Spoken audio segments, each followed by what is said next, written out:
Please sit down.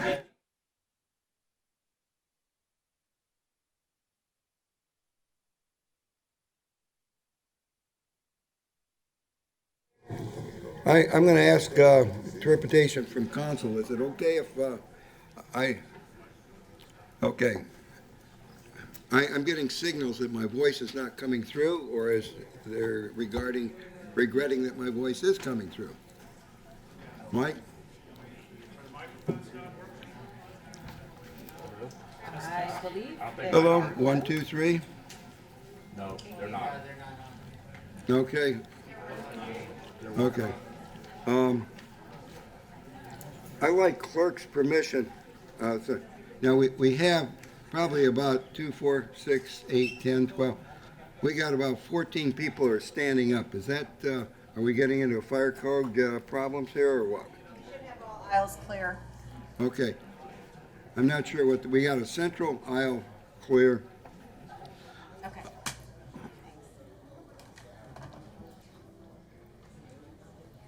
Okay, we'll try this.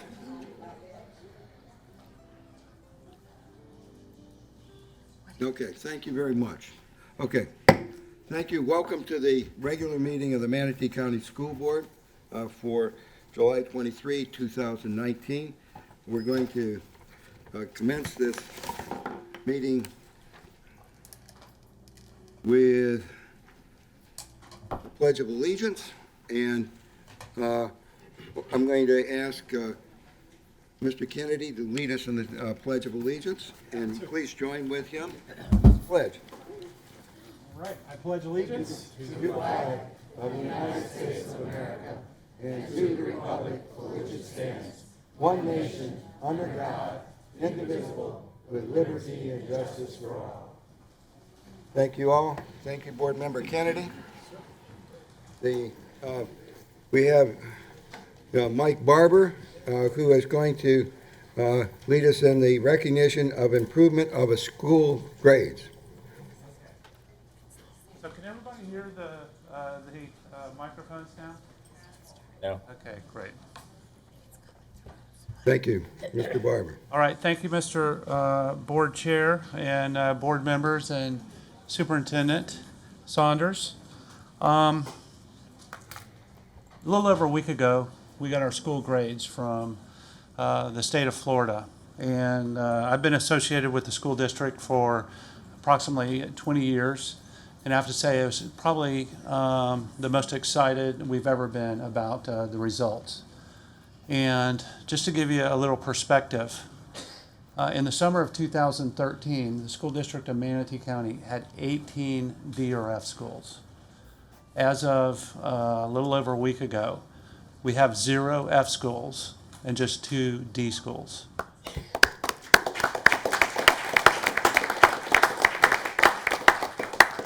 It's been a run of remarkable success, and we owe it to everybody. We like to use the term "we Manatee," and that's because it takes all of us to support our students and schools to make them successful. But the people who really do the work are those people at the schools. So we wanted to bring in people who represent the schools in our district this year, who either maintained their A or who increased their school by at least 1 letter grade. So what I'm going to do, and thankfully we have a lot of schools to recognize, is I'm going to call out the name of the school, and I'm going to say what their grade turned out to be this school year. And then I'm going to ask the people who are here representing that school to step up here and give you their names and their titles, okay? So first is Able Elementary. They moved from a C to a B. Good evening, James Horner, principal. And I'm Rebecca Brito, the assistant principal. Anna Maria Elementary went from a B to an A. Okay. Jackie Featherston, Anna Maria. Great. Okay. Ballard Elementary went from a D to a C. Mike Masiello, proud principal of Ballard Elementary School. Thank you. Yeah. Tara Brown, assistant principal, Ballard Elementary. Rudy Keyser, Assistant Principal, Ballard Elementary. Blackburn Elementary went from a D to a B. Latrina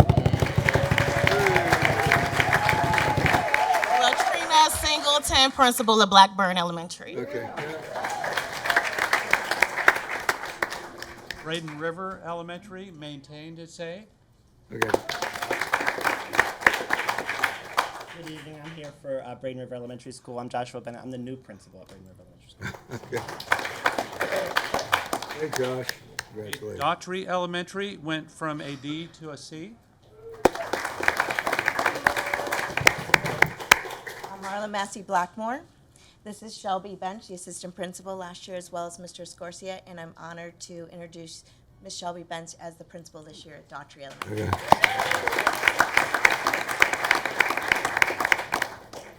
Gullet Elementary maintained its A. Todd Richardson, Principal, Gullah Elementary. Manatee Elementary went from a C to a B. Okay. Unfortunately, they couldn't be here tonight, but the principal is Dr. Tammy Overbeek, Van Overbeek. Okay. Okay. McNeil Elementary maintained its A, and I think, okay.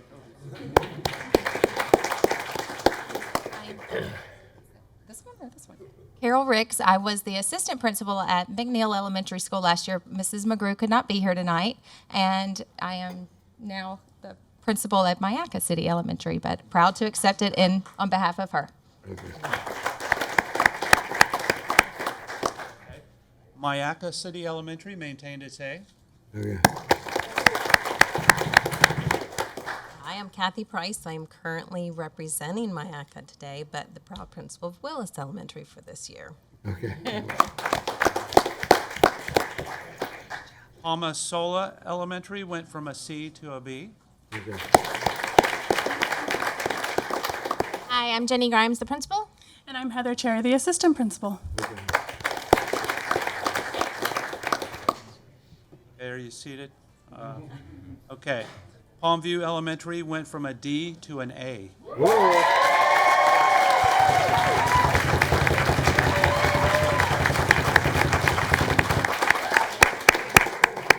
I'm the principal, Kathia Johnson. I'm very proud of my community and honored to be adding 6th grade this year. Okay. And James Doherty, proud assistant principal of Palmview, and very excited to be adding 6th grade this August.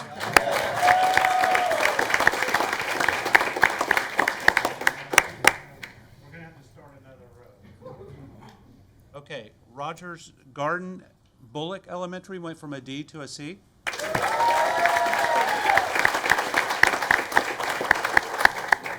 I'm Pat Stream, the very proud principal of Rogers Garden Bullock, and Andrea Keyser, proud assistant principal.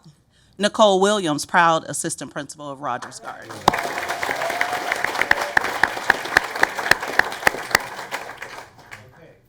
Samoset Elementary went from a D to a B. Hi, everyone. I'm Mary Beth Mason, the proud principal. I'm extremely proud of my staff and my student community. Thank you. Stewart Elementary maintained its A. Joe Hoagland, the proud principal at Stewart Elementary. Williams Elementary went from a B to an A. Deputy Superintendent, Superintendent Saunders. We are from Williams Elementary School. My name is Connie Dixon. I'm the proud principal and publicly want to thank our parents and our community, and we're going to keep this going. I'm Sheila Wade, the very proud assistant principal at Williams.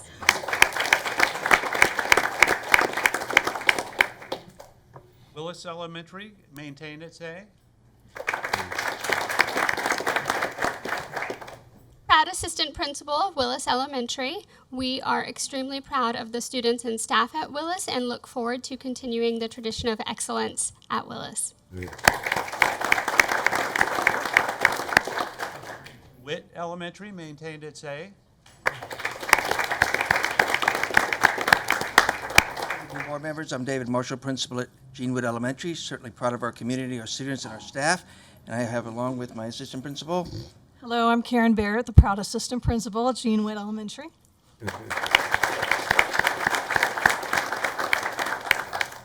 Okay. Hill Middle School went from a B to an A. Kate Barlog, proud principal, and I'm very thankful for my staff and community as well.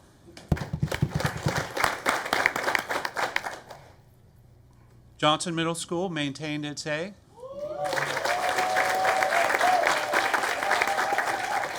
Anthony Lasada, principal of Louise R. Johnson. And very proud assistant principal Irene Nikotopoulos.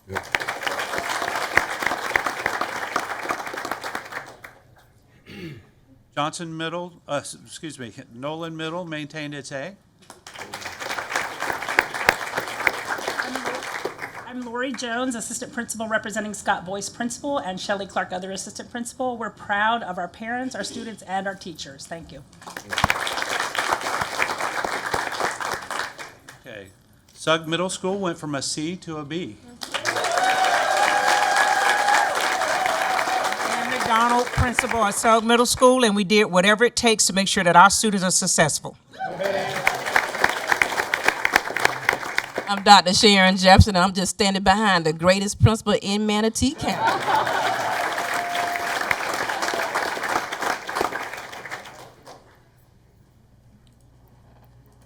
Okay. Braden River High School maintained its A. Good evening, Sharon Scarborough, principal of Braden River High School. It is great to be part of the Pirate Nation. Lakewood Ranch High School maintained its A.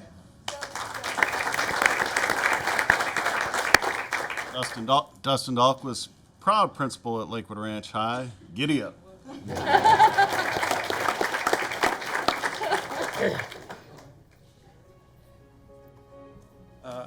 Imagine Charter at Lakewood Ranch went from a C to a B.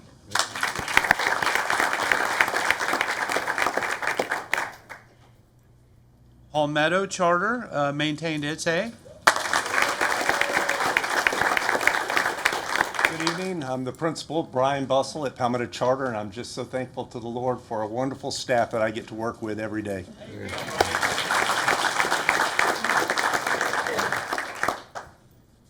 Okay, Rowlett Academy went from a C to an A.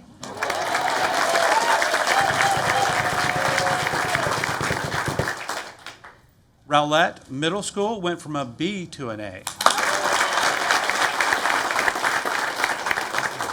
Good evening. My name is Jamar Clark, the very proud principal of Rowlett Middle Academy. Although I'm representing both our elementary school and our middle school, success at Rowlett and Rowlett Middle is not defined by a school grade, but we're very, very happy about all the hard work that our students and staff have exhibited, and we'll get back to work in a few weeks. Thank you.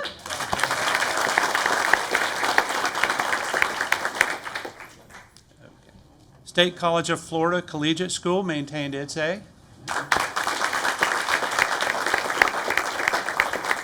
Hello, my name is Kelly Minot. I'm the senior head of school at the State College of Florida Collegiate School. We're just happy to be here with you, celebrating such a great group. Thank you. And last but not least, Team Success maintained its A. All right. Good evening. My name is Armando Viora. I'm the proud principal of Team Success, and I'm here with my assistant principal, and we're very proud. And congratulations to you all, because this is a really hard. And we're actually very proud to be able to maintain the A for 3 years in a row, and that's really great for a Title I school. Good job. Nicole Howe, vice principal, Team Success.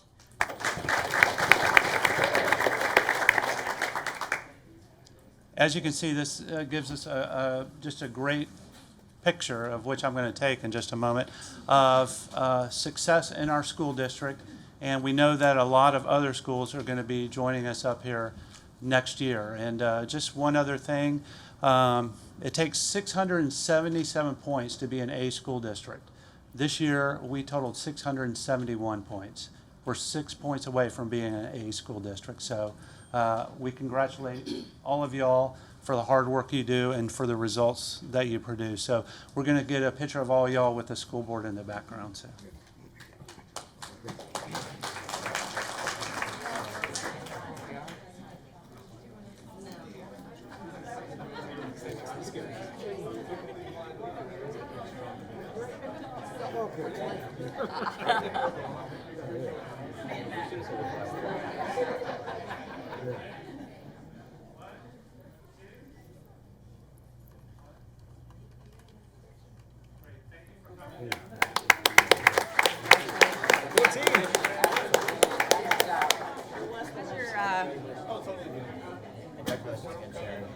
Very good. Earned it. Congratulations. Okay. And I can get more sugar than I said, no worries, honest to goodness.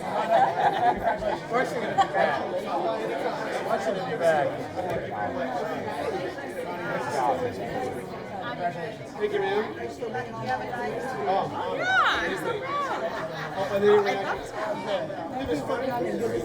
Well, I'll just walk it out right next to it. Congratulations.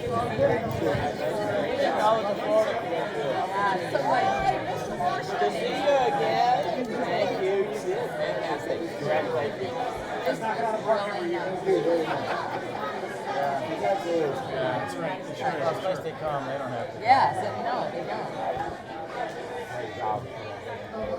Easier this way. It is the final young his hard work. Hey. Team success. Team success, yeah. Be all right. You thought I was leaving, didn't you? Was that mainly schools? See you tomorrow. Yeah, you can read. Can we do that? Well, yeah, I know. Yes. At least I thought we could do that. Any other recognition? Great. Tonight I thought I saw Karen's. But I don't see From D to agenda items. Mr. Chairman, if I could just make a comment. They asked me if I wanted a It's important. Maybe it would be and then you easier. can't find it on here, trust me. This thing is Well then will you share your book? You'll agree with me. it's not like we need We got to try to comply with the fire code here. to make my items are in there. Right. But That will help. So you try to look on here and you're like, oh, God, my computer wants this. Okay. So Okay. great school. But Board Member Hopes has a particular piece of wisdom he'd like to share with us. in fairness to Mr. Barber, when he said it takes 677 points to make an A, and we had 671, we are actually less than 1% away from an A district. So I wanted to make sure that got out in the press.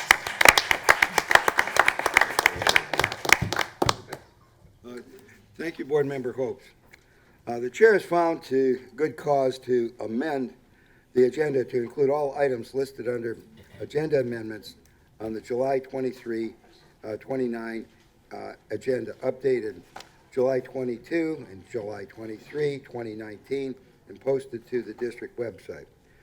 Is there a motion to approve the agenda as amended? I hear a motion to say aye. Or is there a motion, Mr. Well, I Hope? need to amend, I want to make a motion to amend the agenda to include the topic that we discussed in the workshop. Okay, that's July 23, okay. And is there a second to Board Member Hope's motion? Seconded by Board Member Golden. Discussion? So my motion is to amend the agenda to move that we terminate the charter of Lincoln Memorial Academy. That's on the agenda. Oh, you already amended it. It's Okay. on the agenda. That's part of I don't think so. the July. No, it's not. It's not. It's not. I need to amend the agenda. Okay, it's not? Okay, okay. Go ahead and with your motion, I'm sorry. So, Mr. Chairman, I move to amend the agenda to include the issue of the Lincoln Memorial Academy Charter. That is my motion. Okay, is there a second to that? It's seconded by Board Member Golden, and is there just, okay. Vice Chair, has a painful look in her eye. Should we do, and a beautiful smile too. Okay. That sweet talk won't get you anywhere. I just wanted to make sure I'm understanding what is being added to the agenda. And what I heard you just say was include the issue of LMA. Is that what I'm hearing you say? Correct. To add to the agenda a motion to address the issues of the Lincoln Memorial Academy Charter, which we discussed in the workshop today. Okay.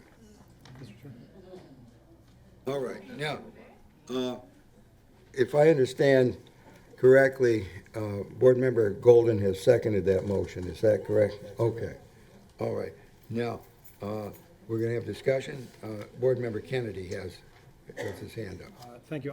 I just have, I don't know if I need to make a motion to amend, but I would request that if this does pass and we do add this new item, that we do it directly after public comment instead of at the very end of the agenda.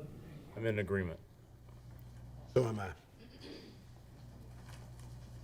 So I'll restate my motion. I move that we amend the agenda to include a motion to address the Lincoln Memorial Academy Charter as discussed in the workshop, and that item of new business be heard immediately following public comment. Okay, now the question is, Mr. Golden, you were a seconder to Board Member Hope's motion. Do you agree to that amendment? Okay. Now, we have an amended motion for amending the agenda for discussion. And I believe Board Member Messenger has that grimace and smile that suggests that she has some comments to share about this. I just want to make sure I clearly understand what is being added to the agenda. Is your intention to add an item so that there will be further discussion based on what happened at the workshop, or is your intention to fulfill what was here presented to us? It is to fulfill what was presented to us in alignment with my closing comments during Is that the what workshop. this is? I don't know who created this that I have in front of me. This was approved by the board's general counsel. Okay. I think I might have a solution for this. Did I just read the Okay. thing? Because to me, addressing what you originally said to me would not necessarily mean this. Okay, I'm happy to read the entire motion if you if you would like, Mr. Chair. Okay. I just want to be clear about what's being added to the Okay. agenda for my own clarity to know whether I want to approve that or not. Okay. I'm just trying to understand, because I'm all for discussion, but I'm not sure I'm all for this yet, because I would like to have discussion. I don't feel like there was as much discussion at the workshop because there was a lot of presentation. And the presentation was important, but I feel like there's more discussion necessary. I think there were proposals that were never even proposed. I don't even know what it was. And this is already another proposal when we haven't even fleshed out possibly any other options. And I'm not saying this is wrong. I don't know, but Chairman, if I could help. Board recognizes Board If- Counsel. If a motion is made, there will be discussion. sure. Mr. Meyer, can I offer a solution here? Okay, well, just where we stand right now, there's been a motion made by Board Member Hopes, seconded by Board Member Golden, to amend the agenda and to appear immediately after public comment, a matter concerning the Charter of Lincoln Memorial Academy. And that's how I think it was succinct. Now, what Vice Chair Messenger, has asked is, to what are the specifics of the matter that Board Member Hopes wishes to have you discussed and voted on, up or down. Am I correctly, stating that? I just don't want to have a misunderstanding. Yes, Mr. Chairman. Okay, now, does that address, your question, Mr. Kennedy?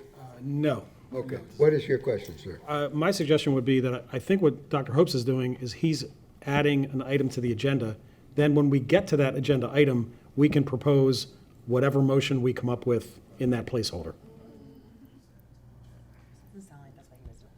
Okay, well, There was no specific action. All we're doing is amending the agenda. So there was no specific action in his motion, which there doesn't need to be, because the only action we're taking is adding an item to the agenda.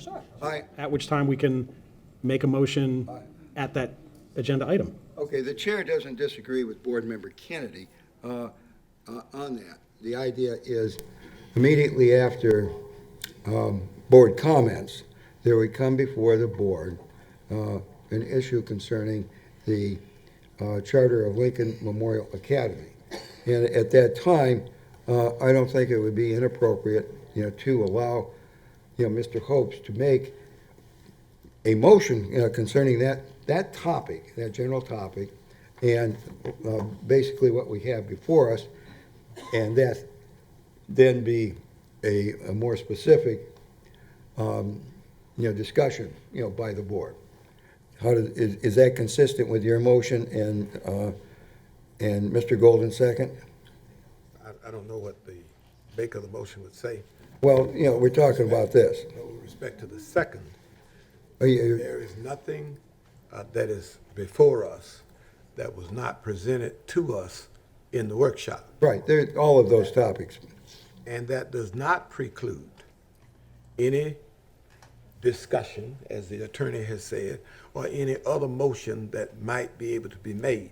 The only reason I think that this is where it is because the chair specifically asked if there were at least 3 people that were willing to entertain this approach. Yes. And we did have 3. And this hasn't. But, okay, is there any further discussion about amending the agenda as has been moved by Board Member Hopes and seconded by Board Member Golden? Chair hearing none, will call the question. All those in favor, please signify by saying aye. Aye. Opposed, nay. It passes unanimously, 5-0. Thank you very much. We've amended the agenda. The next, I move for approval of the agenda as amended. okay. It's, okay, I thought we just did that, but apparently not everybody communicated. It's been moved to approve the agenda as amended. Mr. Golden seconded. Okay, and it's been seconded by Board Member Golden. Any discussion? The chair hearing none will call the question to approve the agenda as amended. All those in favor, please signify by saying aye. Aye. Aye. Opposed, nay. It passes unanimously. Thank you very much. The next item on our agenda is a public hearing regarding the Code of Student Conduct. I'm going to, at this time, close the meeting and have a public hearing on the Code of Student Conduct. And I'm opening up the public hearing to hear public comments regarding the proposed amendment to the Code of Student Conduct and have questions answered relative to there. So I'm going to turn this over to our distinguished Vice Chair concerning the public hearing as to public comments concerning this.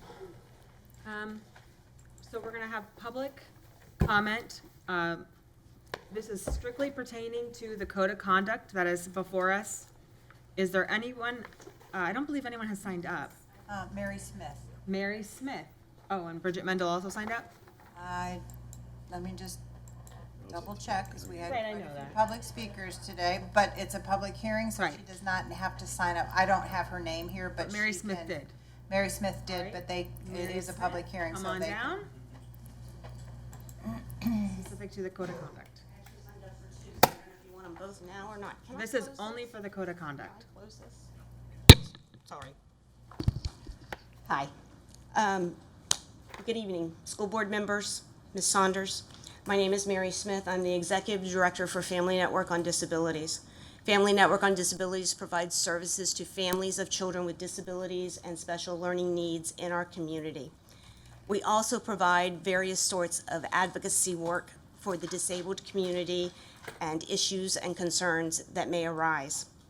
I am here tonight to talk to you about two important issues. I'm going to talk to you about one first, for children in the exceptional student education arena. There is a proposed ban on parents recording their individual education plan meetings, and the second need I want to discuss is reclassification for exceptional student education paraprofessionals. I can do that later. The first issue has to do with the new policy that was brought before you at the last school board meeting, dealing with the audio taping by parents of their children's individual education plan meetings. Since then, there have been revisions to the proposed policy, but the bottom line is it will still prohibit parents from being able to audio record their child's IEP meeting unless they jump through hoops to have the ESE department grant an exception.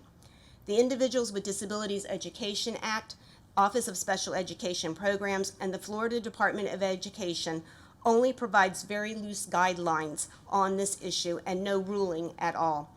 They don't say if a parent can or if a parent can't record their child's IEP meeting. Rather, they leave the decision up to each individual school district to decide if a policy is needed. Audio recording of an IEP meeting is not a violation of HIPAA, as it is not medical in nature, and or a violation of a school board employee's privacy, as it falls within the scope of employment duties of school board employees and contractors. In the 25 years I have been in Manatee County, both as a parent of students who received exceptional student education services and as an advocate, the need for such a policy has never arose. In fact, up until this past school year, the practice was welcomed.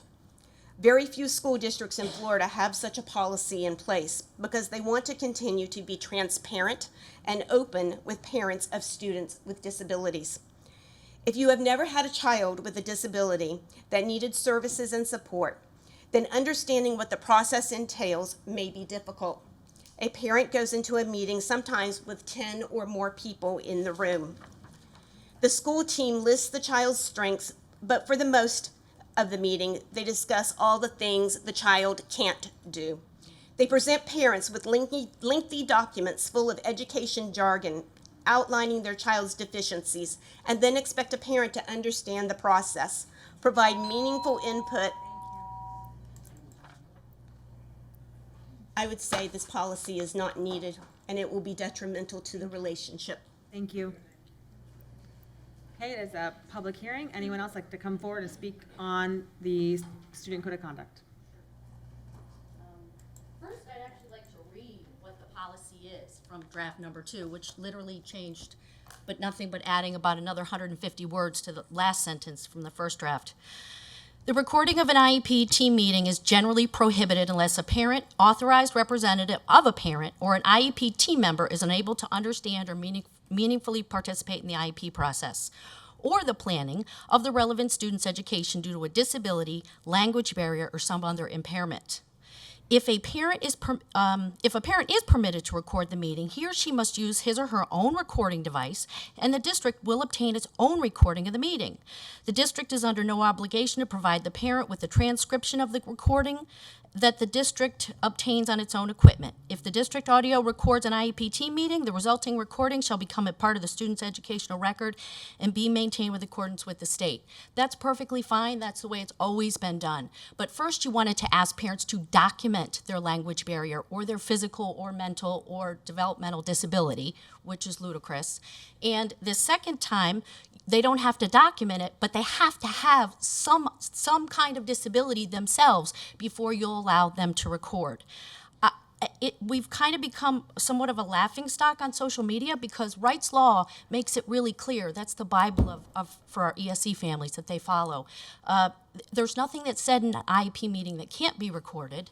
And number two, we have school board members in Sarasota County. We spend so much time emulating Sarasota County. Oh, we're all A's. Our kids are truly nothing more than a score to this county in so many ways. But here's a district that you want to emulate.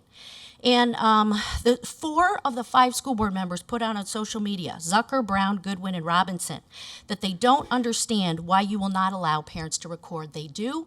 Then they say to the parent, if you're recording, we're recording, everybody's happy. How about we go back to look at transparency? How many of those children who were coded as homeschoolers without their parents' consent had IEPs? How many of their parents would go to IEP after IEP meeting having no idea what's going on? And what do we do to them? We push them out and we cook the books to raise our test scores and our bonuses. So this has got to stop. If you are truly believe in transparency, you have to allow parents to record. And this is the last I'll say. These are our most vulnerable students with parents who are often overwhelmed and exhausted. To deny them the right to record all of a sudden like this is flying in the face of transparency for all. This whole process has been incredibly frustrating because we just got the second draft posted on, I think it was Sunday night, maybe Monday. I mean, it was very frustrating. We just kept getting the runaround, and then to have it reworded to basically say the same thing. I don't have a child with an IEP, but I have 3 children with 504. So I know how invaluable that resource is and how many of my friends in this county did not get what they needed out of the IEP experience. And there's really no reason for not allowing these parents to record. Thank you. Is there anyone else that'd like to come forward and speak on the code of conduct? Okay, that concludes public comment. Okay, thank you, Vice Chair Messenger. Okay, Board Member Kennedy. Thank you.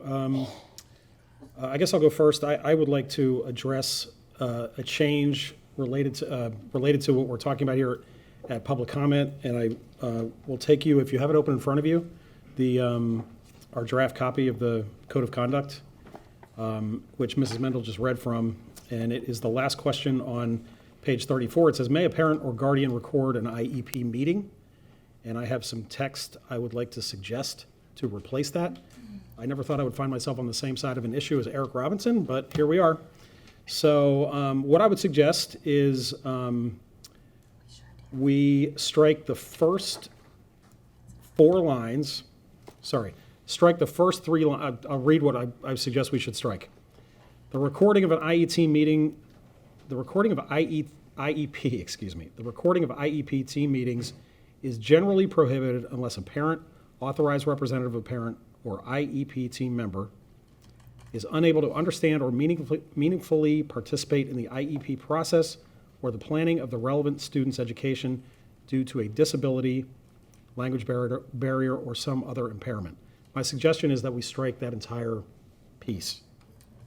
We then pick up there to say, since this is a Q&A, to say yes, if a parent chooses to record, and then the rest of that paragraph is the same. So I'm saying strike the first 3.5 lines and then add yes, if a parent chooses to record, and then everything that follows. He must use his or her own device. District will obtain its own recording. The district is under no obligation. Yada, yada, you guys can read it. So, because I do believe that this is an issue of not just transparency, but I think there are IEP meetings can get complicated, and I think it would be good for a parent to be able to go back and listen to the meeting if they choose to. I honestly don't think there's going to be a whole lot of recording of IEP meetings, but I believe if we have a parent who would like to do that, we should afford them that opportunity. Okay, Board Member or Vice Chair Messenger.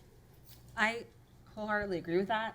I don't really feel like this language is necessarily fair to the parents because I've sat in lots of IEP meetings as a teacher, and I totally understand what you're saying there. And as a parent now, even though I was a teacher, I would still probably want a recording because I'd gonna want to listen back and go, wait a minute, that teacher said X, Y, and Z, or you know what I mean? Because you want to look up those specific things. I don't think that's an unreasonable expectation.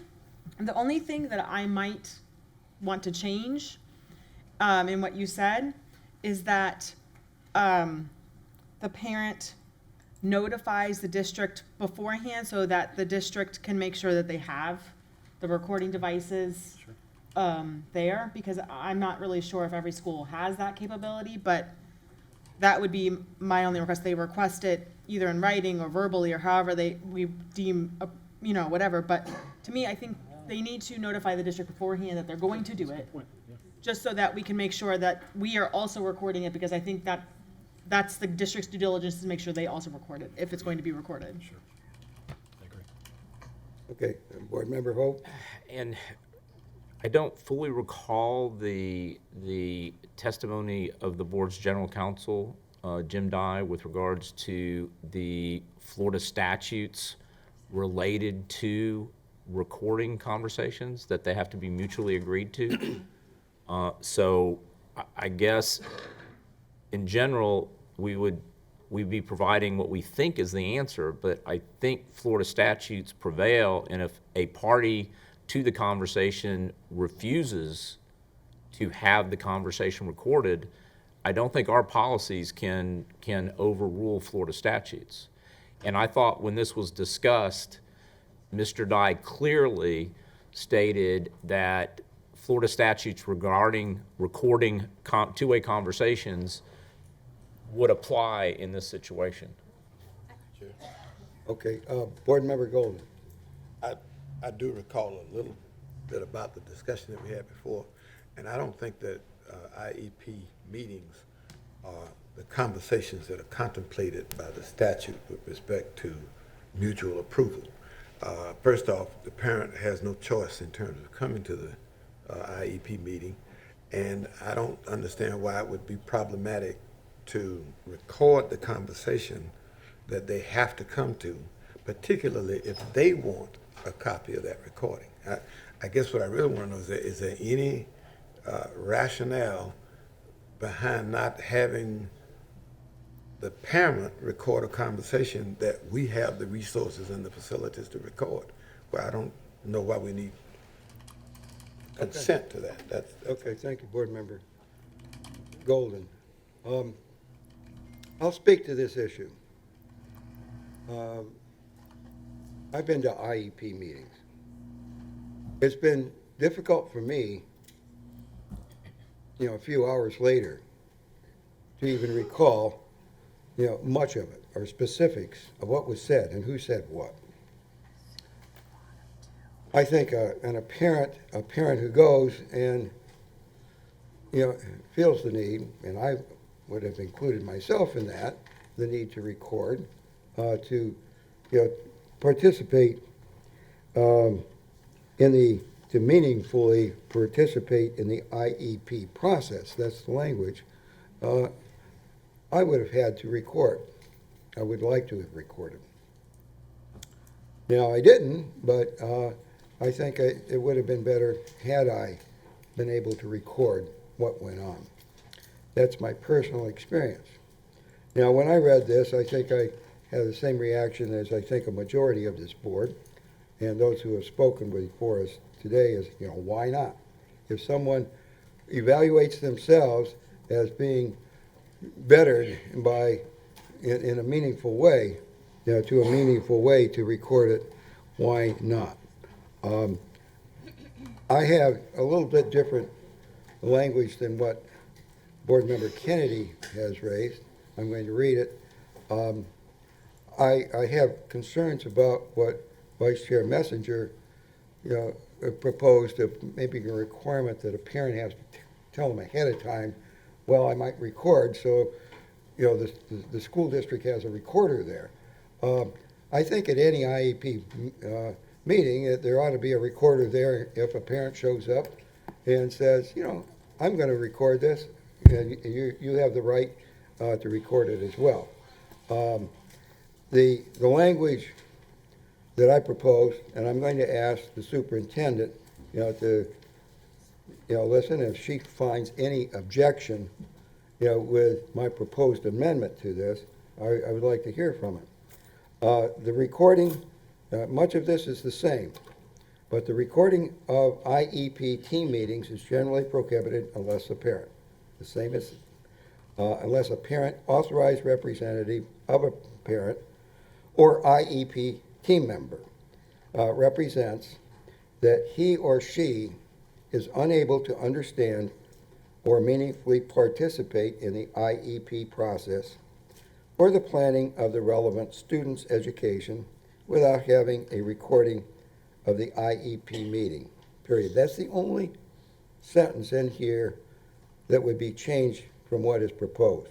And what it does, if a parent or anyone there says, represents, and it's not an IEP, a school district employee, it can be a parent or a representative, or it could be someone in the IEP process says, to meaningfully participate, I want to record this. They just have to represent that. They don't have to have doctor's reports or anything like that. They don't have to prove it. They just represent it. And they then have the right under our code to record it. They have to bring their own recorder. That's what I'm proposing by this language. And I think that makes it possible for a concerned person or anyone else there to record it. And I think that should be a right under our code. And I'm asking the superintendent if she has any problem with that suggested language.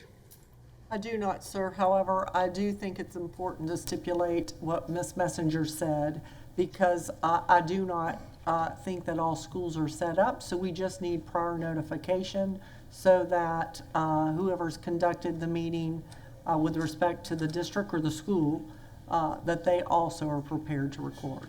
I see no objection with either context. Okay, thank you. I don't agree with that. I think we should always be prepared to do that. But thank you very much. Okay. Board Member Kennedy.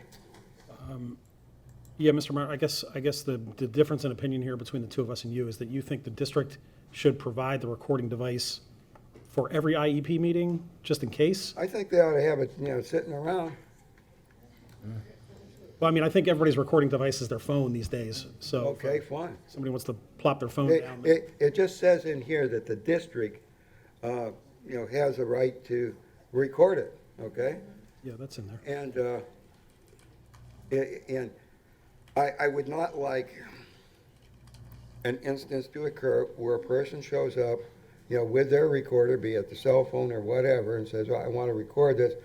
And they say, well, I'm sorry, you didn't give us prior notice you wanted to do this, so you can't do it. I don't want that to happen. And that's sometimes this prior notice, unfortunately, is used as an excuse to deny what I think should be a basic parent right.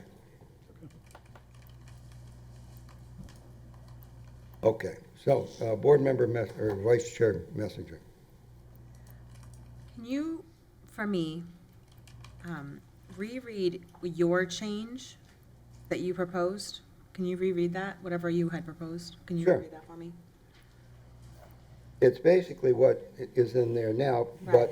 but it would say, is generally prohibited unless parent is authorized or represents. Now it starts there. If they represent, that could be orally, it could be in writing, it could be a letter ahead of time, but in some way represents that he or she, that would be a parent, authorized representative of a parent, or even an IEP team member, represents that he or she is unable to understand or meaningfully participate in the IEP process or the planning of the relevant student's education without having a recording of the IEP meeting. It might be as much as this. One parent shows up at the meeting, and the parent thinks, well, I think that we can more meaningfully participate if we have a recording of what went on with my spouse. And it says, I want to record this. So, they have their phone or whatever, for recording, and they record it. And they have the right, under my amendment, to do that. They're representing to meaningfully, participate by having a recording of it. And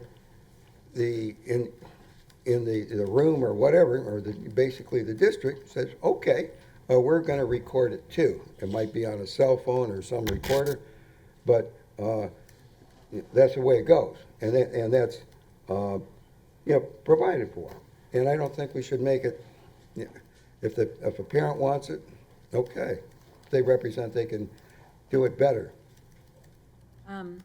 My concern is that the purpose of this document is for the parent, and I think that language actually may discourage parents from feeling as if they can record. Whereas I think his change was very direct. It started with a yes, which when I rewrote it myself, and I can't find my notes where I rewrote it, the very first word I wrote was yes. Because if you look at every other question, it's answered with a yes or no, but this question's not. So to me, we should immediately say yes, and then go on to however the wordsmiths want to word it, but it should start with a yes. Because that's what we're saying. You're saying it, he's saying it, everybody's saying it. It needs to be there so that a parent can open this and go, yes. So for me, I think that needs to be in there.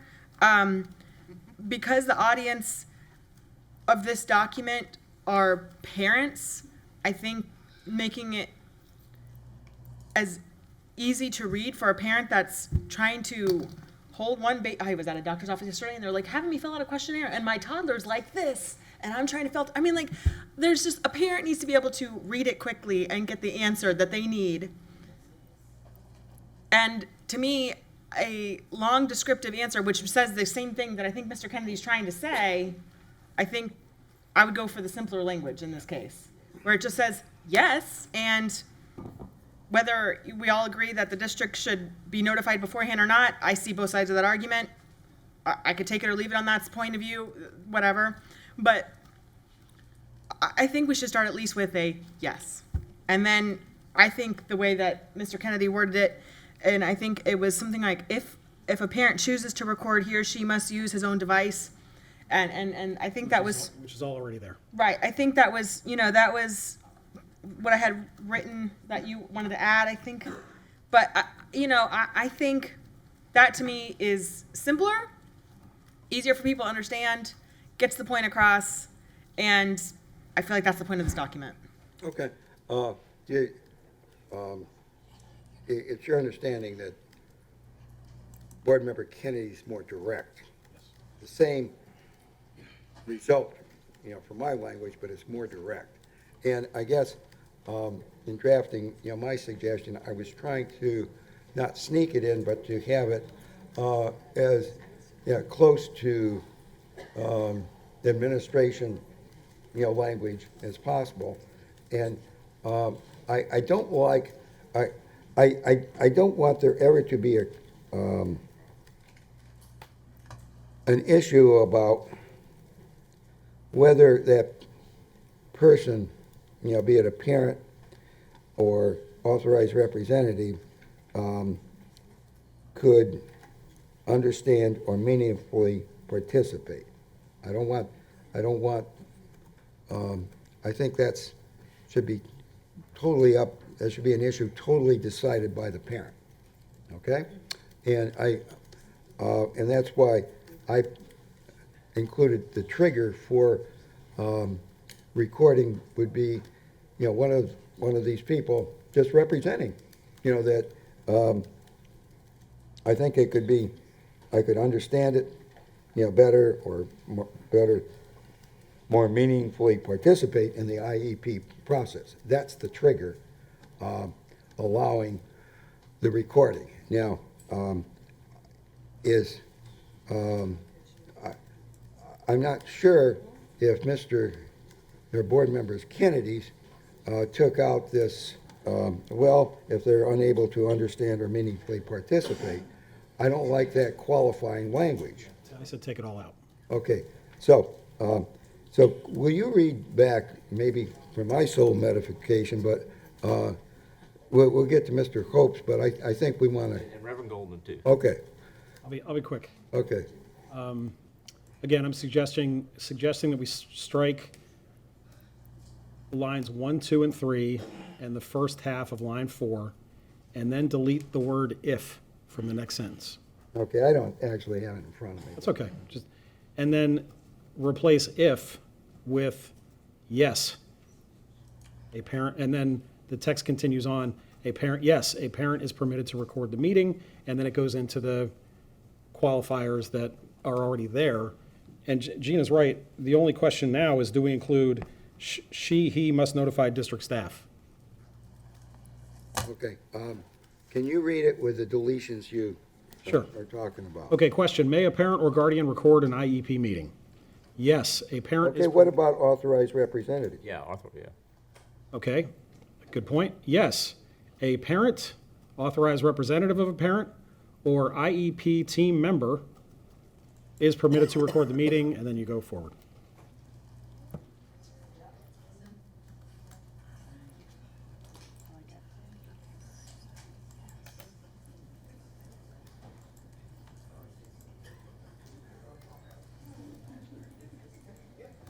Okay.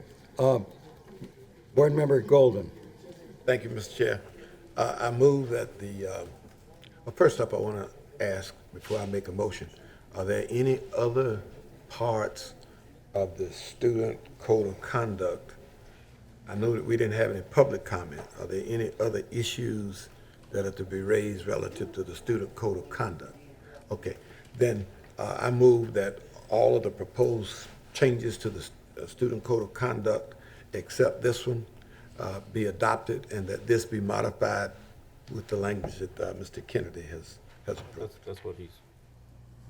Okay, I thought Mr. Kennedy you didn't make a motion, it was just discussion. No, I did not make a motion. Okay, so Mr. Golden has made a motion to adopt the language that you've suggested. And I second Reverend Golden's motion to adopt the student code of conduct with the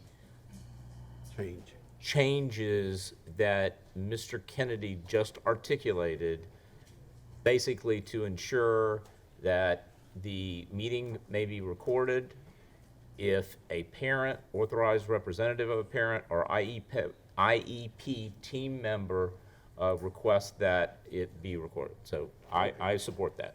Okay. And I second Mr. Golden's. Okay, it's been moved and seconded. Is there further discussion?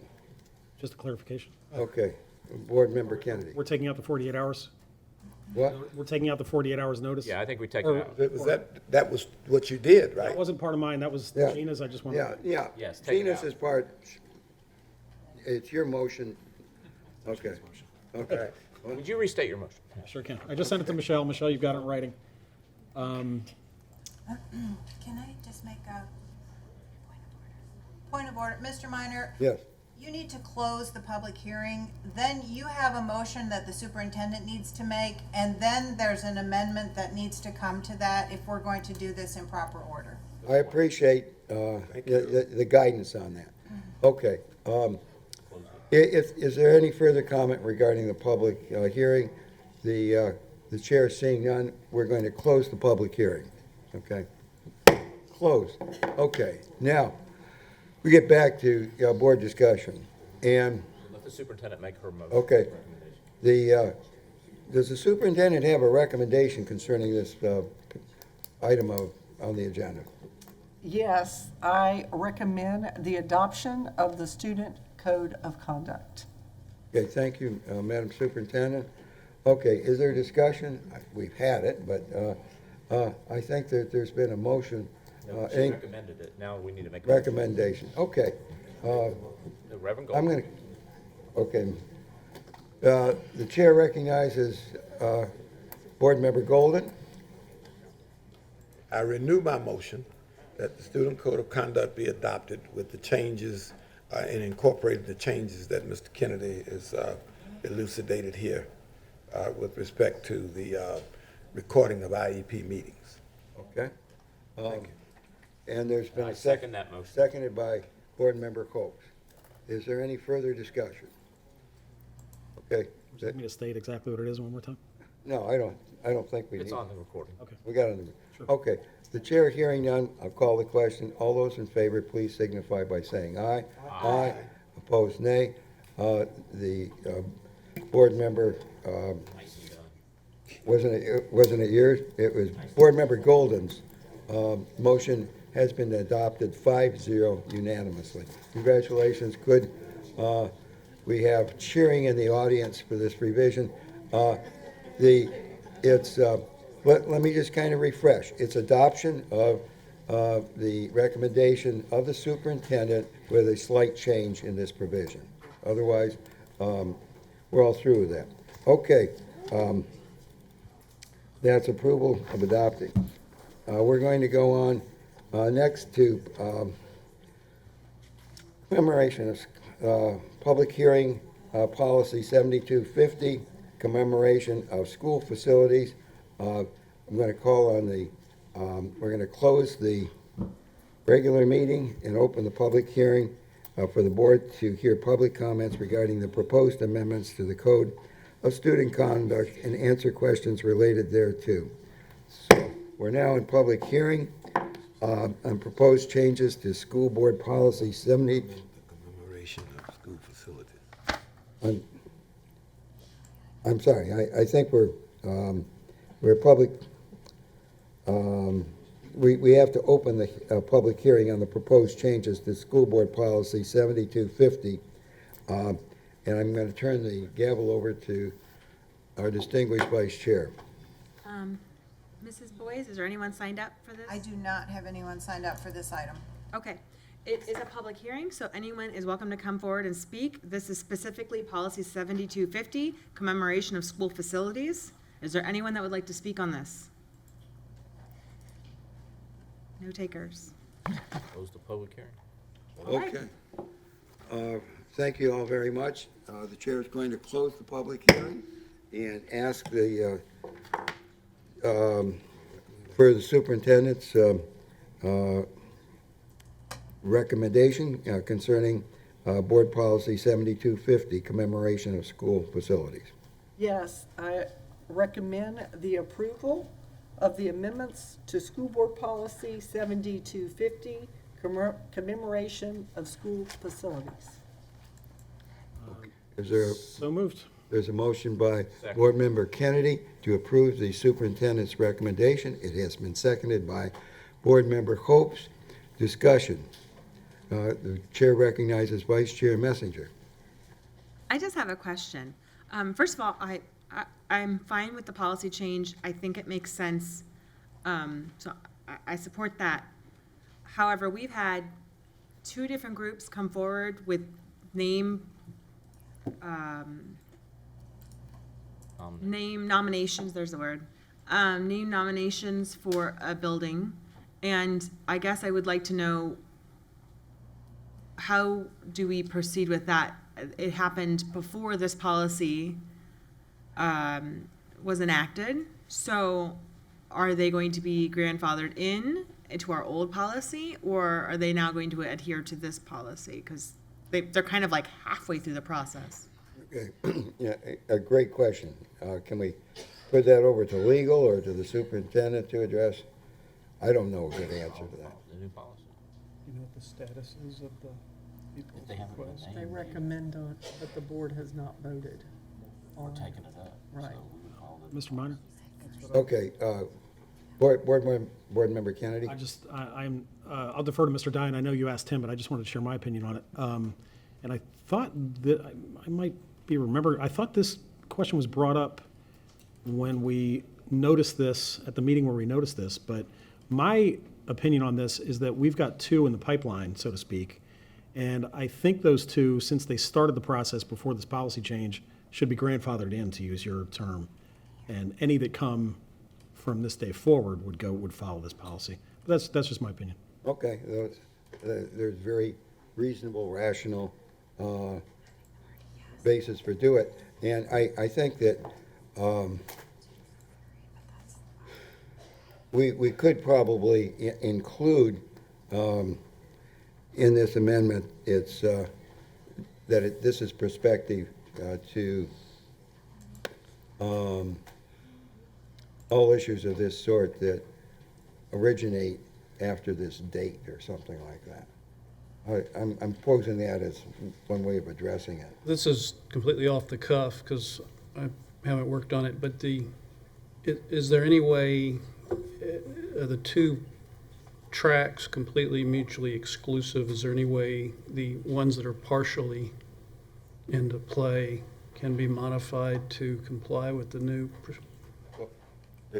Okay, board member Golden. What's not being said here, Mr. Dye, you're right, you're not privy to all of the backstory. The real reason we're even here is because we've had two knockdown, drag-out fights about the naming of schools, and then we had to rename them, and we reopened, and so what they're really trying to do is to say that once we make a decision, we live with the decision. That's all this is about.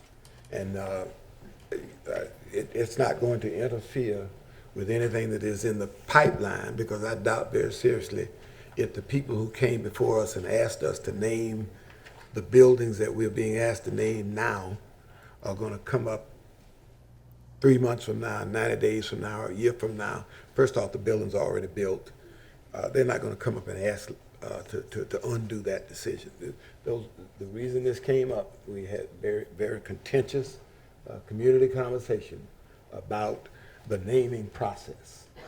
And we're trying to eliminate that once it's done, you don't get a do-over 6 months from now or a year from now, which was the instance in both of those cases.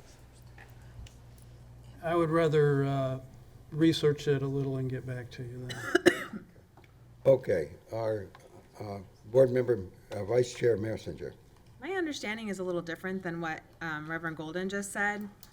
This is about naming portions of facilities, not renaming entire facilities. Renaming entire facilities, the 6-month waiting period, that is still part of our policy. That is not changing. That is not what's being proposed to be changed here. My understanding of what is being proposed to be changed here is to create a process for when a certain building wants to be named after somebody, such as we have 2 different groups now that have come forward wanting to name the agricultural building at Parish Community High School. Coming before us, we've had someone come before us about the auditorium and the stadium. And so this is really more, I think, to make sure that there is at least this is my understanding, to make sure there is a process that is followed through that involves the school, which I think is appropriate. But this, from my understanding, is not about a school being renamed, such as Johnson or North River. And to that, I would simply say that the same issues that arose with respect to entire schools, from what you just said, have already arisen with respect to the naming of a building in Parish. You got 2 different groups out there that, you see, so I think I understand what I'm saying in terms of a concept and a policy that needs to be set. Now, if we're not ready and if we've not thought through all of the ramifications of that process, that's one thing.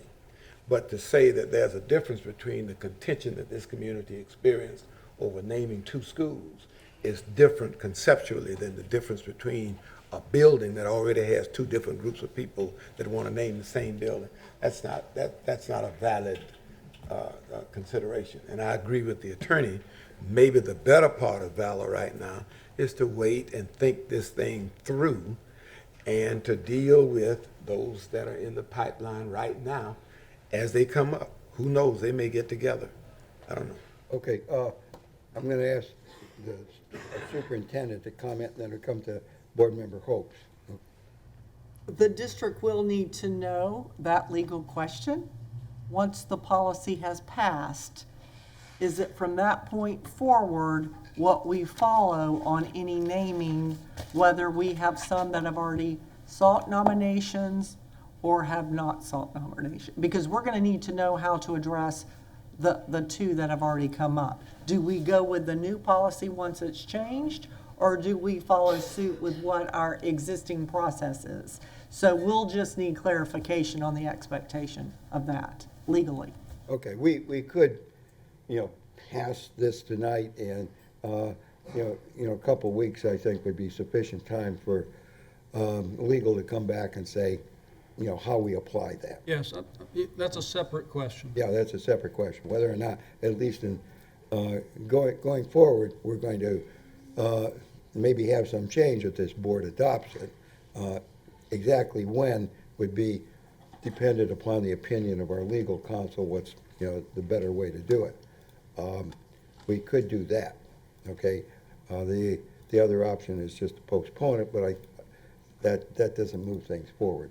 Okay, now, Board Member Hopes? Yeah, Mr. Chairman, thank you. I mean, the point that I wanted to make is that, and I seconded the motion to approve this policy, is I think this policy clearly lays out and articulates a process that engages the community, sets forth public meetings and discussion, and I think it should apply to those name requests that we had, because they just showed up. I mean, I'd like to see, especially since both of them deal with Parish Community High School, I would like to see the school get opened.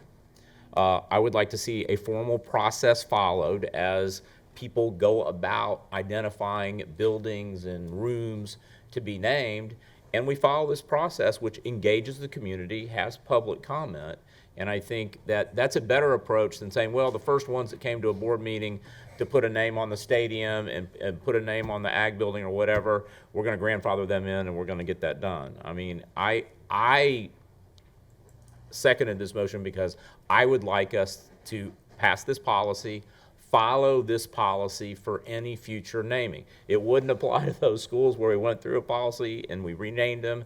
They're set in stone or bronze or whatever the plaques are.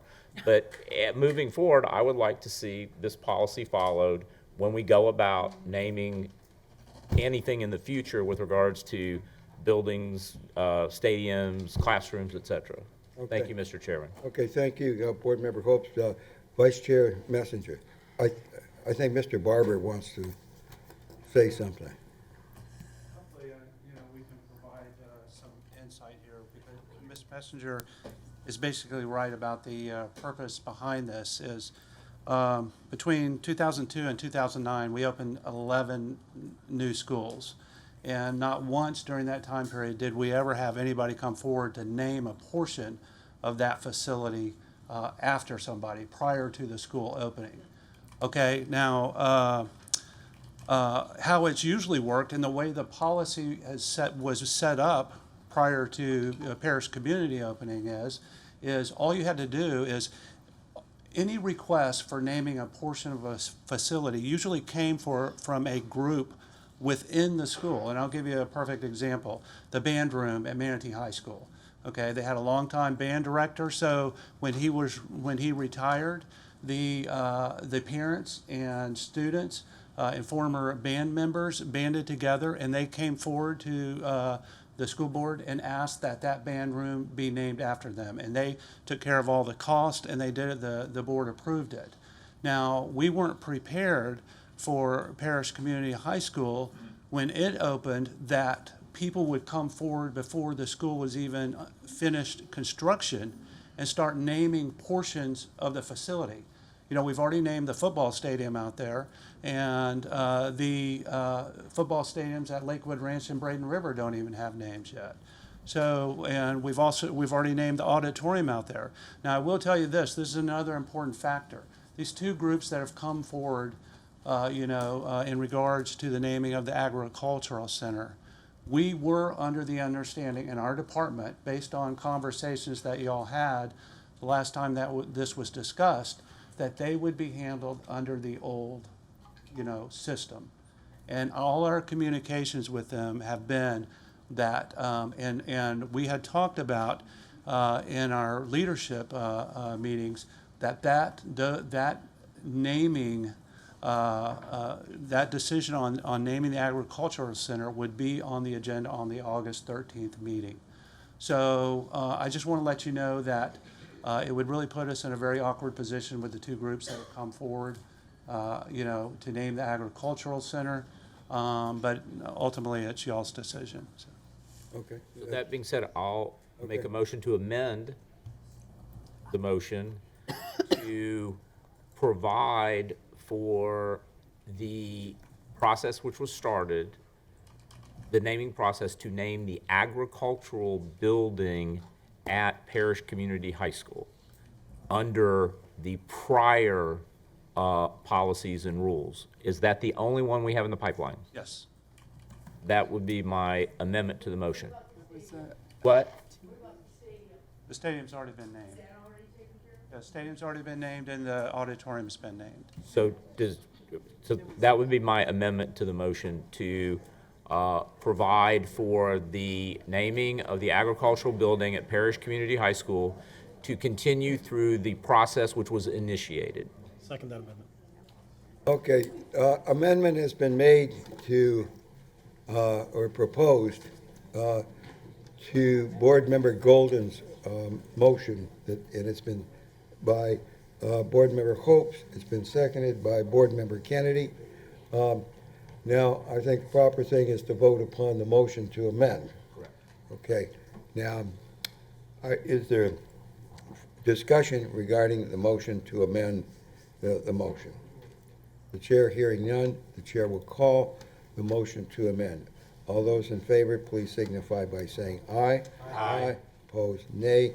The 5-0 motion to amend has been approved. Now, that brings us back to the motion made by the motion as amended, comes back to the motion initially made by Board Member Golden to approve the recommendation of the superintendent as amended by this board a moment ago, that the pending naming of the agricultural building will proceed under the rules that have existed up until this date at least, and henceforth it would be the rules that would apply are those that are adopted under the superintendent's recommendation. Now, is there further discussion? If there's no further discussion, none is heard by the chair. The chair will call the question. All those in favor, please signify by saying aye. Aye. Opposed, nay. The motion of Board Member Golden is approved, 5-0. And we'll go on to, that takes care of 7250. It's now time for public comment. And what? We've got like 40 speakers. Can we take a brief? Okay, there's been a hint that possibly a brief recess. We've been going now for, okay, we're going to take about a 5-minute recess, and we're going to resume at 7 in 10 minutes, okay? All right. So, Yeah, midnight. Chair. I'm gonna get you my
everybody's ready to go except we need council.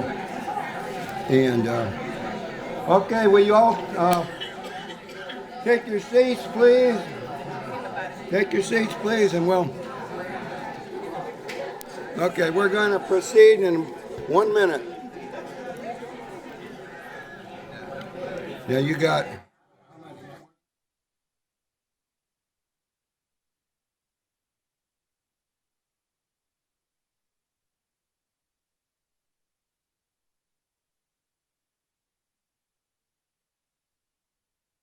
Very much. Okay. Please sit down. Please sit down. Okay. Thank you very much. Thank you. Okay. I want to thank Board Member Hopes for suggesting that. I think that there's more board members who could, benefit from having that break. Now we're going to proceed. The next thing on our agenda is public comments, and the chair is going to turn over the gavel to our vice chair, Gina Messenger. Okay, I'm going to read our policy.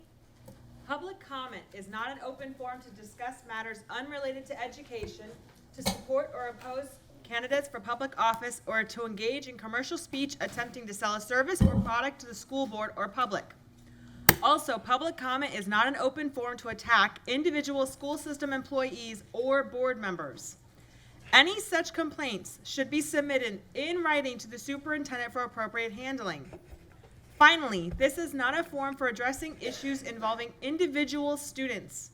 Because of privacy concerns, such issues should be submitted in writing to the superintendent for appropriate handling. Each speaker is allowed 3 minutes to address the board. Speakers must stand at the podium and not approach the dais. If a speaker has a handout to present to the board, those must be given to the agency clerk for distribution. This is a business meeting of the school board, and the public expects that we conduct it in an orderly, efficient, effective, and dignified manner. We request that speakers keep this in mind when making your comments.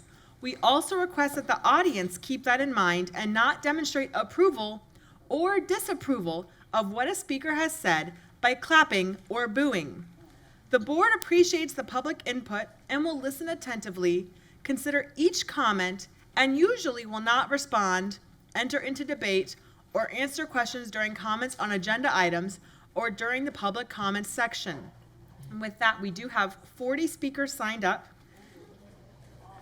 And I'm going to start with Mary Smith, and after Mary Smith will be Wengay Newton. I'm going to call 4 people at a time. I'm going to say 4 people's names at a time. Typically, I call 2. Because my understanding is there are people also upstairs, so I want to give those people time to come down. So first will be Mary Smith, then will be Representative Wengay Newton, followed by Susan Jackson, and then Brenda Rogers. So that will be the first 4. And Mary Smith? Hi, I'm back. This is my second issue that I'd like to discuss with you. It has to do with the different roles, job description, expectations, training, and compensation between a general education paraprofessional and an exceptional student education paraprofessional. Last year, a supposed experienced exceptional student education paraprofessional was seen on videotape abusing a nonverbal 5-year-old student with autism at Rogers Gardens. Thank goodness the person that observed this on a video did the right thing and called the police. Subsequently, the paraprofessional was arrested and Manatee County School District terminated his employment. Shockingly, however, this horrific incident has not resulted in a district-wide plan to minimize the risk of this ever happening again. I have met with Mrs. Saunders and Mrs. Cox and discussed this matter on several occasions. And we are looking at and did discuss the differences in the roles between ESE paraprofessionals and general education paraprofessionals. They have identified the teacher union as a barrier to resolving some of the issues in changing the job descriptions and other training needs.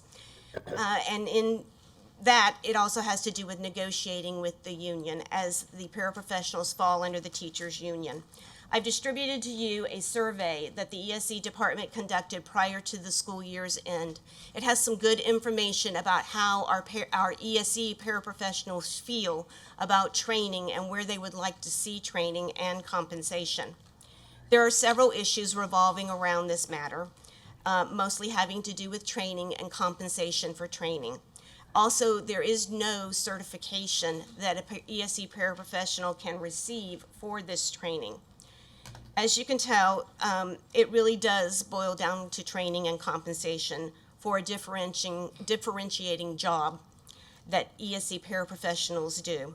That job can be very demanding, stressful, and overwhelming at times. Other school districts require and provide training to their ESE paraprofessionals. It's imperative that the board direct the superintendent to take whatever steps necessary, including discussion with the union, to address these issues and develop a plan that will attract, retain, train, and compensate ESE paraprofessionals who will be able to appropriately support our students with disabilities. Our children, our families, and the staff are counting on you. Thank you. Thank you. Representative, come on down. Thank you. Let the words of my mouth and the meditation of my heart be acceptable in thy sight, my strength, O Lord, my Redeemer. Good evening, school board, and it's great to see you guys. I want to pay homage to your superintendent, Saunders. I want to pay homage also to Dr. Hope Scott, and also Mr. Kennedy, and your attorney, Mr. Tattlebaum. I'm here to speak on behalf of the Lincoln Memorial Academy and some of the things that have transpired over there at that school. I want to remind the board that I hail from St. Petersburg, and I represent 4 school boards: Hillsborough, Manatee, Sarasota, and Pinellas. And in St. Petersburg, we have a historically black school, which was the Gibbs High School. During segregation, it was the only place that African Americans could attend. You have a similar situation here in Lincoln, and down in Sarasota, you have Booker.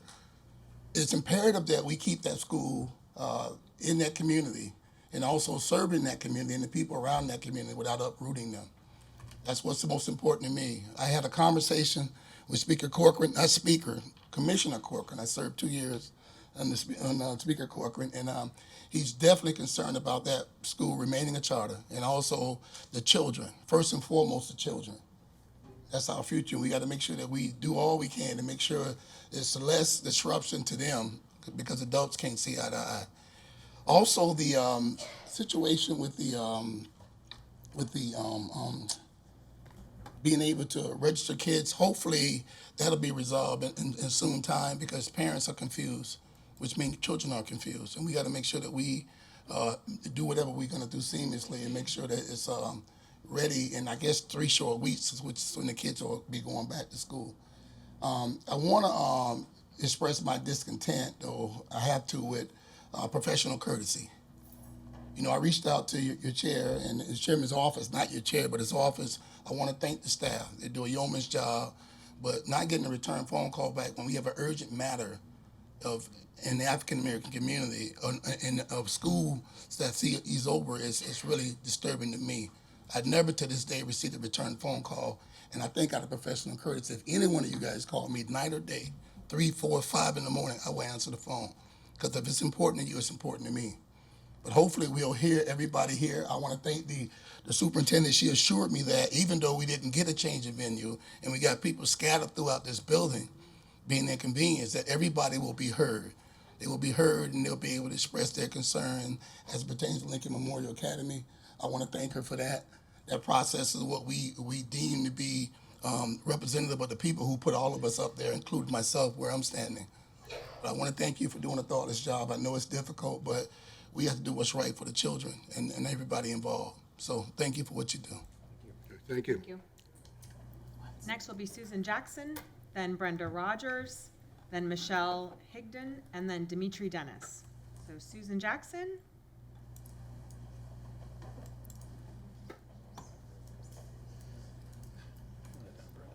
What?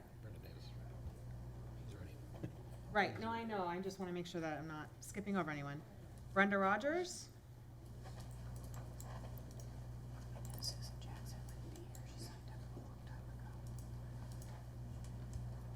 Mr. Chairman, board members, Superintendent Saunders, and ladies and gentlemen, my name is Brenda Rogers. I'm a resident of Manatee County, and about a month ago, I came and spoke on behalf of the Parish Civic Association's nomination of Travis Seawright for the naming of the agricultural facility at the Parish Community School. At that time, you all told us to come back tonight, so we're here. And I was the one that stayed so that we could let you know that we came back in accordance with your directions to us. But I just want to thank you for not changing the rules in the middle of the game. I know you got a very heavy agenda tonight, a long agenda tonight, and so I'm not going to keep you any longer. But while we're disappointed that we're not on the agenda tonight, we definitely will defer, and we'll see you again. Thank you very much. Thank you. Thank you, Brenda. Michelle Higdon? Not here, okay. Dimitri Dennis? Okay. Tora Dennis?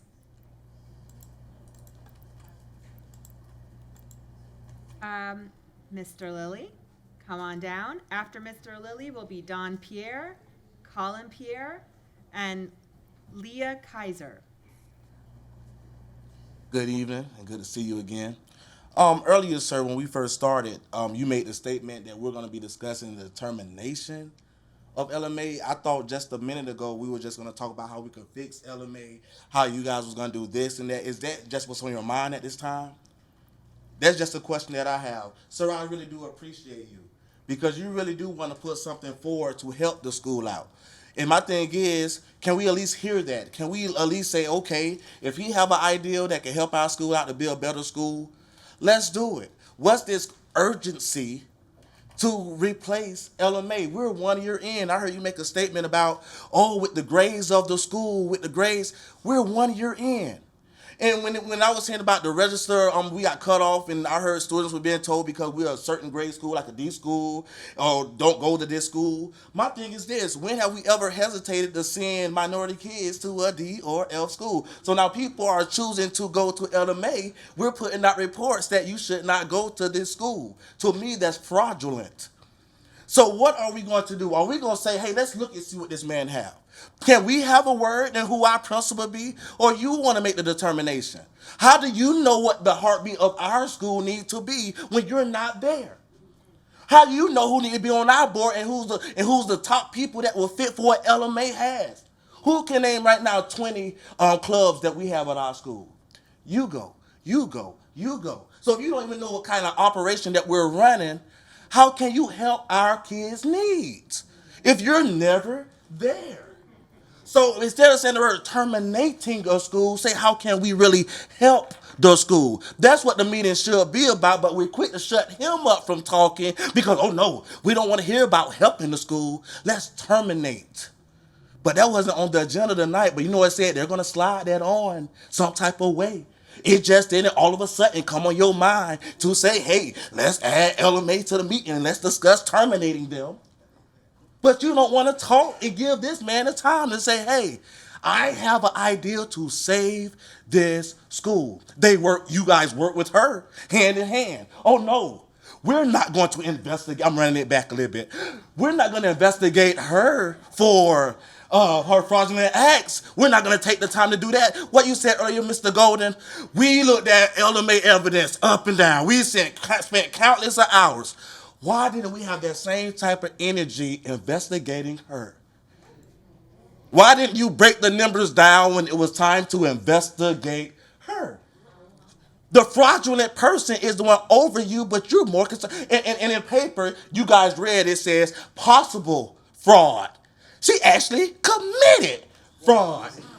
I'm done.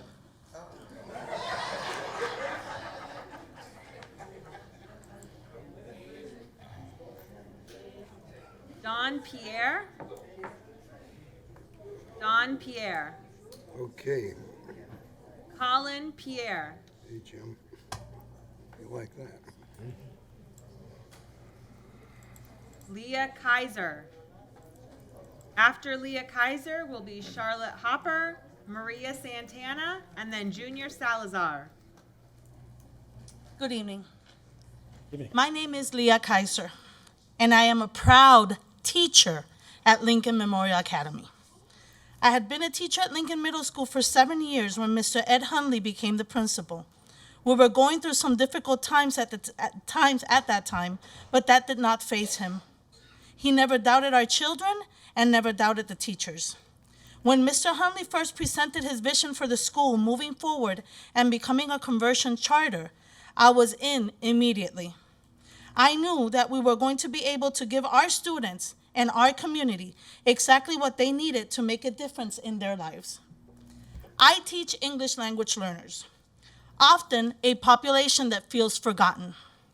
We made it our mission that every communication from the school went out in English and in Spanish.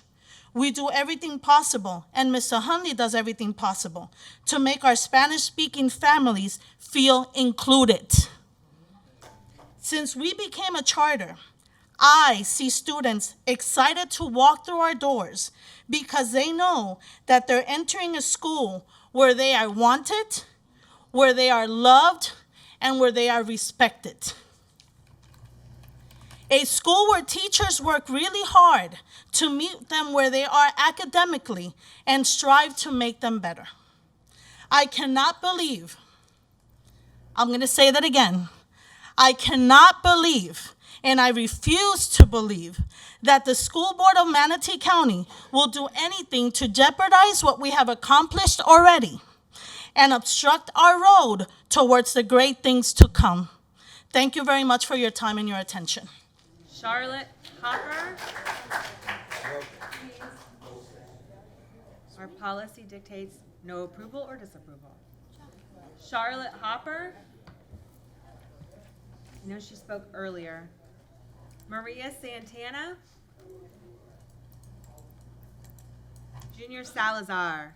After Junior Salazar will be Alfonso Houston, Cassia Stamp, and Joanna Phillips.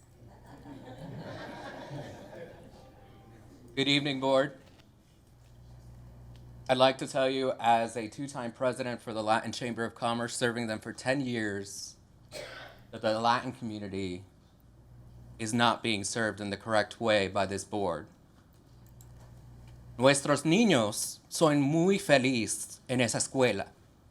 Y ustedes lo que quieren hacer es romperlos de una comunidad donde ellos están felices, ellos están aprendiendo.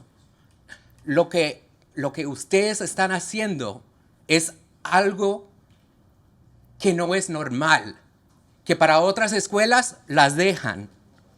Yo tengo muchos padres que me dicen, ¿por qué están haciendo esto con mi niño? ¿Por qué me lo están sacando de la escuela? Todo eso. ¿Y sabes qué les digo? Por eso es importante de votar.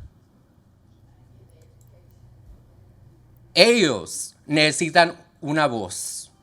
Y como mi hija, a ellos les doy una voz. So for those of you that did not understand me, let me make this clear. The Latin community is highly upset.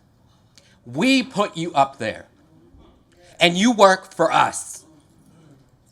And when the next election comes around, those of you who decide that you want to somehow terminate Lincoln Memorial, you will not be reelected, and you can count on it. I'm telling you that right now, plain and clear. Please leave the school as is and give these children an opportunity to strive. Thank you. Alfonso Houston. Alfonso Houston. Just got a text from upstairs. They say everything is on mute, so they can't hear. Oh, no.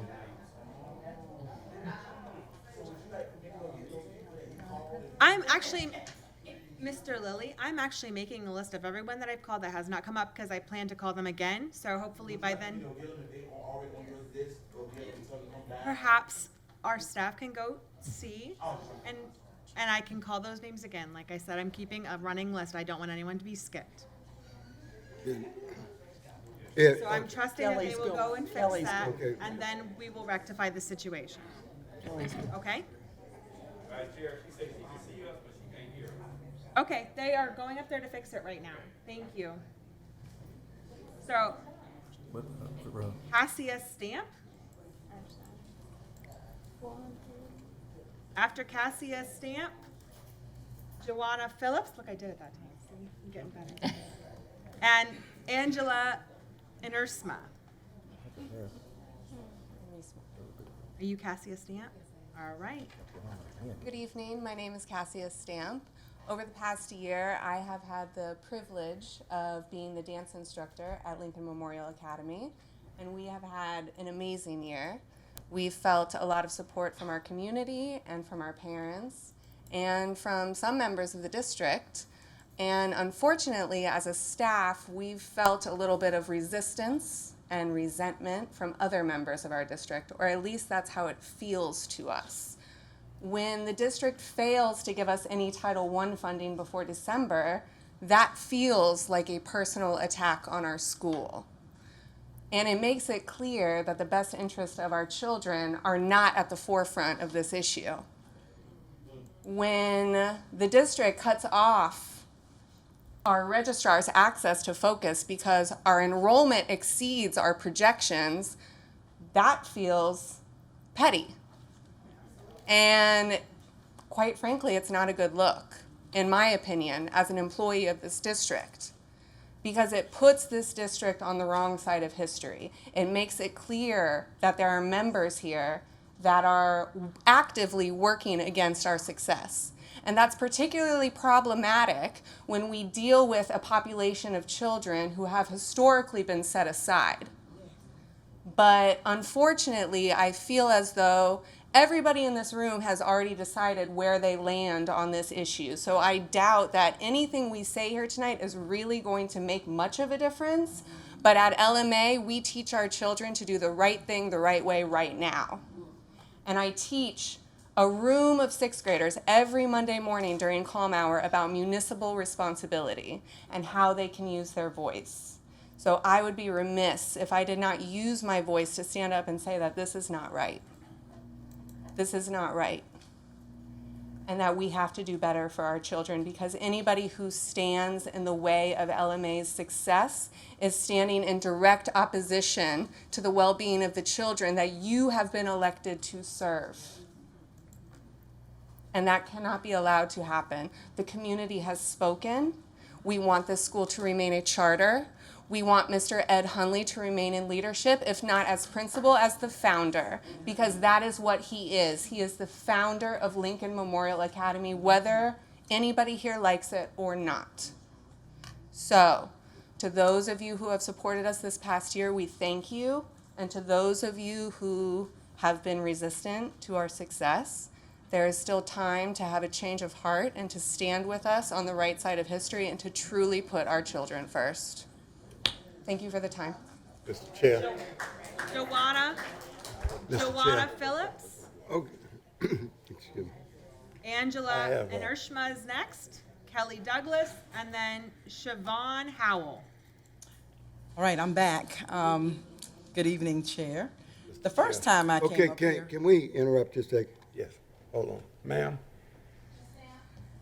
Ms. Stam, before you leave, I think that this is kind of exactly what we need to try to address.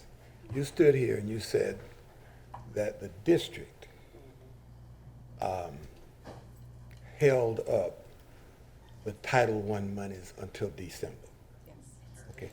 And I just want to ask you, if someone said to you that first and foremost, the decisions as to how much Title I money is to be received isn't even made until October of the current year. Well, I'm sorry. That's okay. I'm used to it. Okay? But if someone told you that in fact the funding for Title I schools isn't even determined until October, and that funding is not released to anybody until December. Would that change your mind? Because you stood right there and said, nothing you say is probably going to change our minds. So I want to ask you, if someone shared with you that that was the fact, those are the facts regarding Title I funding. And number two, the amount of Title I funding, whether it was decreased or not, would not be sufficient to cover the deficit that exists right now. Just those two facts. Would that make any difference to you? To me? Yes. Well, I understand that we were a first-year school, but I also understand that the majority of our children still went to our school previously when it was Lincoln Middle School. So, it's my understanding that children in poverty are probably still in poverty, and I have a feeling that this board probably could have done something. That's my feeling. Good. I'm glad to hear that that's your feeling. And I'm not going to hold up this whole meeting for us, but I think you ought to know that at the very beginning of the school year, the estimate for Title I funds that was submitted was rejected by the state.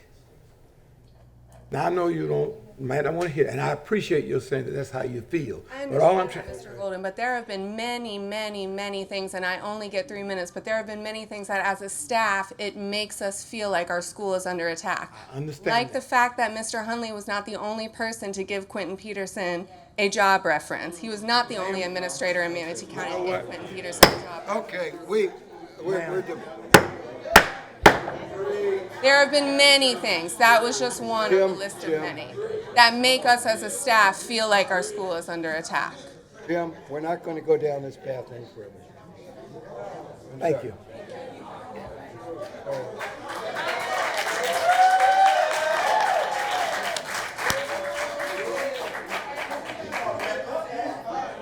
Jim, that's the problem with it. That's Let's okay. resume public comment. Thank you. Joanna Phillips. All right, good afternoon again. The first time I came, I was a little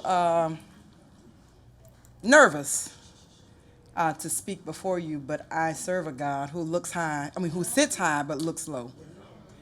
And you do reap what you sow.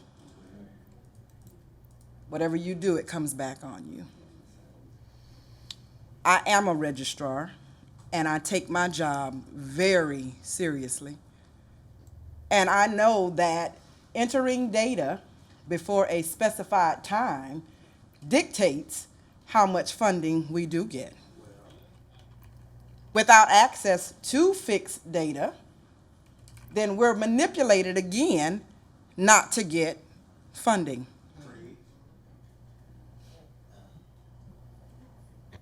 If you are serving in the best interest of all of our children, which I don't see any of us up there on your pictures, but if you are serving to be a benefit to all of our children, restore my rights. Restore my rights as a registrar. Once again, I am the only registrar in this district who does not have access to Focus. I can't update an address on the students that we previously had enrolled before you stopped my enrollment. I can't correct Survey 5 data that is due next Monday. I have been cut off of almost 3 days of work, in which I will have to work overtime to correct data fixes that should have been done Friday, Monday, and today. I was proud when I signed up to be an employee of the Manatee County School District back in 2004. I worked for you all for that long, and I'm gonna be honest. I was extremely proud to walk in a school building who has teachers that look like me. Not custodians that only look like me, Not only cafeteria workers that look like me, but teachers that look like me. Men, black men that are there to be positive influences in our children's lives. You don't employ black people the way you should.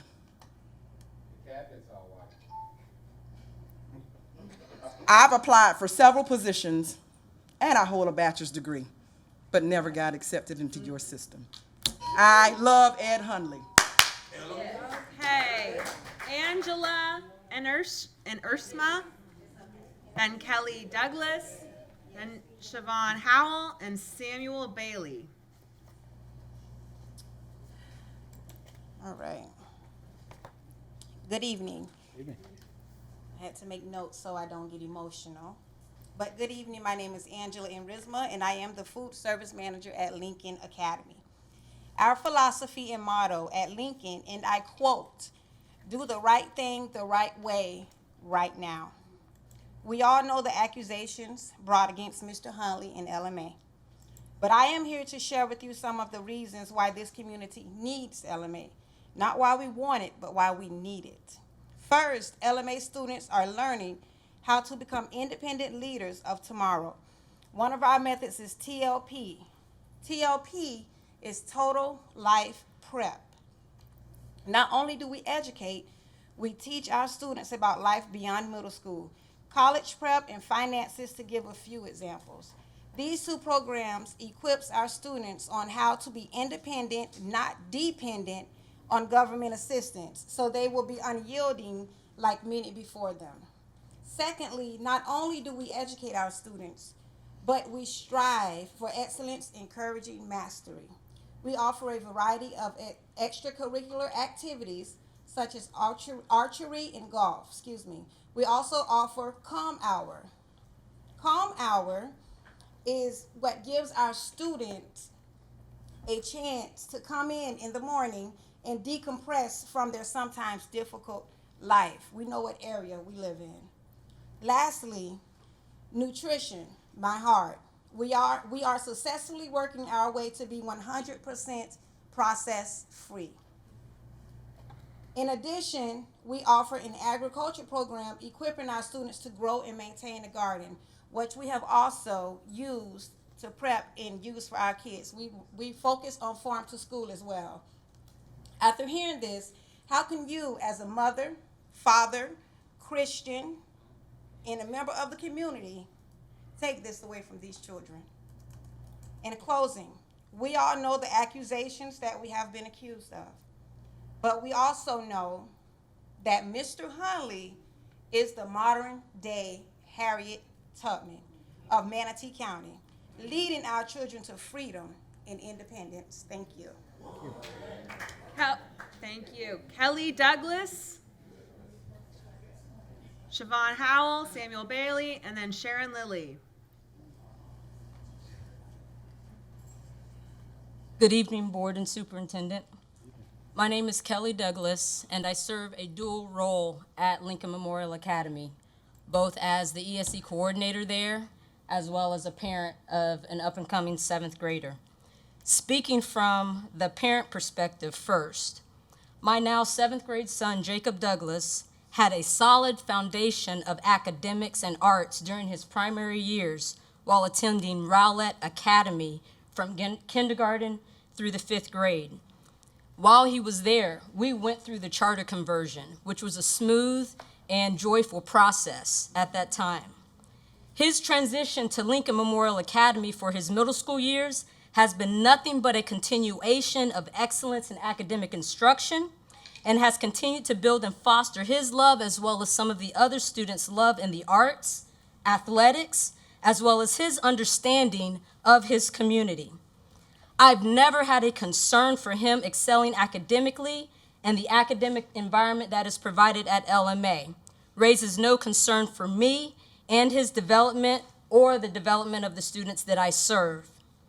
I love the level of accountability that is being taught and held daily from staff from every level of involvement, and the sense of pride and attitude that is being developed concerning personal, classroom, and school-wide achievements.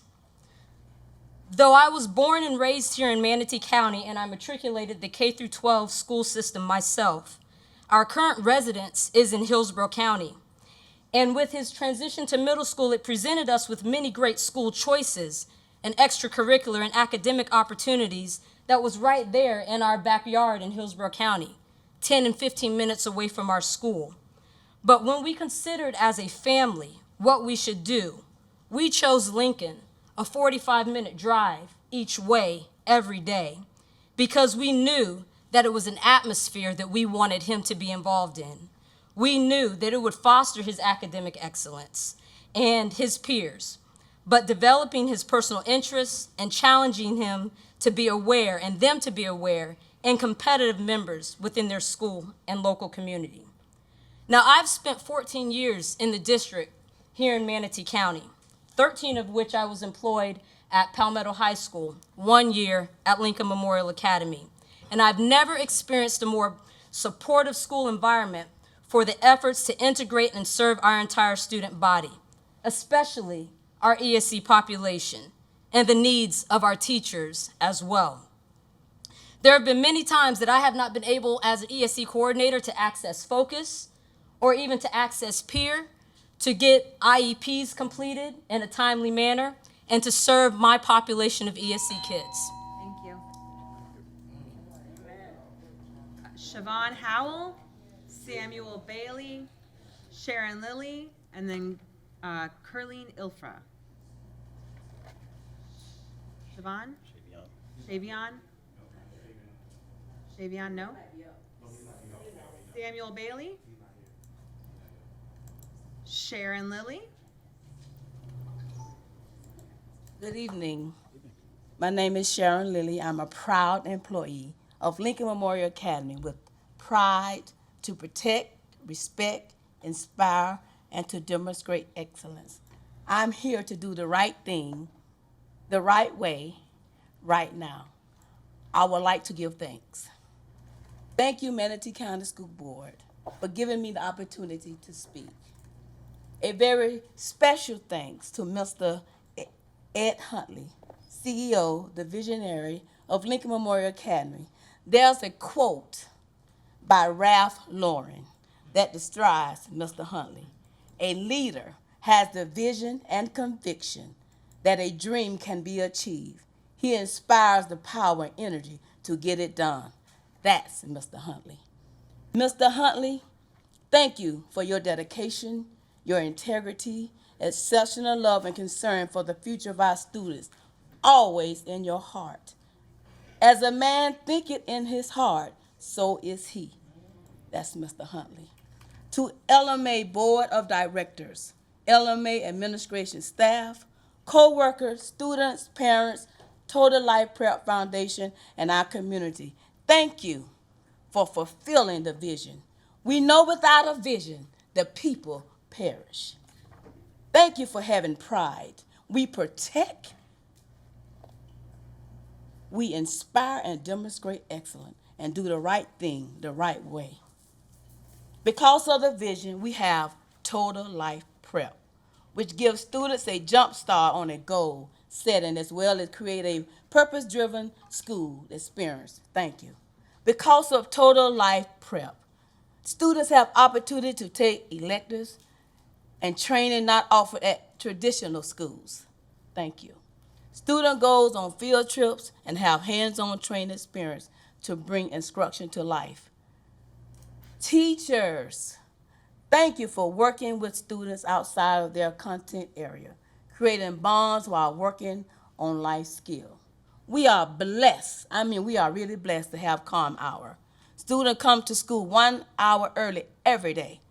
To the parents, thank you for making sure your children at the bus stop and bringing them to school on time for Calm Hour.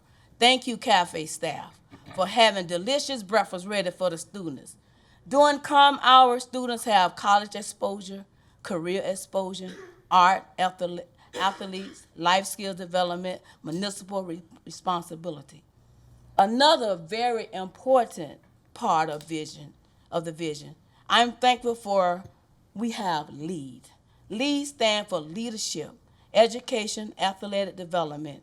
Students are trained on life skills, sportsmanship, teamwork, and quality character traits. Thank you. I'm grateful. I'm thankful for this opportunity. Thank you. Curleen Ilfra.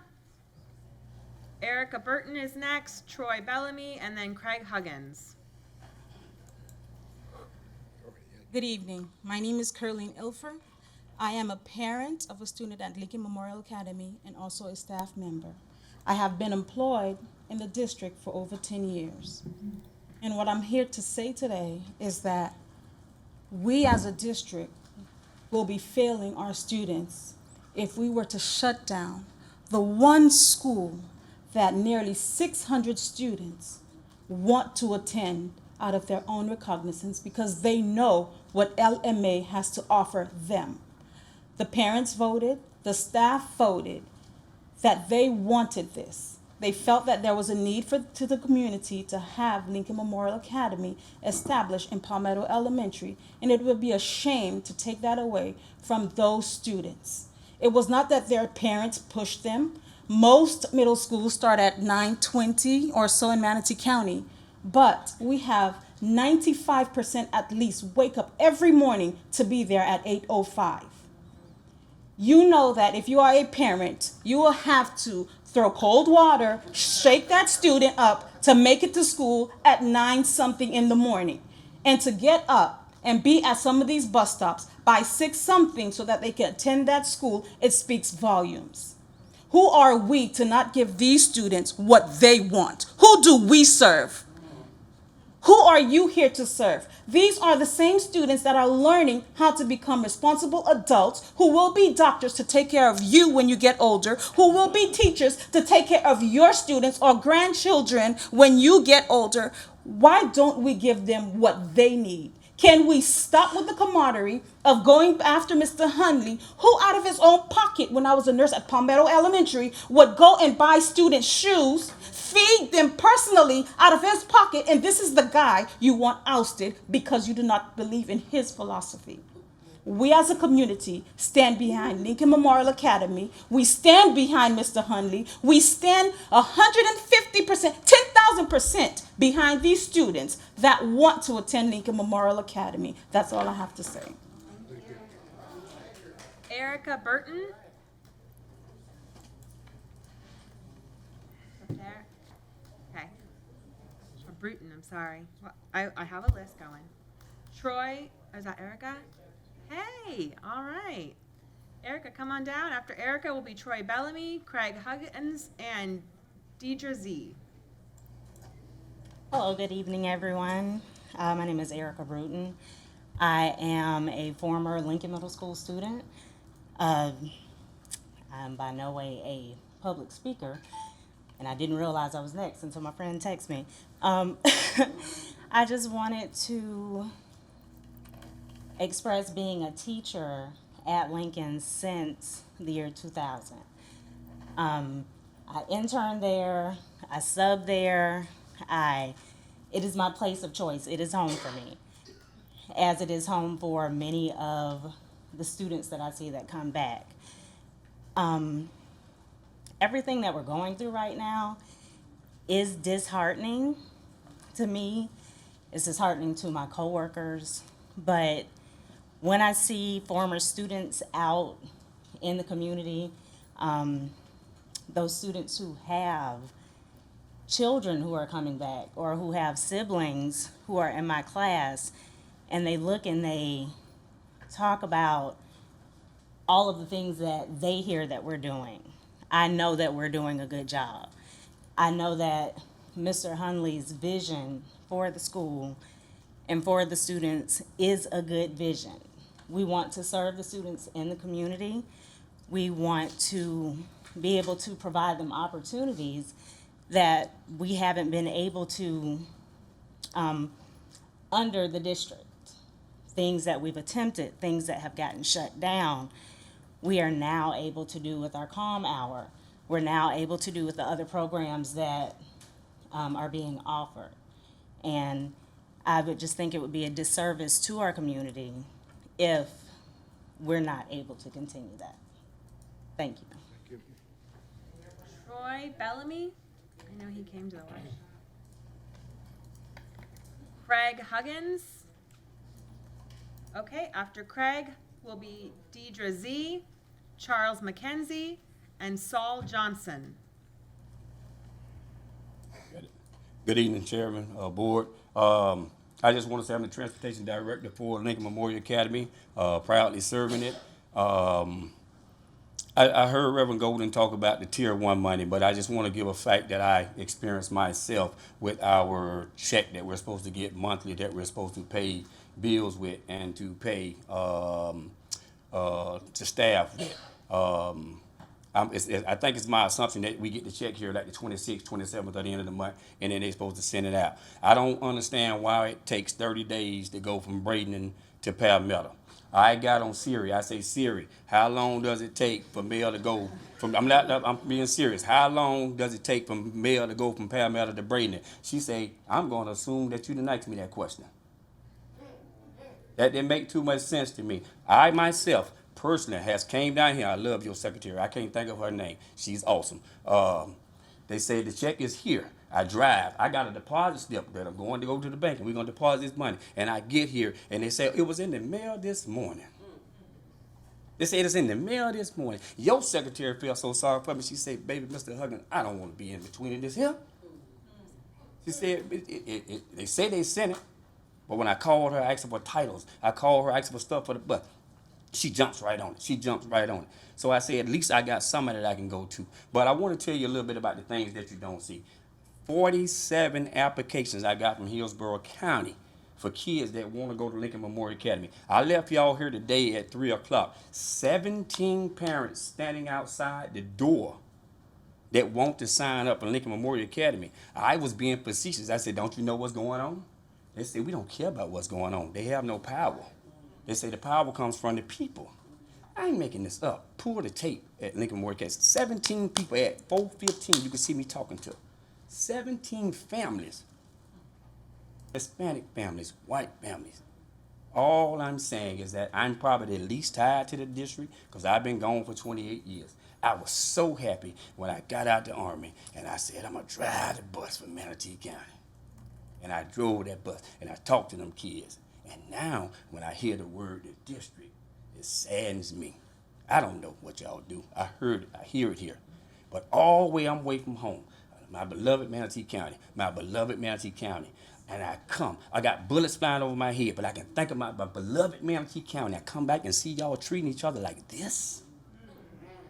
If you have any inclination of if you left this country and see that 8-year-old girls are married before they get 12 years old, 10-year-old married, and not married on fire, you're marrying 15 and 20-year-old, 35-year-old men. And what we're trying to do, you want to kill it? I don't understand it. I don't understand it. I appreciate y'all for giving me my 3 minutes. God bless. Deidre Z. After Deidre will be Charles McKenzie, Saul Johnson, and Delbra Howard. Good evening. I'm Deidre Z with Black Lives Matter, Sarasota, Manatee, and I'm here to support LMA and Mr. Huntley. Over the past year or so, we've seen Manatee County School District drag a stand-up guy and a pillar of the educational arena and of the community in the mud. You tried tearing down his character. You threw dirt on his name, even went as far as ganging up on him. Real gang-like behavior coming from the district. You went after his teacher certification, and when that didn't work, board members, employees of the district, and Richard Cochran, is that how you say his name? Focused its gang-like attacks directly on LMA, on innocent children, educators in a community. Not once did anyone from the district state they wanted what was best for the children or educators there at LMA, but instead came with attack after attack, regardless of who would be your casualty of your menacing behavior, because that's what it looks like in the newspaper. Your press conference, that's what it looks like in the newspaper. Mr. Huntley was my 4th grade teacher at M.E. Booker in Sarasota, Florida, a predominantly Black and minority elementary school. He was my fourth grade teacher during a time where many labels from the public school system were placed on me, like ADHD. I had an IEP too, SLD, trying to tear down my character and intellect before it even really began to start blossoming. It was people like Mr. Huntley who believed in me, gave me a safe space to authentically be myself and learn in a loving environment. So with that being said, there is absolutely nothing the district can do or say, the newspaper or any media outlet can do or say to take away from one of the most astounding experiences of my life. But I want to leave you all with a few questions to ponder on. If Mr. Huntley's certification was revoked off of a recommendation he made for a teacher charged after the fact of the recommendation, why hasn't that teacher's certification been revoked? Matter of fact, why haven't we even heard anything lately about Quentin Peterson and the alleged charges? Has he been even convicted yet? Where is the district and Ed Broski at with that case? Or was that simply a ploy to attack LMA for something totally unrelated? Perhaps something personal. Thank you. I call Manatee County School District's bluff. Thank you. Thank you. Charles McKenzie, Saul Johnson, Delbert Howard, and then CJ Zaya.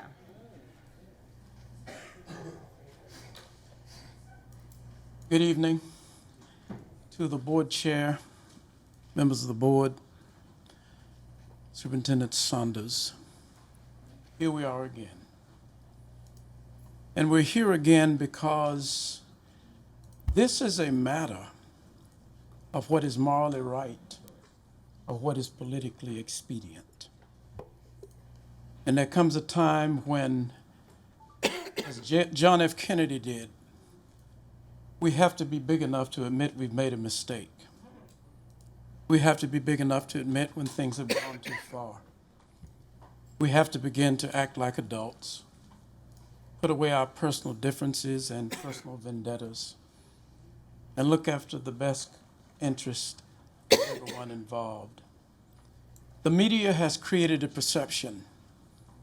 They've been fed some stale bread and some rotten meat, and they've become judge, jury, and executioner of the founder of this school. They have decided, through the information they have been given, that there's been mismanagement of funds and irresponsibility. 2 counties that failed to act in a timely manner in the case of a man who has not even been convicted of a crime have found a scapegoat. And that is essentially what this is. There are intelligent people sitting on this board, and I would hope conscientious people. And I would hope that you would look at this objectively, respect the democratic process. This community has chosen to make this a public charter. They have chosen to embrace the vision of this leader. Kennedy made a mistake in the Bay of Pigs. He was big enough to admit that. I was wrong. There was strategic error. The question before us tonight is, will we just be nasty to each other, or will we be mature and listen to each other and engage in real dialogue? I am hoping that the latter is the case. There's nothing wrong with seeing each other as human beings with needs, and these children as individuals who need our help, not a public spectacle and a public lynching. What we need is dialogue and compassion. I appeal to this board that we engage in that together. Leave this school alone. Work with the community. Embrace these children and give a fair hearing. Thank you. Saul Johnson, Delbra Howard? Okay. CJ Zaya? Okay, well, I'll add him to my list and I'll recall him again. Margie Woodson? Are you Margie? Yes? Okay, great. So after Margie will be Elijah Roberson, Betty Rhodes, and Cornell Maxfield. Good afternoon. To the board chair, assistant board members, and everyone that's in their respective place. My name is Margie G. Woodson. I'm a proud graduate of Lincoln Memorial High School in the class of 1969. We were taught to be proud, to be honest, and to be independent. We have that same thing being taught at Lincoln Memorial Academy. Yet, you don't want that school. We have a man that's proud, that's teaching children right from wrong, and to be the best that they can be, but yet you don't want him. I remember when you all were running for the Manatee County School Board, you had meetings in various locations in our community. At those meetings, you were asked, what will you do for our schools and for our children? Your answers were given. We looked you in the faces. We agreed with those answers. We voted. You won. Yet something went wrong. We asked questions about the schools and your role as school board members. But what we failed to ask was, what about the black schools in the black communities? We failed to ask, what about a strong black man as principal? Will you give him your support? We love Lincoln Memorial Academy because of what it stands for. What it stands for our community. That's the only school we have in our community. You have failed us. You don't care about us. You don't care about our community. You don't care about our children. I pray that when you go to bed tonight and you say your prayers, I pray that you will feel proud about what you've done. And I see that Mr. Zaya has stepped into the room, so come on down. And after Mr. Zaya will be Elijah Roberson and Betty Rhodes, and then Cornell Maxfield. I want to say first that I am Palmetto. We are Palmetto. I am LMA, and we are LMA. Please speak into the microphone. In 1970, Republican Governor Clark Kirk came to the school board building to prevent the integration of schools.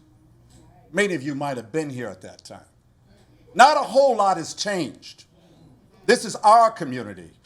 As an attorney who's won murder trials and practiced and had thousands of criminal cases, I can tell you about abuse of sheriffs, of police officers, of all kinds of people.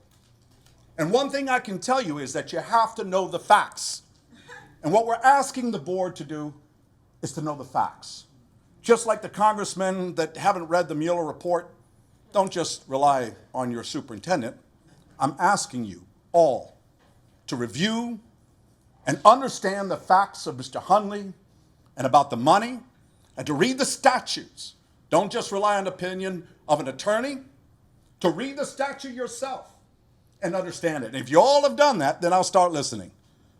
But let me say this. Miss Green came to the school. I was there. Mr. Hunley was presenting this idea of a charter school. And she said, I quote, "I'm going to fight for what's ours. We are taking our building back," unquote. That's the superintendent of Manatee County Schools at our meeting. From the very beginning, we've been attacked. Our board follows the statutory process, and I don't believe the school board is. And I say, by God, we're going to find out. There will be a day of reckoning. Because when you overreach and you violate the civil rights of our children and the parents, when you do not follow the moral conscience, and you violate statute, there will be a penalty, political and otherwise. But let me tell you something. There are two issues here. Mr. Hunley, who, and I've reviewed all the evidence, he will be found not at fault. I would say Sarasota County, even some members here in Manatee County, are covering up for some major errors that were done against Mr. Hunley. The evidence also shows that you, by statute, must help in the issue of the finances. And you have to act in good faith. We ask that you act in good faith. The board will work with you to make sure that the school works and is whole, that you have a recovery plan. If I'm not mistaken, wasn't it this board that had a 3-year recovery plan with the state? Have we forgotten that? All I'm asking, Mr. Minor, I respected you for being a watchdog, for standing up for justice and what's right, and we at LMA are asking the same. Thank you. Thank you. Elijah, please follow our policy. Elijah Roberson. Okay? Betty Rhodes, come on down. And after Betty Rhodes, Miss Maxfield, Rodney Jones, and then Ruth Beltran. Good evening, Superintendent and the board members. I'm going to tell you a little story, and to some of you all up here. 3 years ago, during and immediately after the president campaign, I myself, along with my friend right here, we was out to Louisiana in the parks, and we were just talking. The same issue came up. I said, yes, I stand by Mr. Hunley. I go out there and volunteer, and that's the school I graduated from 54 years ago. And I'm a proud Trojan and a proud Tiger. Okay, right now we see a number of racial slur and harassment of our minority kids because you on this board is not thinking about our neighborhood. Now, what you're doing right now is, I don't see nothing but hate and bias on this board. But my neighborhood, I'm still in the same neighborhood, just different area. When I was going to Lincoln, during that year, it was Lincoln Memorial High School. Now it's LMA, and I support Mr. Hunley and the staff and everything. But right now, what you're doing, you're turning a blind eye on our kids. You all are doing this. Now, I know for a fact, and I do a lot of research, but I don't have that long to talk. Charter schools are funded by the state and the district. If the state send you all money, it's up to you all to get that money there. If you don't get it there, how is they going to operate? You're going to have everybody mad with one another. But before I leave here, I'm going to ask Mr. Minor a simple question about one of his staff, and I'm going to see if he can give me the answer. And I know for a fact, you receive the funding on the average daily attendance, that's ADA. I read up on my facts. And I know a charter school is exempt, and I need for you all to tell me from Florida K through 20 Education Code, CH 1010-13 Florida statute. Now, Mr. Minor, I'm going to ask you. Mitch is coming for a job to work for you. Okay, is he a good person to work for? What would your answer be? Huh? You're not going to get into... No, because that's the only thing what was asked for him. And did you understand down in Sarasota, Todd is under investigation because his right-hand man, when the lady tried to go to him for sexual harassment, he didn't do anything. So check on that, okay? Okay. Miss Maxfield, come on down. After Miss Maxfield will be Rodney Jones, Ruth Beltran, and Kimberly Loge. Good evening, everyone. I'm Cornell Maxfield. I'm the CFO at Lincoln Memorial Academy. And I want to first say that our kids, as we speak, our drumline is performing at the World Rowing Championship at Benderson Park. And we're quite proud of them. And I want to say that ordinarily that would be something that would be celebrated right here in this room, that we'd parade the kids and clap for them and take pictures. And I want to say that because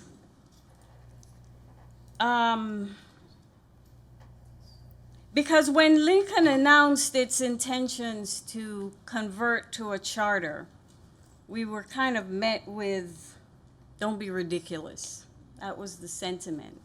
There was an immediate and unapologetic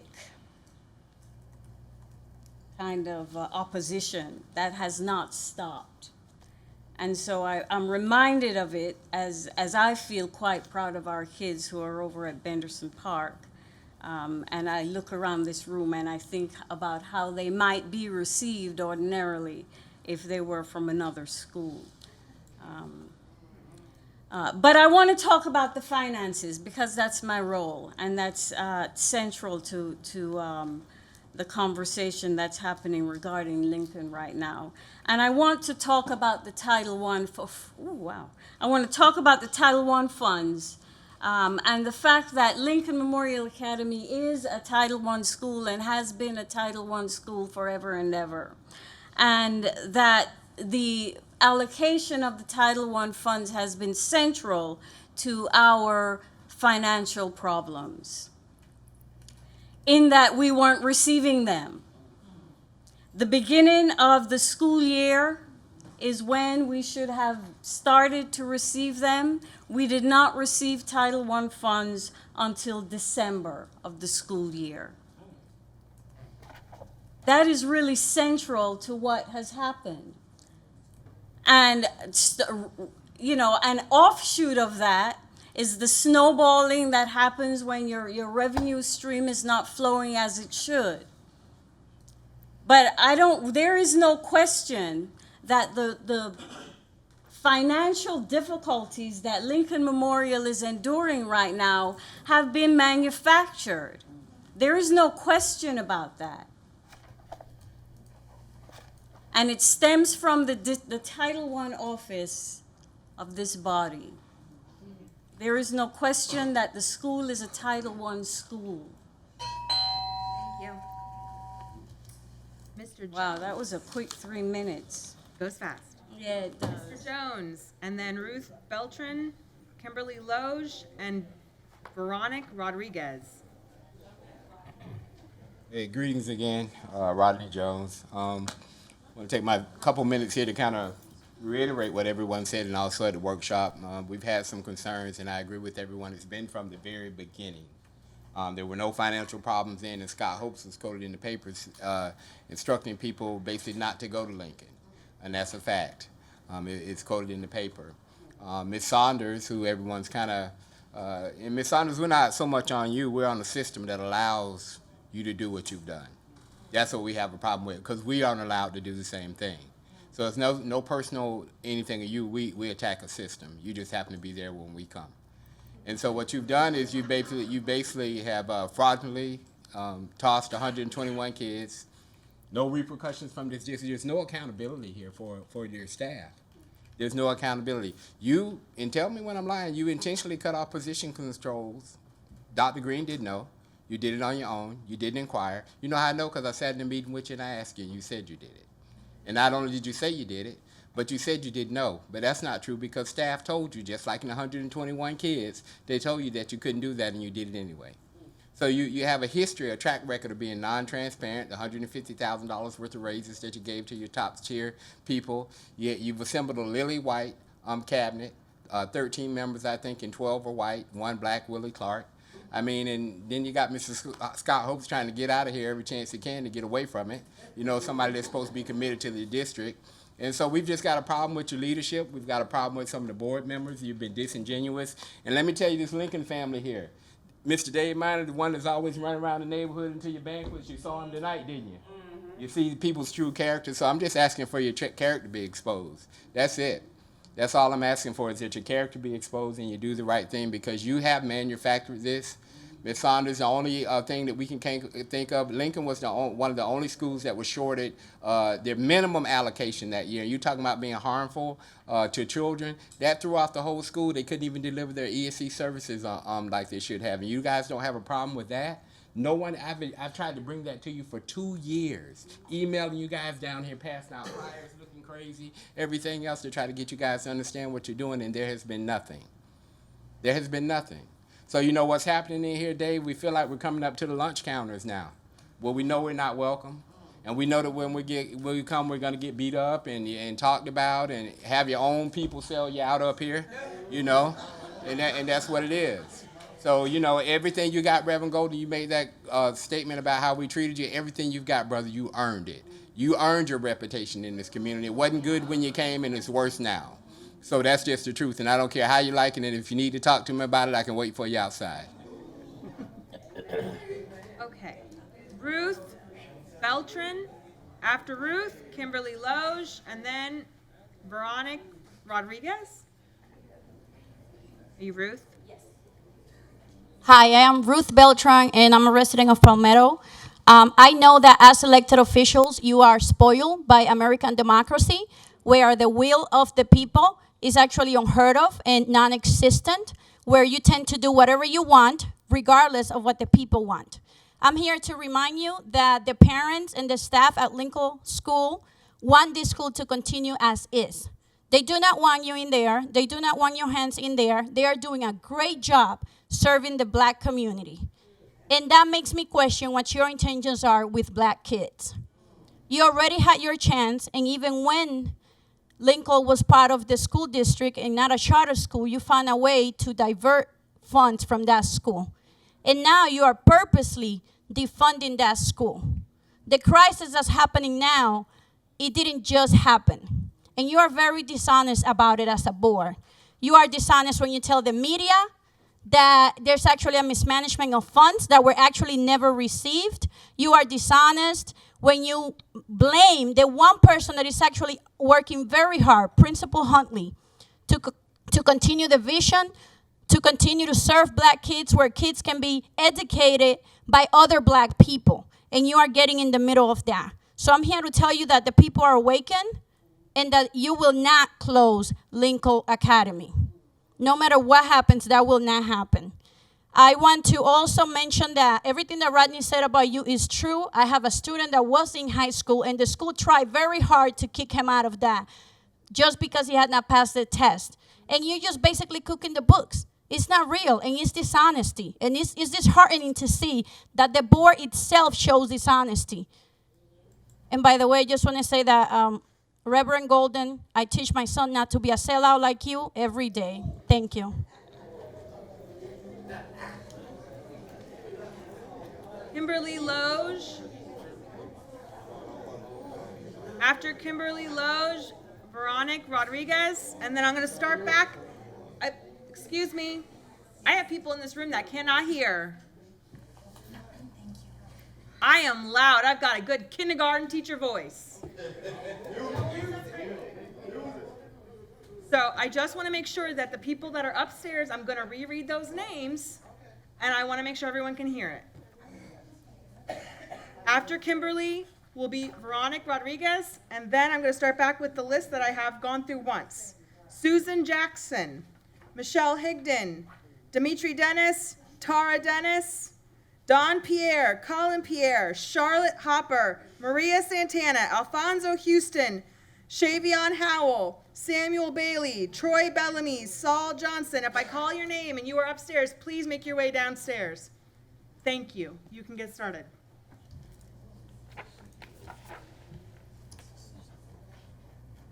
Good evening. I'm Kimberly Lowe, and good evening to you, dear school board members, Superintendent Saunders, and many of the staff here to support this operation. I've served as an agricultural educator and FFA advisor at Lincoln Middle School for 15 years, and 1 year prior at Pace Center for Girls, and also at Lincoln Memorial Academy, LMA, in its first year as a public transition charter. For 16 years, I've run a full and comprehensive agricultural program to inspire youth to know and appreciate where their food originates, equip them to grow their own, along with ornamental plants, and learn responsible animal husbandry.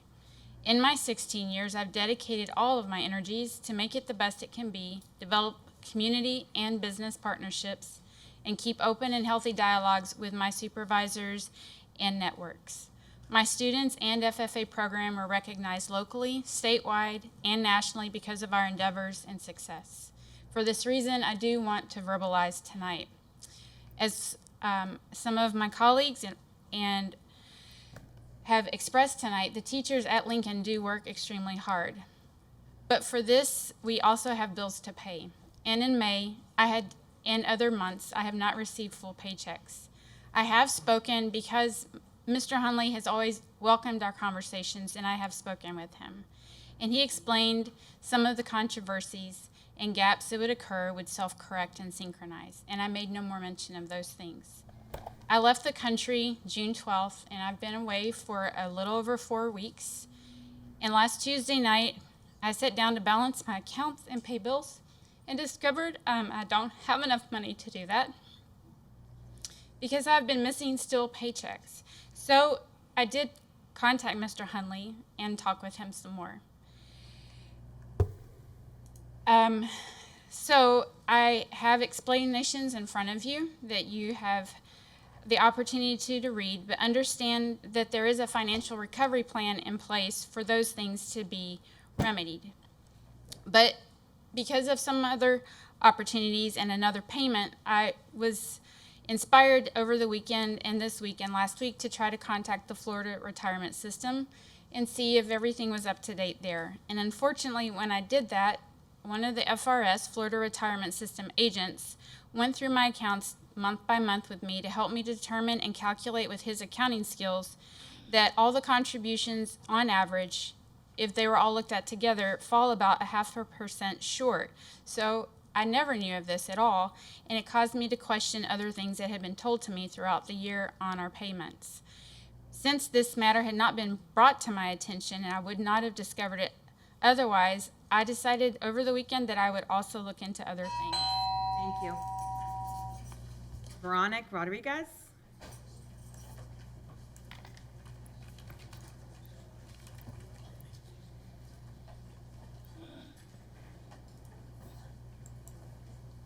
Good evening. My name is Veronica Rodriguez. I'm not a parent, not an employee. I'm just a Palmetto resident.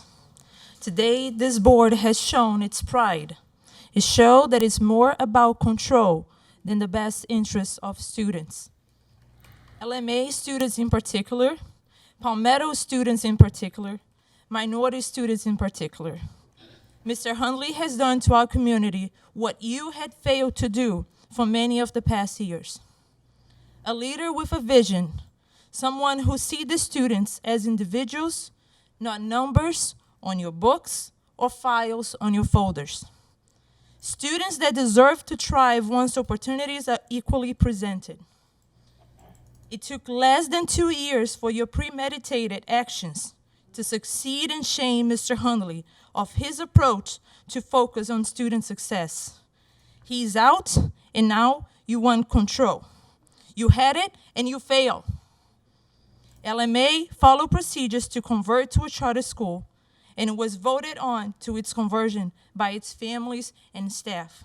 So let our staff and families vote on the present issues, and then we'll bring it to your attention.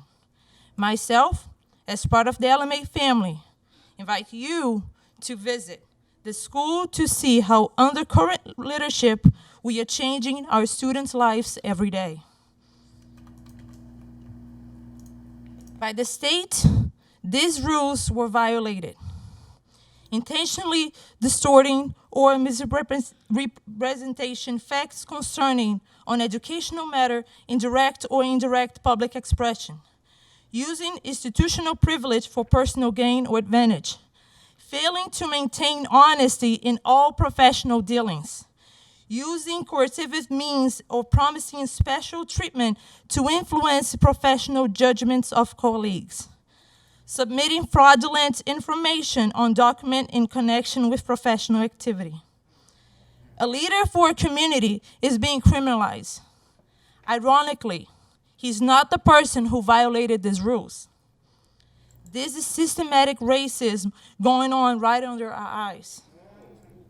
as I would like to congratulate Palmview Elementary, I would like to ask everyone to think, what other reason could we ask to add a 6th grader to an elementary school that is just a few blocks from LMA? We can provide 6th through 8th education to our community. Thank you for your time. Okay. I want to read the names one more time of the people that did not come up to speak. So if anybody is in the room, please come on down. Okay, the rules dictate that you have to sign up to speak. What was your name? I don't have your name on my list. Bonnie?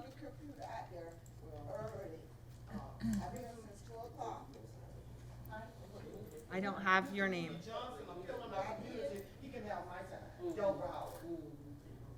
Ms. Is that okay with the board? We have, what's the name, Bonnie? Bonnie. Bonnie Hart, she signed up on the July 30th meeting. Oh, okay.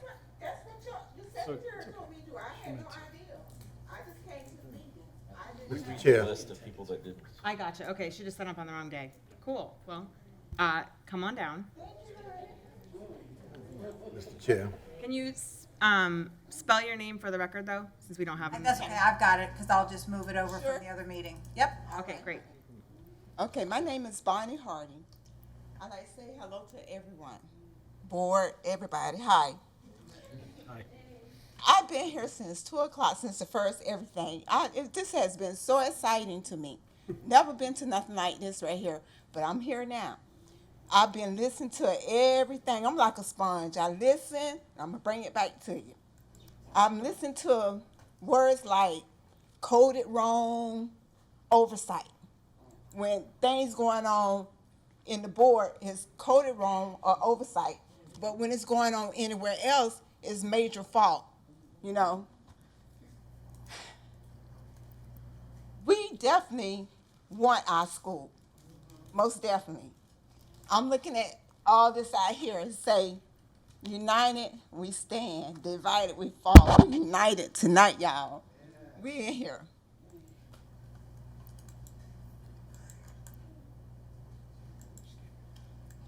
What else I want to say?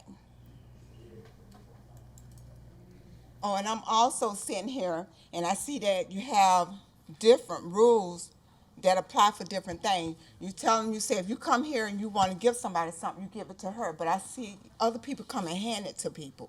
I saw that too. Yeah, I saw that.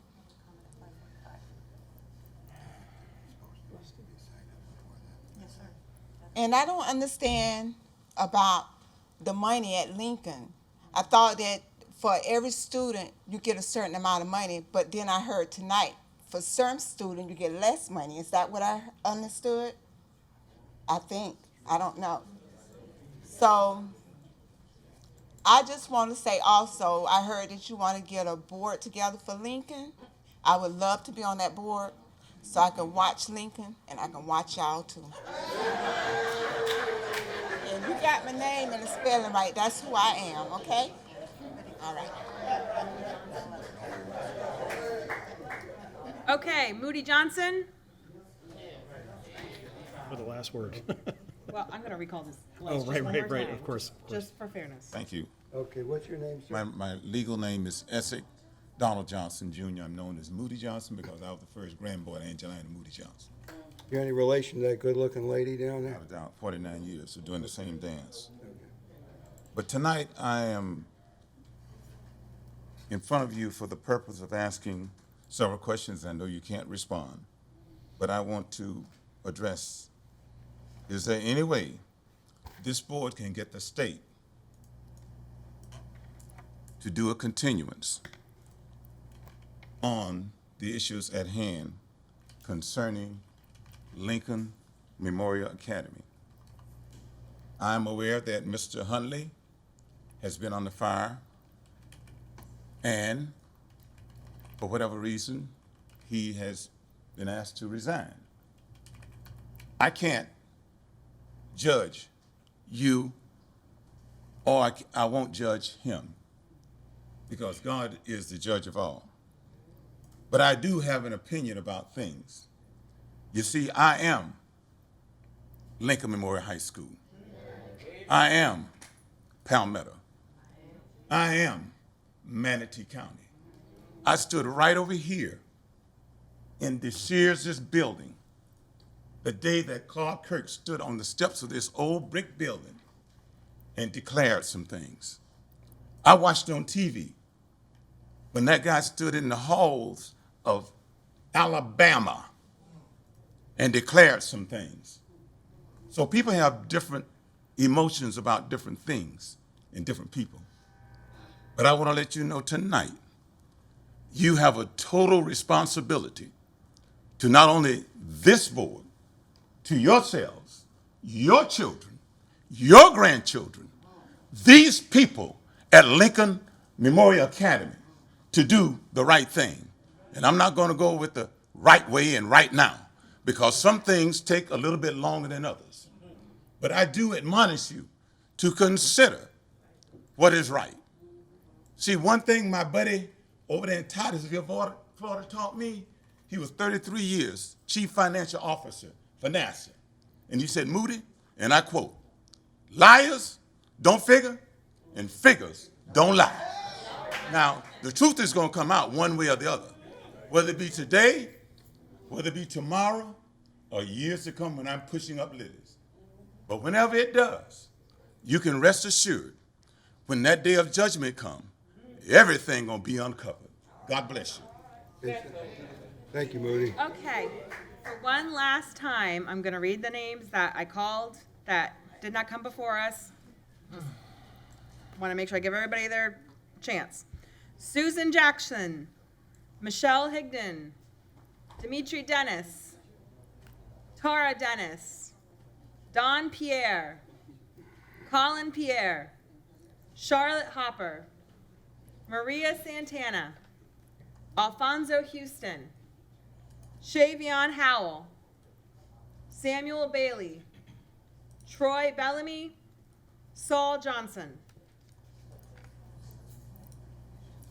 Anyone else in the house? All right, then that concludes public comment.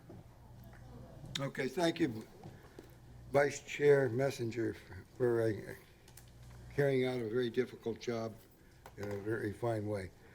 We've been doing this for a couple hours. We're going to take a short break right now, but adjourn and resume in about 10 minutes. Goes upstairs.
Please sit down.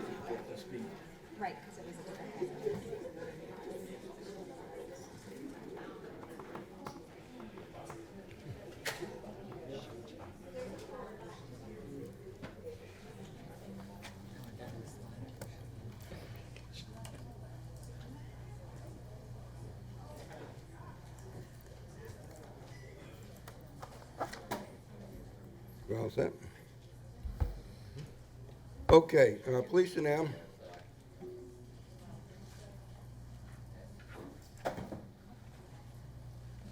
Thank you.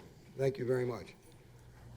By action of the board earlier in the meeting, it was agreed that immediately following public comment, we would reschedule matters concerning, this school. And so we're going to commence, with that.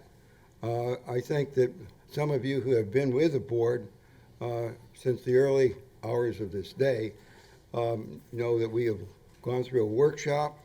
We've had the benefit of comments and information from staff and from those with the school about the situation going on there.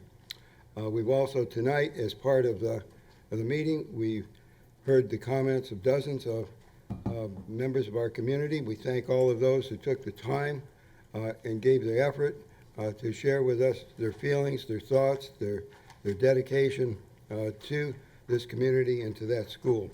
And the board, thanks everybody for doing that. Now, it is time for, the board to, among themselves, decide if the board wishes to take action, what it might want to do, and to discuss among ourselves. This is the time for the board discussion. So, I ask your indulgence. You may not like what is said, or you may love what is said, but please restrain yourself. This is for the board to go forward with.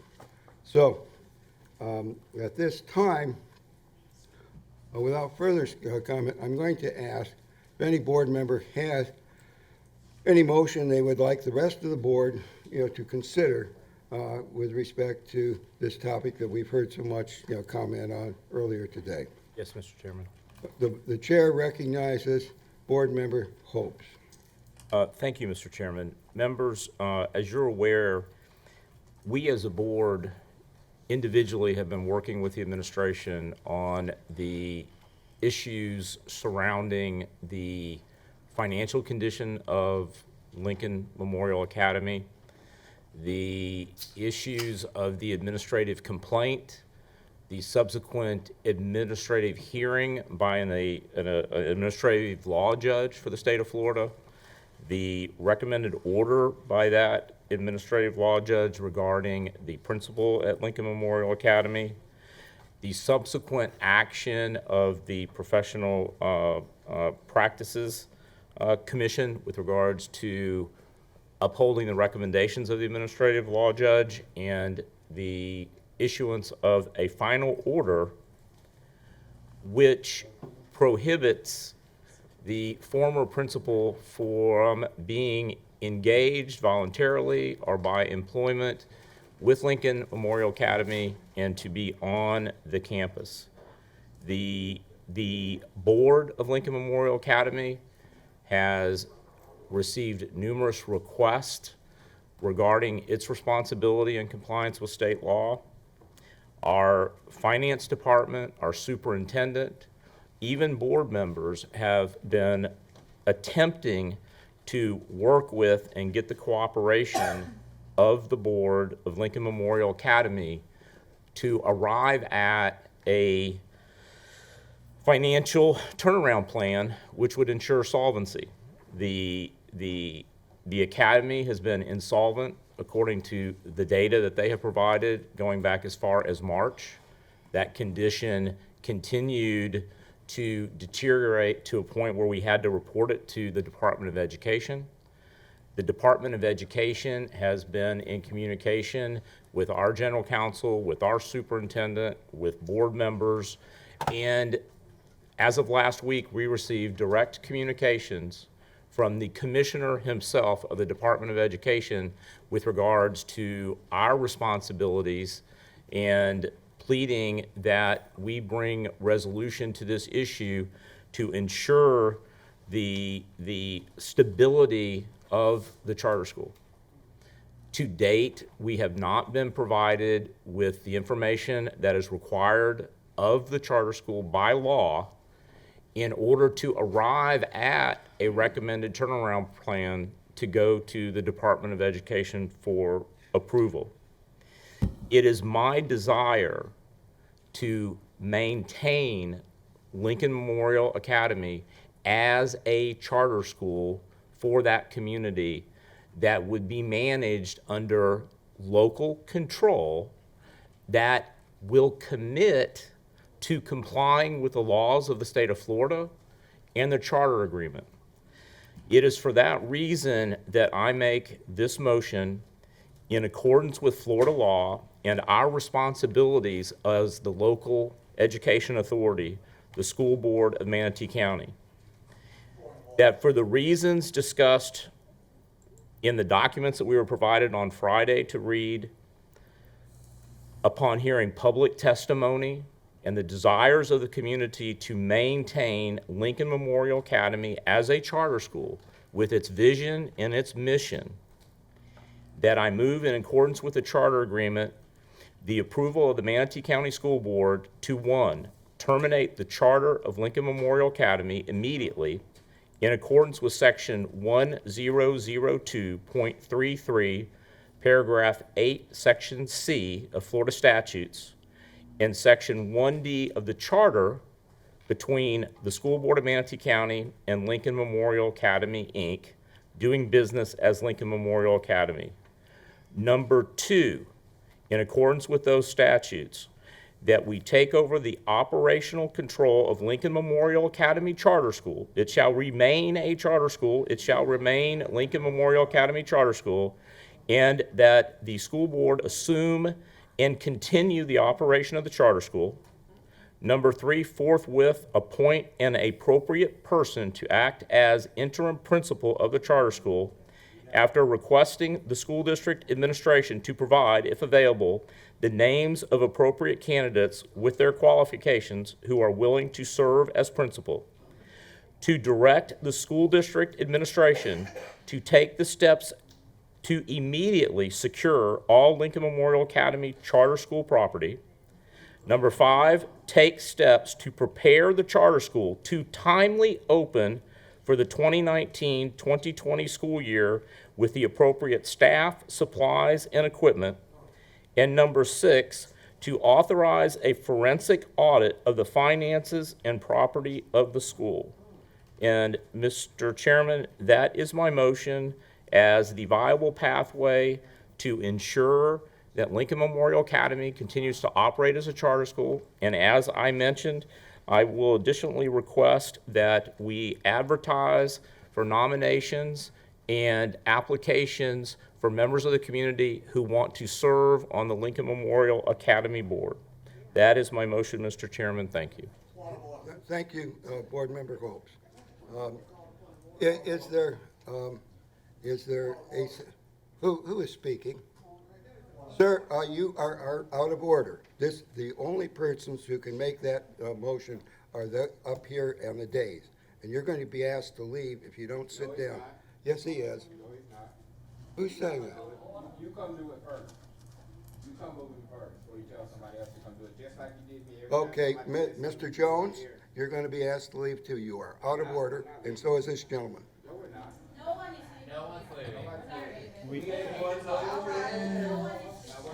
Okay. Is there a second to the motion? Okay. We have a motion. I will second the motion. Okay.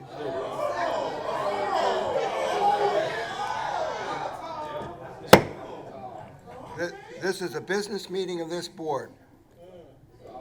This is not. Mr. Chair. Yes. The order of the day. Okay? The order of the day. Okay. There's been a motion. You have a second. Okay. I'll call for the question. Mr. Minor, can I address this?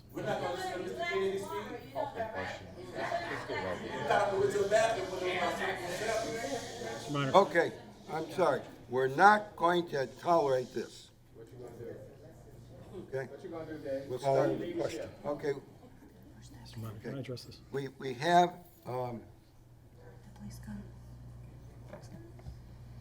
We have a motion. okay, we have. Oh, okay. Okay.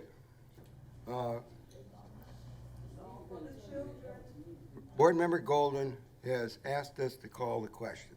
Okay? Now,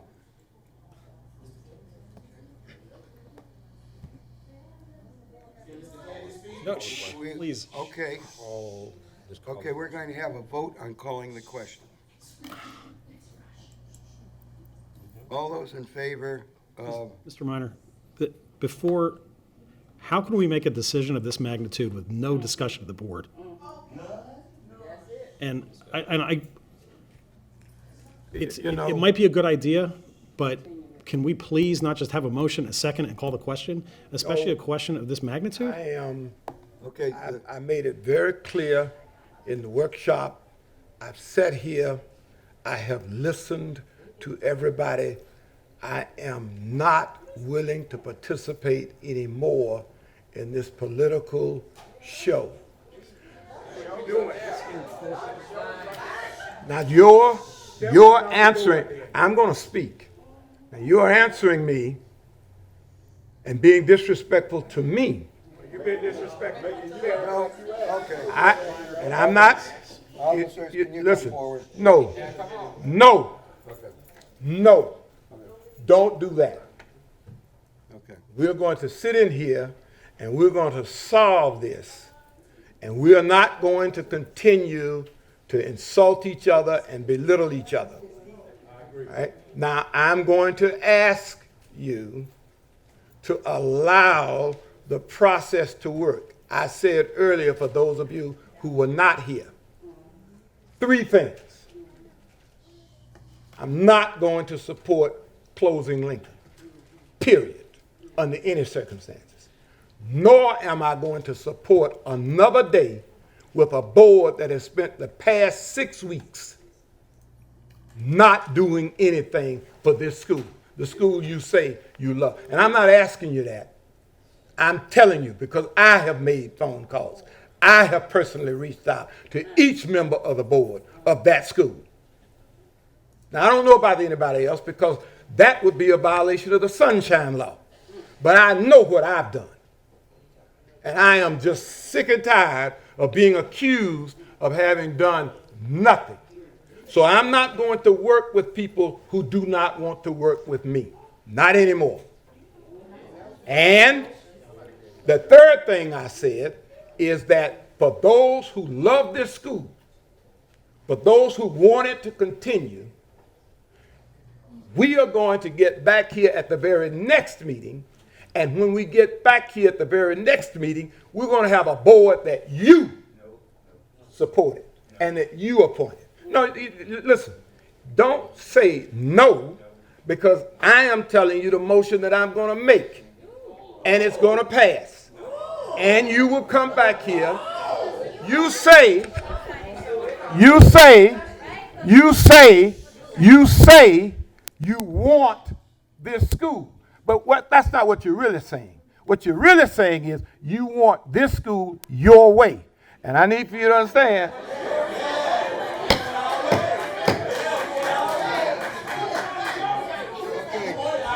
Call the question.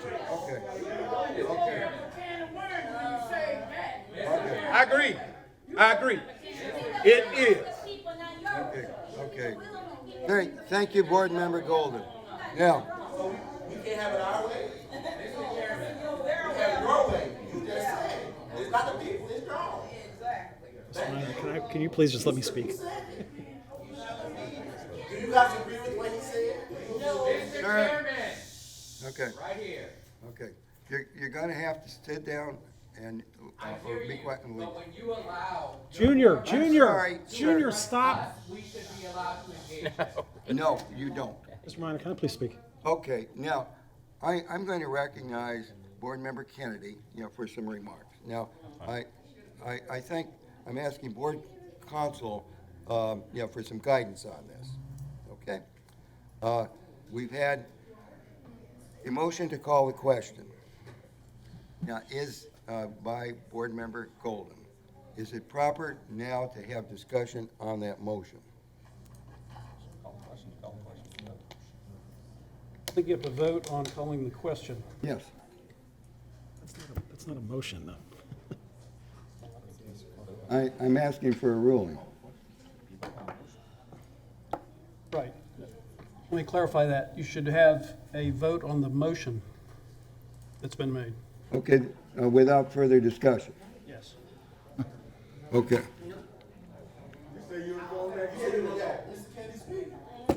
Okay, well, okay. And if it fails, you start over again. Does it have to be unanimous? No. Okay. Can I speak, please? I'm going to follow the rules of the board attorney. The board attorney has advised the chair that upon the making of a motion to call the question, there is not discussion, and there can be, it's not deciding the motion, but it is saying we are going to vote on the motion that has been made. The motion that's been made was made by Board Member Copes and seconded by Board Member Golden. I understood the board attorney to say that there's no discussion on this, call the question. So I'm going to ask for, to proceed with Board Member Golden's motion to call the question. And it does not have to be unanimous, but in order to prevail, it requires a majority of the board members to vote for it. So I'm going to ask that those in favor, those in favor of Board Member Golden's motion, to please signify by saying aye. Aye? Aye. Okay, there are 3 votes in favor. Those opposed indicate by saying nay. Calling the question is not a motion, so this is not even a vote. Okay, well, on the issue of calling the question, the vote is 3-2. Please correct me if I counted wrong. Okay? Okay, You have to call for a vote on my motion. okay, now, that did not decide anything. That brings up the motion that was made by Board Member Hopes, which was seconded by Board Member Golden. And I'm going to ask that those in favor of Board Member Hope's motion, please signify by saying aye. All those in favor, please signify by saying aye at this time. Aye. Okay? Mr. Minor, Okay, it's a 7-part motion. I don't even have a copy of it. It's not in writing anywhere. How can I vote on something I haven't even seen in writing? Okay. Now, I mean, don't railroad this. This is just making it worse. Gina had a copy of it. I don't have I honestly don't have a copy.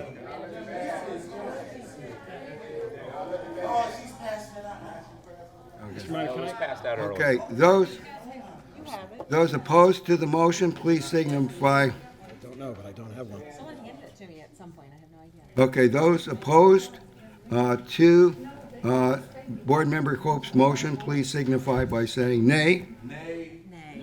Okay. No, Can I say one thing? okay, I am voting nay, but I am not necessarily opposed to this plan, but I believe we should have really thoroughly discussed it. And I understand the desire to call, no. I understand the desire to call it a question, but I feel as if we were supposed to arrive at something together, and I don't feel like that happened. And I think that there were more than one pathway forward, but we didn't even get a chance to have any of that conversation. So I will support, of course, whatever the board decides to do, and the board has obviously decided to do this, and I will support that. But I truly believe that we would have maybe arrived at the same answer, but we may not have. Now we won't even know. Chair, Okay, Mr. Golden, I, Board Member Golden. there is, as it stands right now, I want to make sure that I'm clear from the attorney.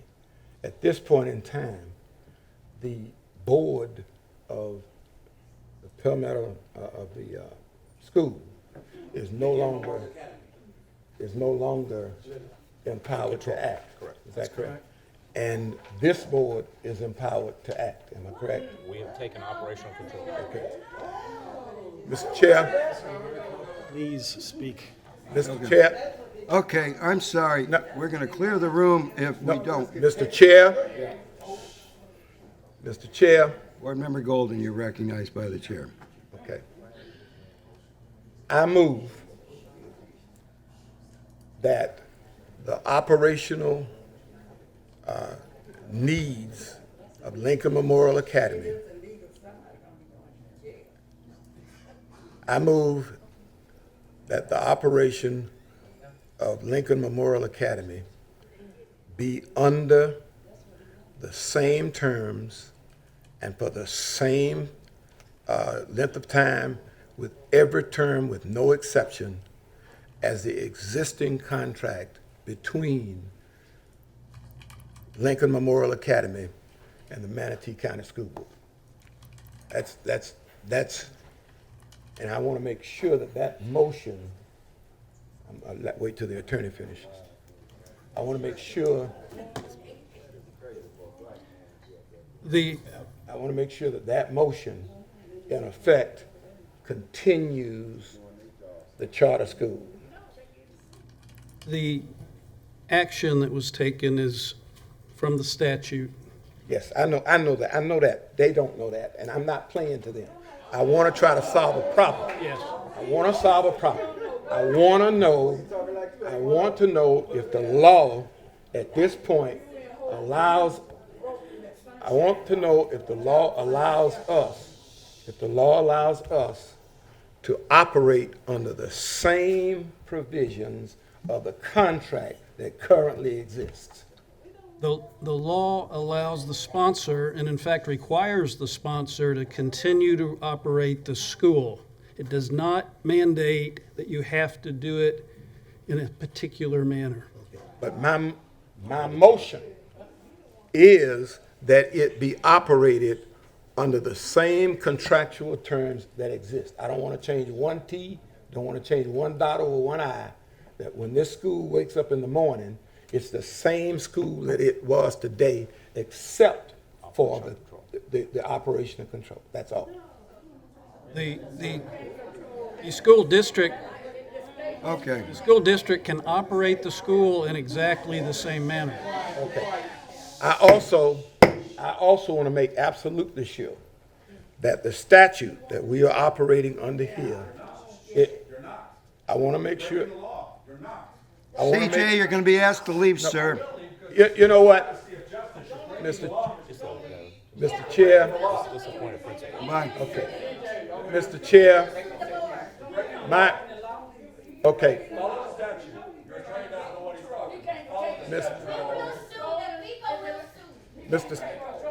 Mr. Chair, if I could finish my Okay. motion. I'm sorry. Because We have an option here of, clearing the auditorium and proceeding with business if we are interfered with, by an audience that otherwise prevents us from conducting the business. We are asking you to conduct yourselves in a proper way. If that is unacceptable, and we're going to be asking you to leave, and that I don't think is really desirable. my motion.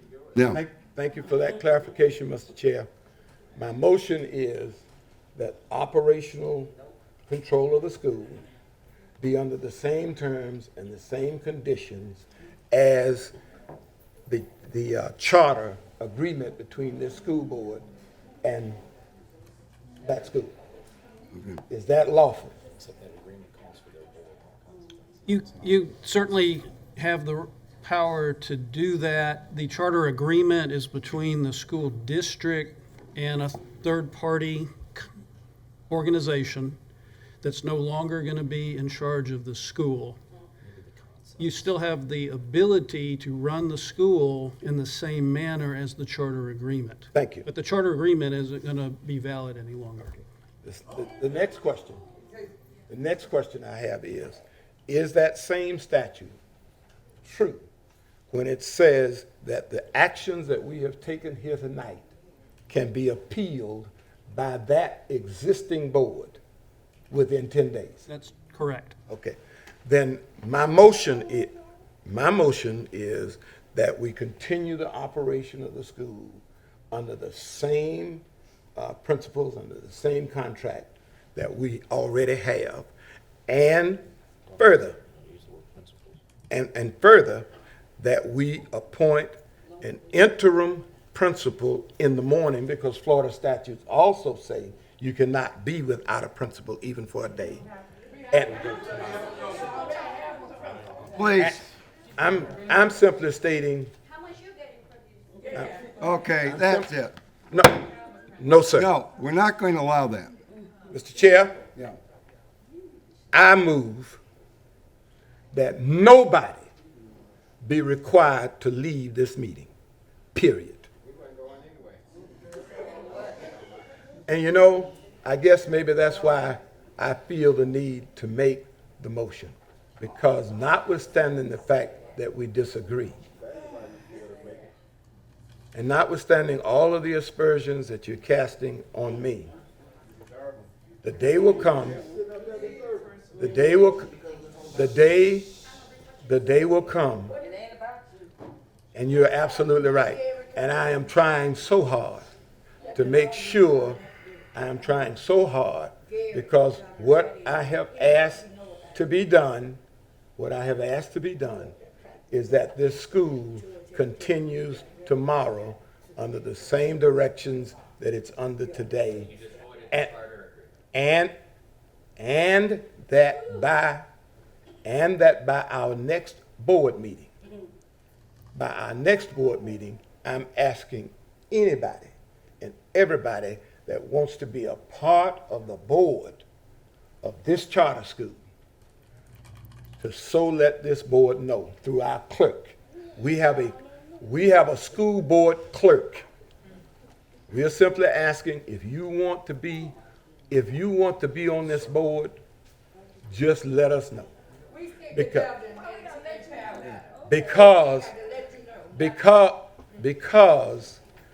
I do not want this school board to be in control or in charge of Lincoln Memorial Academy beyond the next date, Madam Superintendent, of the next school board meeting. When is that? 13th, I believe, of August. The 13th. So by the 13th of August, I am asking that we come back here to put in place a permanent board and a permanent principal elected by that board or selected by that board to continue this charter school. Now, Okay. I didn't want to really just say this, but I am going to say it. It's okay. It's all right. It's all right. But what we are up against here, and what we are up against on this board, and what you are not even considering, is that if we do not act at this local school board, tomorrow the Secretary of Education is going to act, and he's not going to listen to any of you. Okay. Yeah. Today, I talked to him today. Okay. At 3 o'clock, Okay. he did listen. Okay. So you watch out the two names that gave. Okay, I'm sorry. This is not. Now, I'm gonna. Okay. I've made my motion. It may die for the lack of a second. It died for lack of a second. I don't Okay. hesitate. Now, I'm gonna do something very unusual, and I think that Mr. Kennedy and Mrs. Messenger raised a good point that, about discussion. And I support the motion that Board Member Hopes made. You put down your hands, folks. You're not parts of the board. I'm sorry. The workshop is over.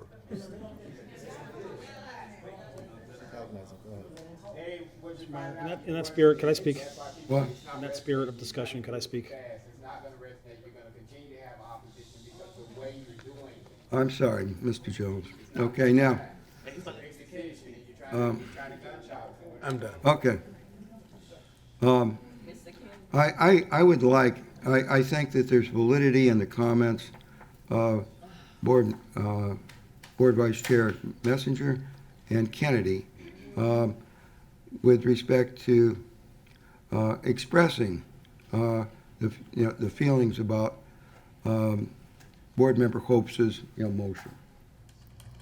I fully support it. I think it's the best way for continuing, to have, this charter school. Now, I'm sorry, folks. There's ways to conduct yourselves at these kind of meetings, and, okay, I think,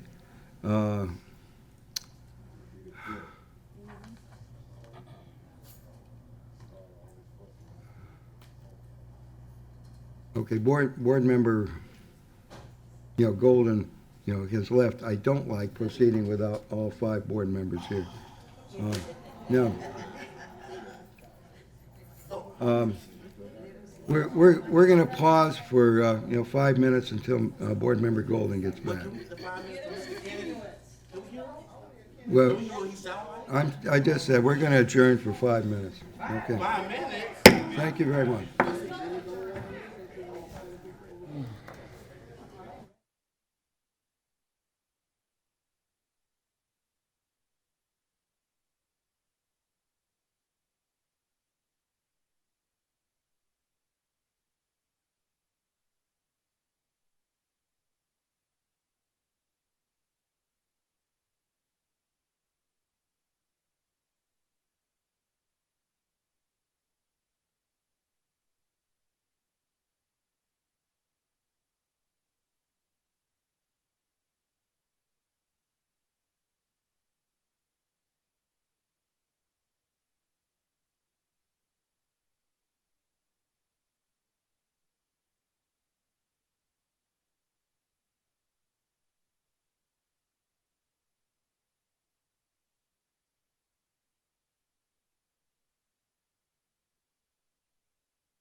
Please sit down or leave.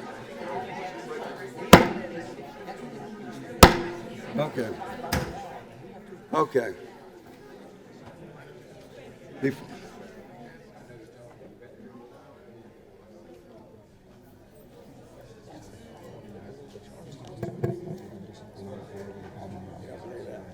They want this guy.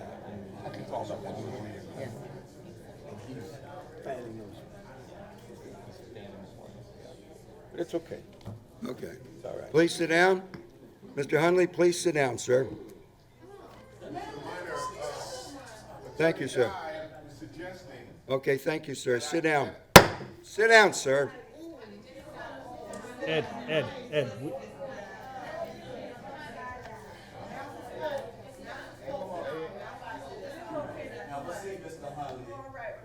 Mr. Minor, can I have a chance to speak? The attorney was asking, since it was added last minute, if I could have an opportunity to speak, because you couldn't sign up for public comment.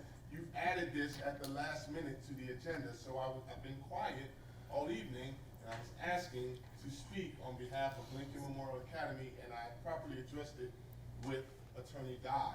Okay, thank you, sir. Please sit down. He said to ask you, which I'm doing now, please, to not violate my right and allow me to have my time. I'm not going to violate anybody's right now. Please sit down, sir. Thank you. Okay. Now. Okay, we left off, our board member, please sit down.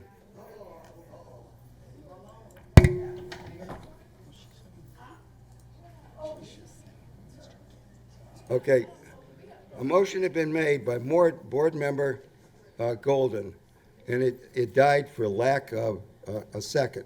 That's where we left off. Now, I'm part of the motion that was approved by this board included portion 3, and I'm going to ask board member Hopes to correct me if I'm wrong.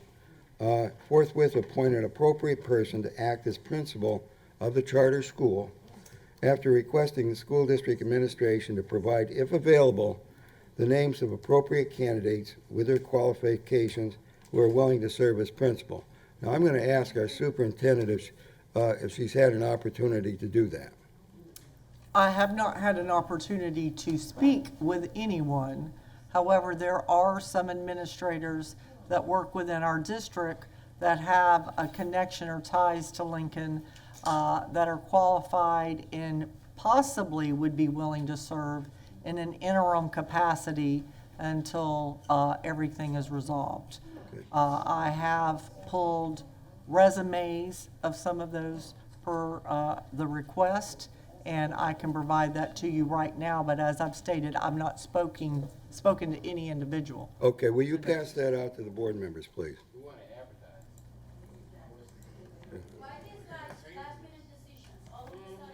Mr. Minor, can I please speak?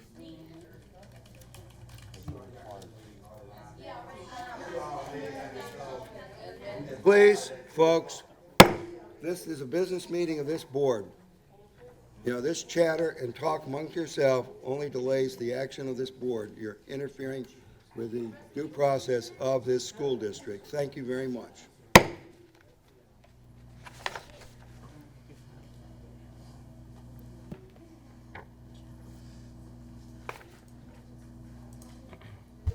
you go.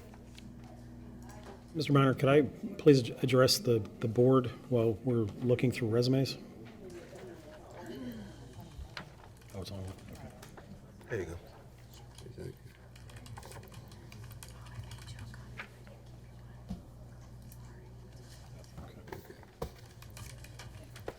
Okay, now.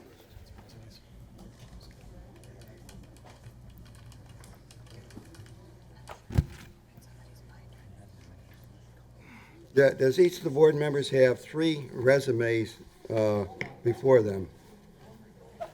Okay, I will tell, for the benefit of the public and those in the audience, the resumes of 3 people have been provided to us by the superintendent of schools, and I will give you the names Xavier Omar Edwards. Okay. Ronnie L. King. And Darlene S. Prue. Yeah. Okay. Yeah. The, what,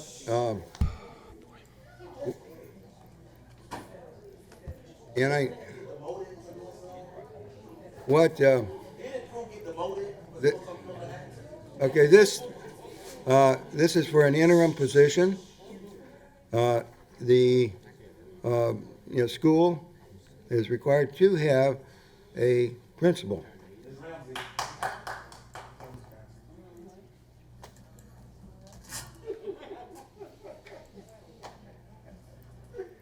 And I'm going to ask the superintendent to comment, on the three, for us. And, tell us briefly a little bit about them other than what we have here in the resumes. Yeah. Now, are all three employed by the district at this time? Y'all did all this Oh, I'm sorry. all this since 2 o'clock. I'm sorry.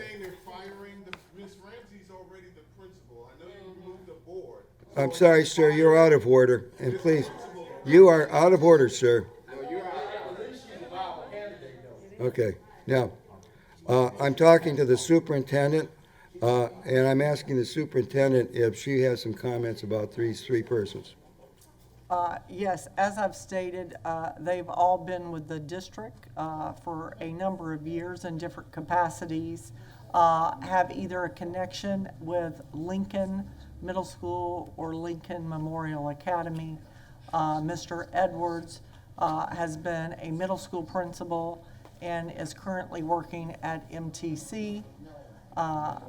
Mr. King has been a principal at Lincoln Middle, and then Ms. Prue just recently was an assistant principal there. So in a short notice, looking at a quick interim situation, who did we have that we could quickly reach out to put in a short-term basis until a board was permanently set?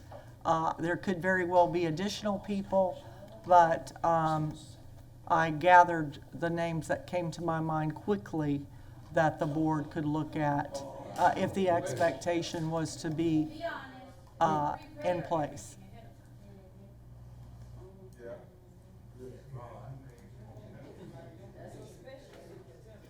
Okay, thank you, Superintendent Saunders.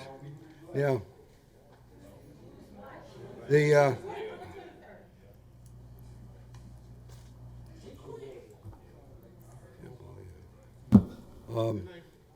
okay, now, one of the things that, Why are we not acknowledging Mr. Jones, please, sir, Why are we not acknowledging the person that's there? I'm sorry, sir, please, It's already you, acclimated to the school. Okay. Already acclimated to the process, already there. She's not even mentioned. okay, I'm asking, board counsel, okay, we cannot conduct business with this chatter going on. And I'm sorry, I'm gonna ask the board counsel, does the chair have authority to have those who are speaking from the audience without being recognized, to be escorted out? Absolutely. Absolutely, and that's what we're gonna do. Mr. Jones, you're number one.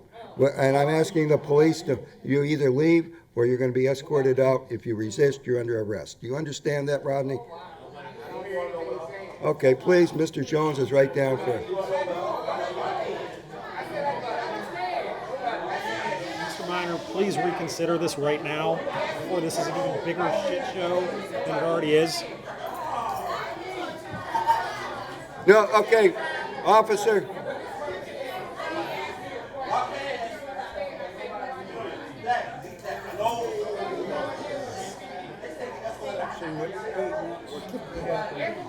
Can you please reconsider? You're just throwing gasoline on a fire. We're not getting anything done, Charlie. If you would let me speak for a half hour. No peace! No peace! No justice! No peace!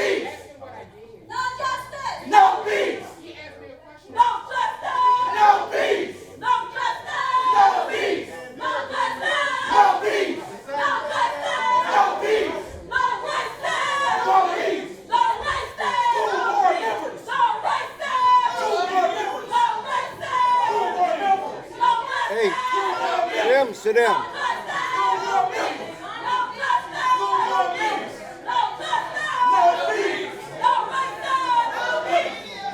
Jim?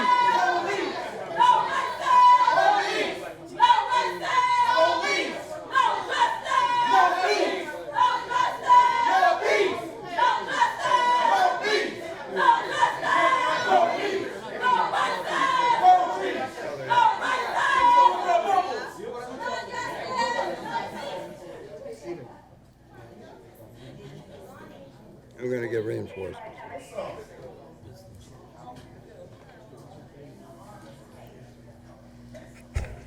Now that we've got all of that out the way, No, we ain't done.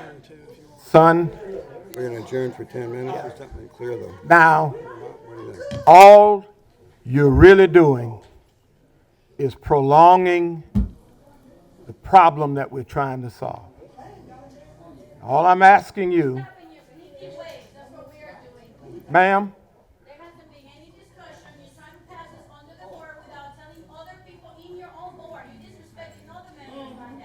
ma'am, You want me to let Mr. Charlie King speak?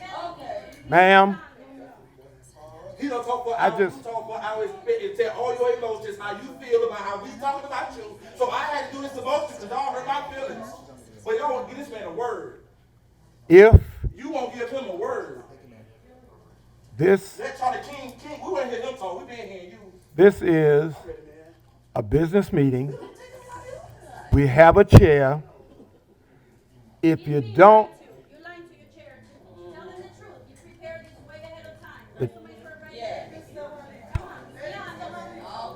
look, you know what? Be recognized to speak, please.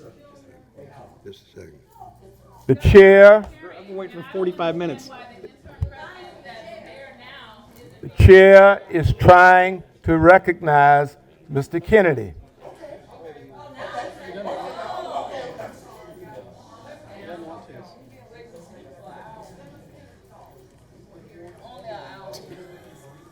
I don't want to hear me.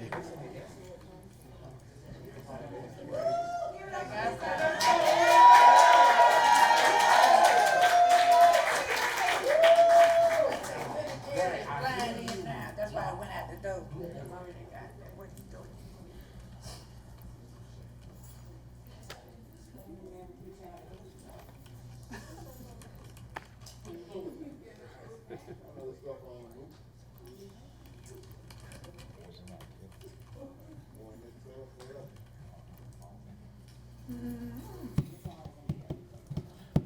You know, I did this back in 64 and stuff. It's just terrible. Had to fight for my life for many years. We had a fight in 2019. It's awful.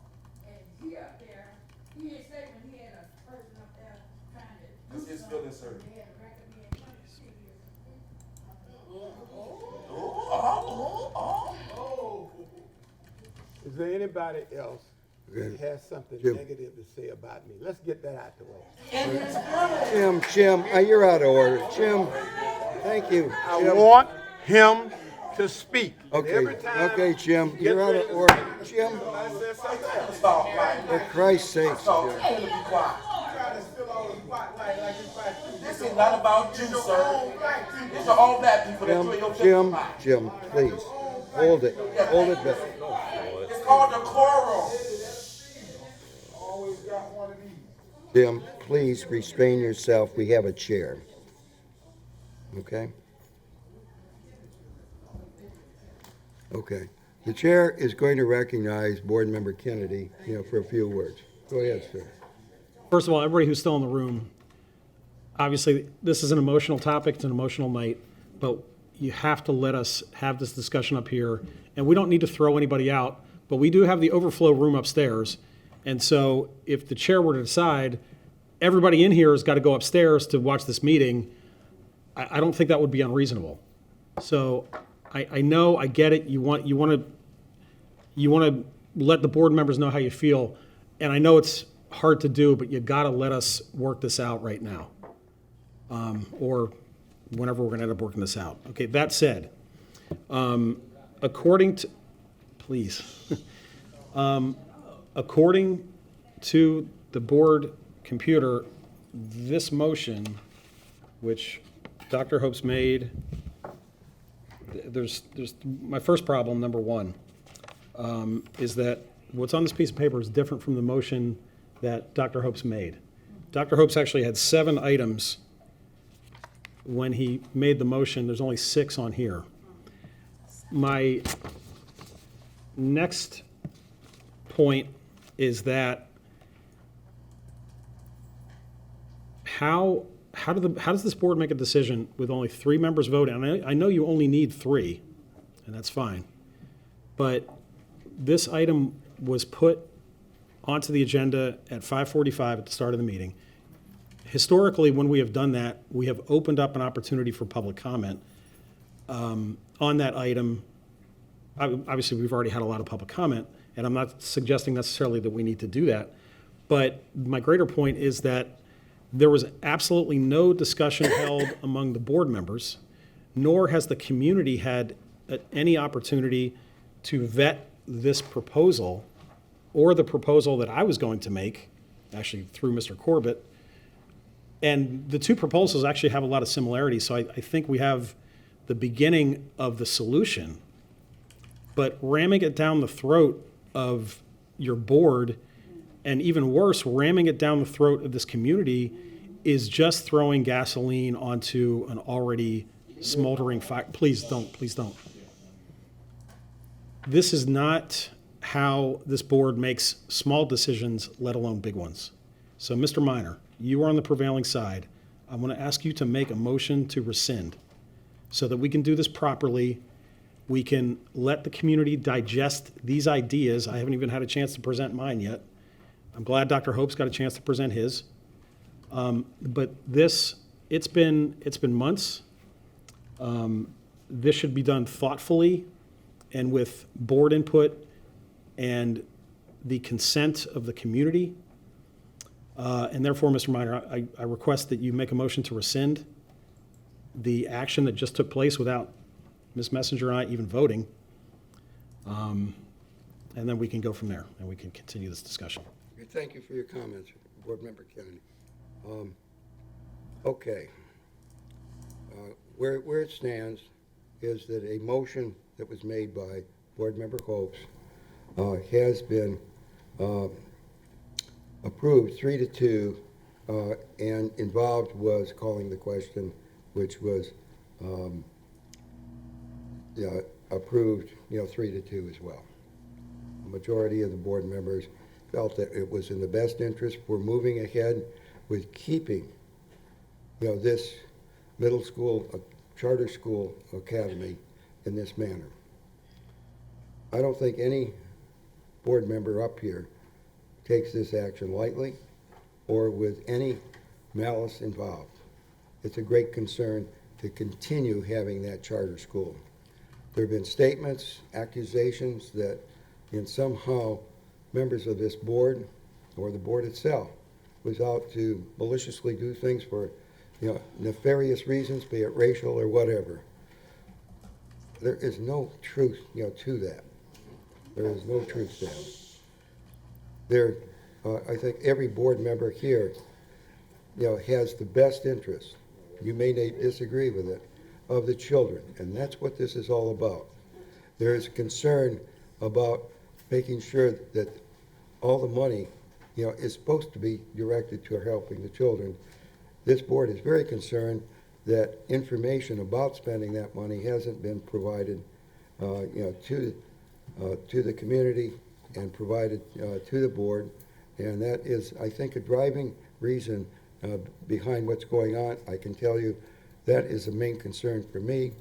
Anyone who says it's racial or something like that, you don't have to take my word for it, but my history as an individual would rebut that, being throughout my life. This isn't pleasant business, and everybody likes everybody to like them, but sometimes you have to do things that aren't liked by everybody, because on your due examination of a situation, you have to move forward in ways that sometimes are not popular. And that's what this board has done tonight. I understand that many of you, maybe all of you, disagree with that. I respect disagreement. I don't respect the behavior I've seen tonight by people not allowing this board to do its business. That is not respectable conduct, in my opinion. Of course, you disagree. Okay, there have been suggestions, and the board members have received, correspondence about, well, what if, some money, additional money were provided to the, charter, to the charter school by a loan or something like that. I'm sure I can only speak for myself, that this kind of, financing, for this whole financing is been considered by myself, and I think this is what Board Member Kennedy is alluding to, and I think by the other board members themselves. I don't see, that as any viable, solution for continuing on a long-term basis, having, the best charter school in Manatee County, for serving the kids in Manatee County, serving the employees.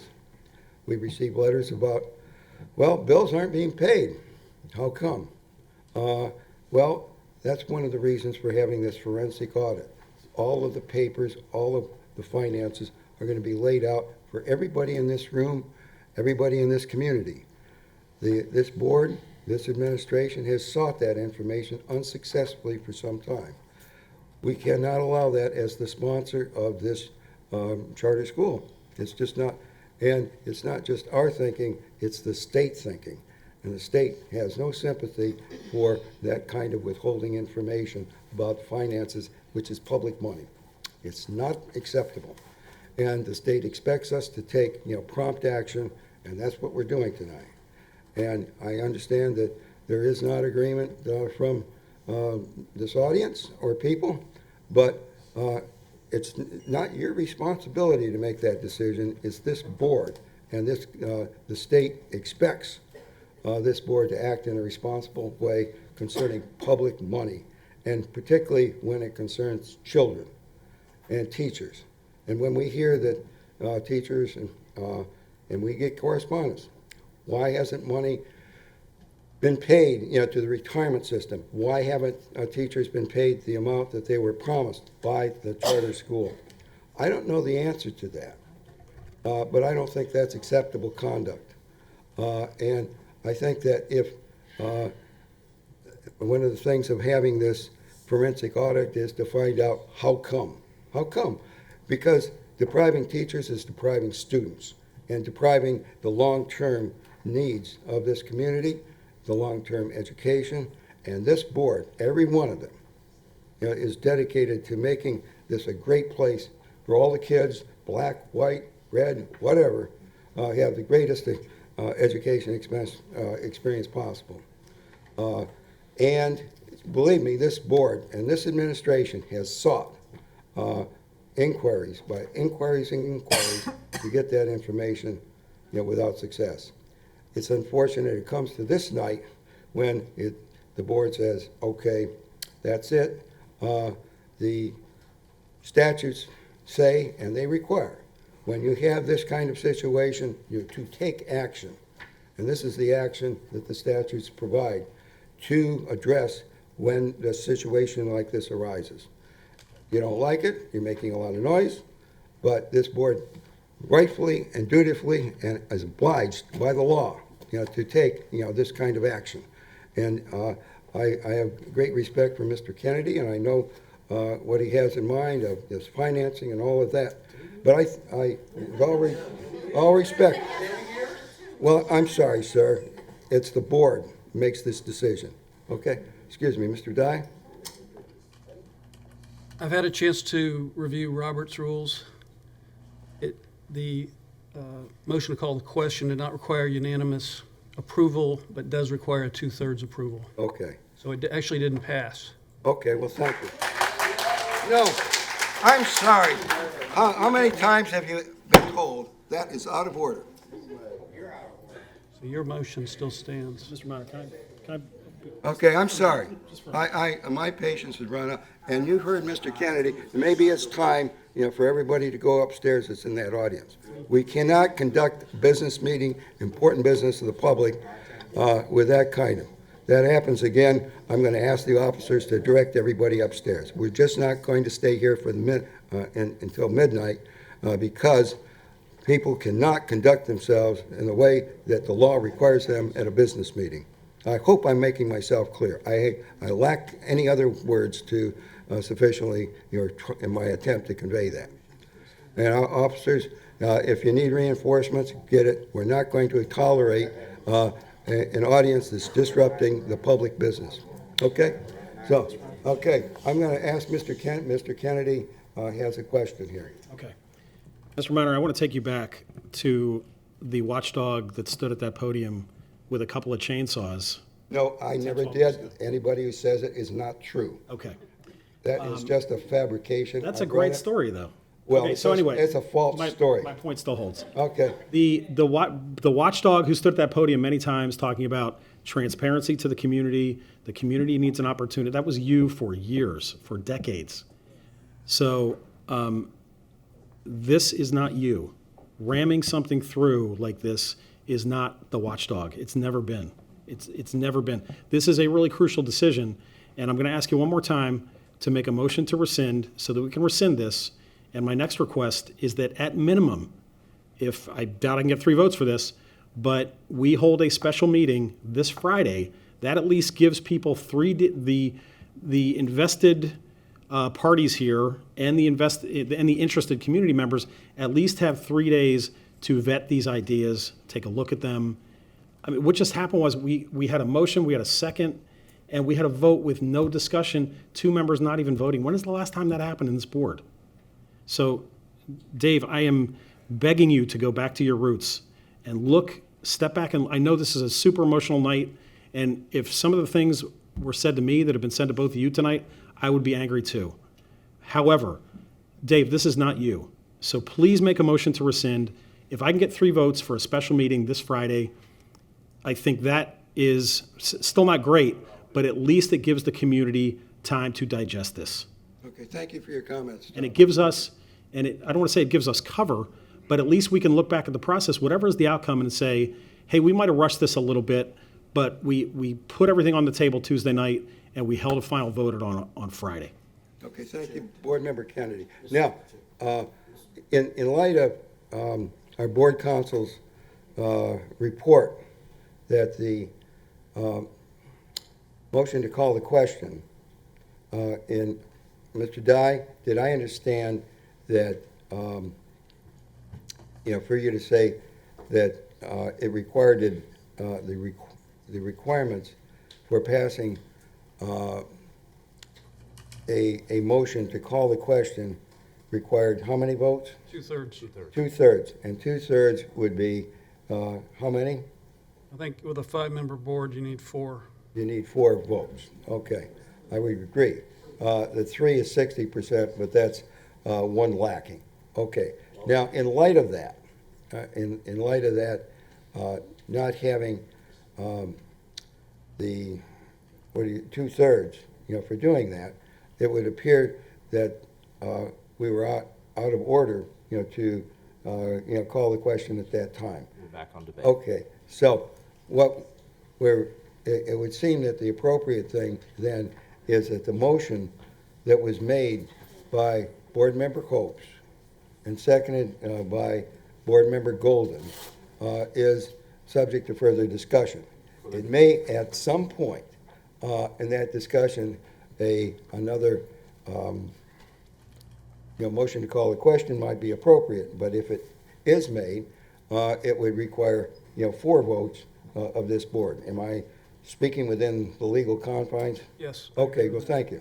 So, let's reverse on that, and I think there was some comments that relative, and we're talking about, the motion made by Board Member Hopes and seconded by, Board Member Golden, or who was it? It was Hope's, and it was seconded by Board Member Golden. And I think that I'm going to call on Vice Chair Messenger. I think you had some comments that you wish to make relative to that motion. And you have the floor. Before we do that, I just want to make sure Okay. the motion that we have is available for everybody that wants to see. Okay. Well, I'm sorry. It's Come not on. even We what's got- on that paper. Okay. So this is the wrong motion? As he read it, he changed Okay. things. Well, no. May I intervene here? I think that Mr. Kennedy was correct. There was a seventh that was added by Board Member Copes. Call for nominations and Okay. applicants. Okay, let's for forget board that. positions. Can you reform your motion to include just the 1/6 to simplify things? Would you be agreeable to that? I'm happy to remove that. Okay, fine. And Board Member, I'll agree to the second. okay, so we got 6 things here and that have been moved by Board Member Hopes and seconded by Board Member Golden. And they are in writing, and I don't think we have enough for everybody here, but they were basically read by Board Member Hopes earlier in the meeting. What? Yeah, let me ask, okay, the answer to that is they're not displaceable, or what do you think?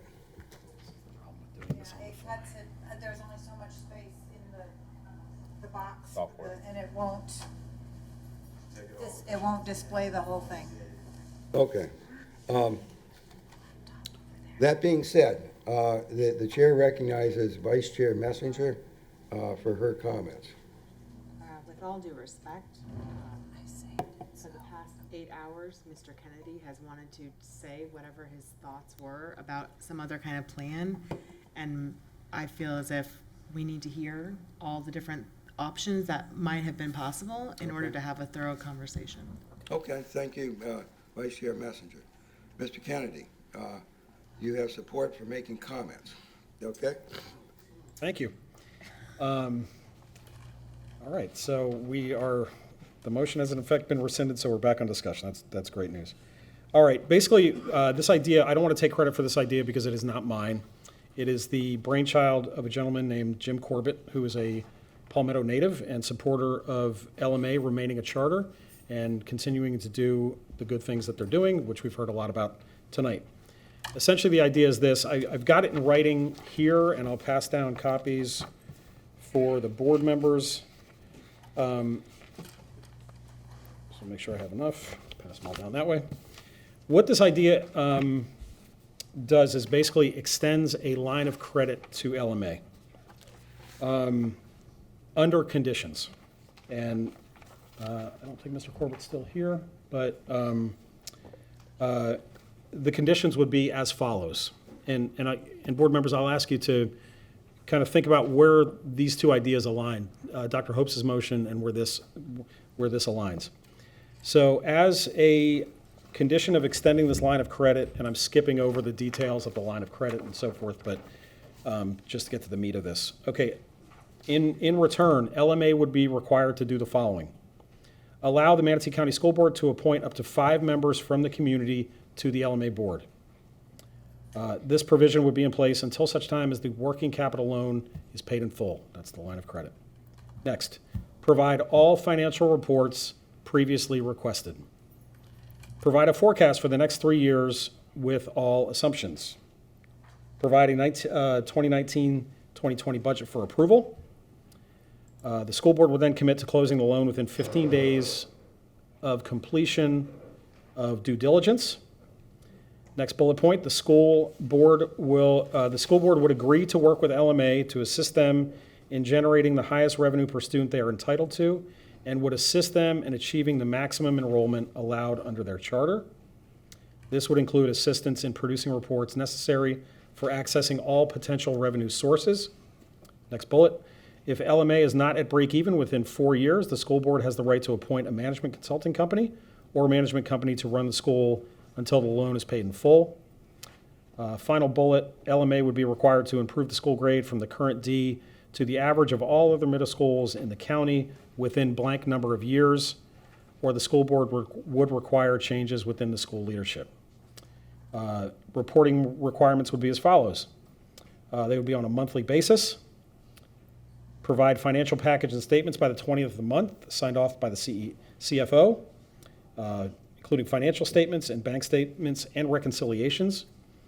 Next bullet, provide all reports needed along with the details on school enrollment. And then finally, just a general other reporting requirements from the board, question mark. And then it goes into the details of how LMA could access this line of credit. So it's a different idea, but there are, I think, some connecting points between the two. And more so, I don't really think a long discussion about this idea is even warranted tonight, because I'm just dropping this piece of paper on you you've never seen before, and I don't think it would be appropriate to hash this out and vote on this either, just as we did the Dr. Hopes' motion. So again, I'll make the same request that we give everyone involved here a chance to digest these two ideas. We hold a special meeting this Friday, and we come to a final decision then. Okay. Yeah, thank you, Board Member Thank you. Kennedy. Okay. Okay, Board Member, or Vice Chair Messenger. I have questions now that I've heard both plans. Okay, thank you. And it's really maybe for the attorneys in the room, there's just so many of you. Is that legal to provide a loan to a charter school in this manner? Is that a legal thing we can do? Any lawyer in the room know the answer to that question? Is that legal? I mean, we're getting these public funds, they're. Mitchell's determined for shaking his certain head things, I'm just no. curious. Mitch, do you, Okay. can you speak on that? I'm going to speak with the CFO combined. Based upon the budgeting restraints, my legal opinion is the answer is no, we cannot do so. But I will defer to the CFO because we're held for obligations that we must not contract ourselves out for our own obligations based upon fundings from the state. For us to loan our good capital, I think it would be a violation of law. That's my legal opinion, and for the CFO to opine. We aren't a granting or a loan authority, and for us to provide them with general funds, that would be against their intended usage. And grant funds wouldn't be available for loans either. Okay, thank you. Then my other question is, with this plan that was proposed, is there an intention by the members that proposed this to, at any point in the future, and I don't know the right verbiage, revert the charter back to the community at any point, or will it become a district charter? What is the intention? I can't speak for the maker of the motion, Mm-hmm. but I can speak for the second that I offered up. Well, I would like to hear the maker of the motion first, if you don't mind. Okay. The chair recognizes Board Member Hopes. It's my intent to utilize this approach to bring Lincoln Memorial Academy back into solvency with a balanced budget and constitute a new board for Lincoln Memorial Academy, which will comply with the laws and comply with the charter that was entered into. I have my of the two options, number one is to take operational control as provided for in law to create an environment where our staff can work to develop a balanced budget to open the school, and as I mentioned in what now is the omitted number 7, to solicit community members who are willing to serve on a new Lincoln Memorial Academy board to ensure continued solvency. Number one, I will not support, as I believe Mr. Golden mentioned, this school reverting back to a traditional district school. I am a champion of charter schools. I will tell you, when the former superintendent came to me, and if you recall, I was a relatively new board member, to tell me that she felt this application should be denied, I met with Mr. Hundley. We walked around his campus. And my wife will tell you, I came home and told her, I want to help this man convert this school. I then went about reviewing the financials. I had questions in addition to the ones the district had, and a lot of it was to avoid the situation they're in. If you recall, my biggest concern was the answer to the question on the application: what is your cash flow contingency plan? Should you not get the revenue that you project, or should the state be late on their payments to you? And the applicant marked it's not applicable. And if you remember our debate, I said, how can it be not applicable? They were relying on a high volume of Title I funds. It was clear that the federal rules do not provide Title I funds to a brand new school at the beginning of the school year. So if they were dependent on it, they needed working capital in order to manage the cash flow. I offered to help. They chose not to work with the district or to work with me to get an extension so that we could work through the concerns that the district had. It is my hope, it is my expectation, it is my drive to put that school on a pathway to financial solvency to meet the mission and the vision that was laid out for the community, and to have a community board operate that school. We are in a crisis situation. This has gone on for a very long time. The school nor the board has been willing to work with district staff to supply the required documentations called for in not only their contract, but statutes.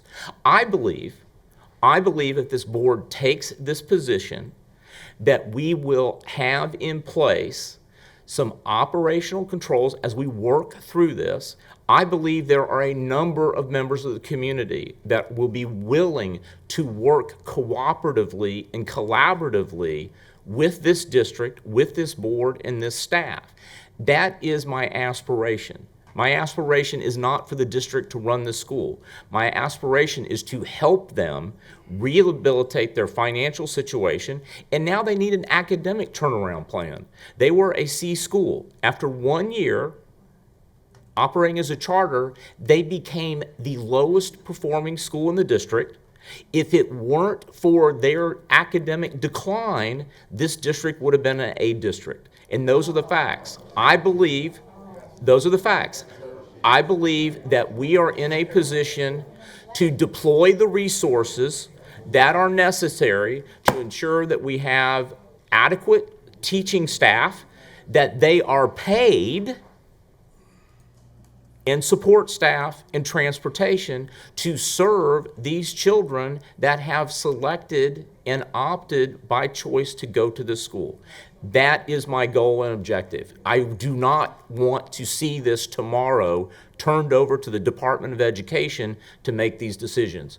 We received clear communication from the commissioner that if we do not get this resolved, they will take action tomorrow, not Friday. They are giving us the opportunity to do the job that we are elected to, that's called for in the Constitution of Florida and state statutes. That is my objective. We want the state to do it. Okay, now, I have further questions. okay, I'm gonna ask, I think that Board Member Golden, would also like to respond to the question, same question that you had posed Okay. to, Since you asked, Yes, because I was the one that made the second to the motion. right. There's a letter, an email from Richard Corcoran sent Tuesday, July the 16th at 3:59 to Cynthia Saunders and to Dave Minor. and I'm not going to read the whole letter, but I will read the part to you that moved me to second this motion. Given the urgency of Lincoln Memorial Academy's financial situation, that's the issue. Given the urgency of the Lincoln Memorial Academy's financial situation, if I do not receive a corrective action plan that the school board and the governing board agree upon by Wednesday, July the 24th, 2019, I will immediately establish a plan in keeping with the requirements of Section 1002.345. The provisions of 1002.345 all are beyond the timeline of the motion that was presented tonight. The motion that was presented tonight with 6 points simply calls for the termination of the charter, the assumption and continued operation of the charter school, the appointment of an appropriate person to act as principal of the charter school, to direct the school district to take the steps immediately to secure all of the charter school property, and take steps to prepare the charter school to timely open for the 2019-2020 school year with appropriate staff, supplies, and equipment, and authorize a forensic audit of the finances and property of the school, all of which we can do tonight. The only additional part to this particular motion was that I specifically and particularly wanted a board to be in place before the next board meeting. That's the additional part that we did add, because I do not think that we should be running Lincoln Memorial Academy any longer than it takes us to get a board that will cooperate with us and work with us to try to get this done. We are here taking all of this heat. And the bottom line is that the 3 board members that were able to act and to work on this have not met as a board or even one-on-one. I know they met with me because I reached out to them. I don't know who else they reached out to. Don't know who else they talked with. But I do know that at my direction, the superintendent reached out to them. So I'm simply trying to get this done before the next board meeting, and I'm simply trying to get us to agree to get that done tonight, because I do not want, and as Mrs. Messenger has said in other circumstances and situations, I do not want to lose the local control that we do have over the destiny of this school. That there are those who are saying tonight, well, you know, let's let the state do it. Well, I'm not quite so sure. I know I'm not willing to let the state do something that I know that we can do here if we just sit and talk about it. And I don't want to say any more, but I am going to say this. To those who mistake the passion that I have for what you have, I want to let you know it takes a lot more than this to make me angry. I'm not angry at all. What I am, more than any other thing, is sad. Because I spent the better part of the last 2 months working with, I've even, as Mr. Hundley pointed out in his complaint against this board, I even met with Mr. Hundley. And I shared with him. I'm sorry, Mr. Hundley, you're out of order, sir. Mr. Hundley, Mr. Hundley, Mr. Hundley. Okay. Mr. Hundley, when I finish talking, the chair will take over and recognize whomever he does. I'm simply asking you to give me the same courtesy that I gave you when I showed up at your school to talk about the finances with your chief financial officer, and you asked me if I would talk with you about your situation. The situation that you described relative to the school, sir, I wasn't even on the school board. So at this point, I read what I was concerned about and what I'm still concerned about, the financial situation of the school. I don't know you, don't know anything about you, other than the fact that you have had an adverse ruling against you by the state of Florida, which I had nothing to do with. I'm still committed to trying to do what we can to help this school. I've said that from day one, and I've never said any other thing. So that's why I seconded this motion, hoping, since it took us this long to get to the first step, that we could get the rest of it done before the night was over. Okay, I'm sorry, you're out of order. You're going to have to go upstairs if you speak another time like that. Thank you. Okay, thank you, Board Member Golden. Okay, Vice Chair Messenger. I am sorry that it's so late in the day, but I feel as if this really does need to be fully discussed.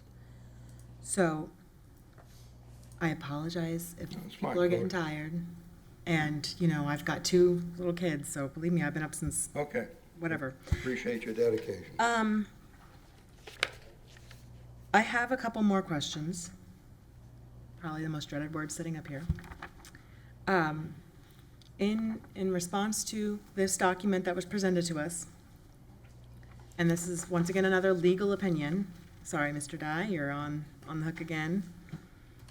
Is there any other legal way to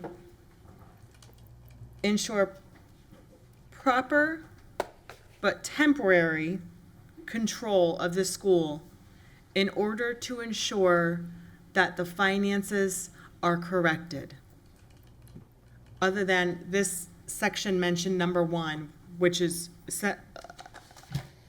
cites law? No, there's 2 options. This is the one that when you have more of an emergency situation.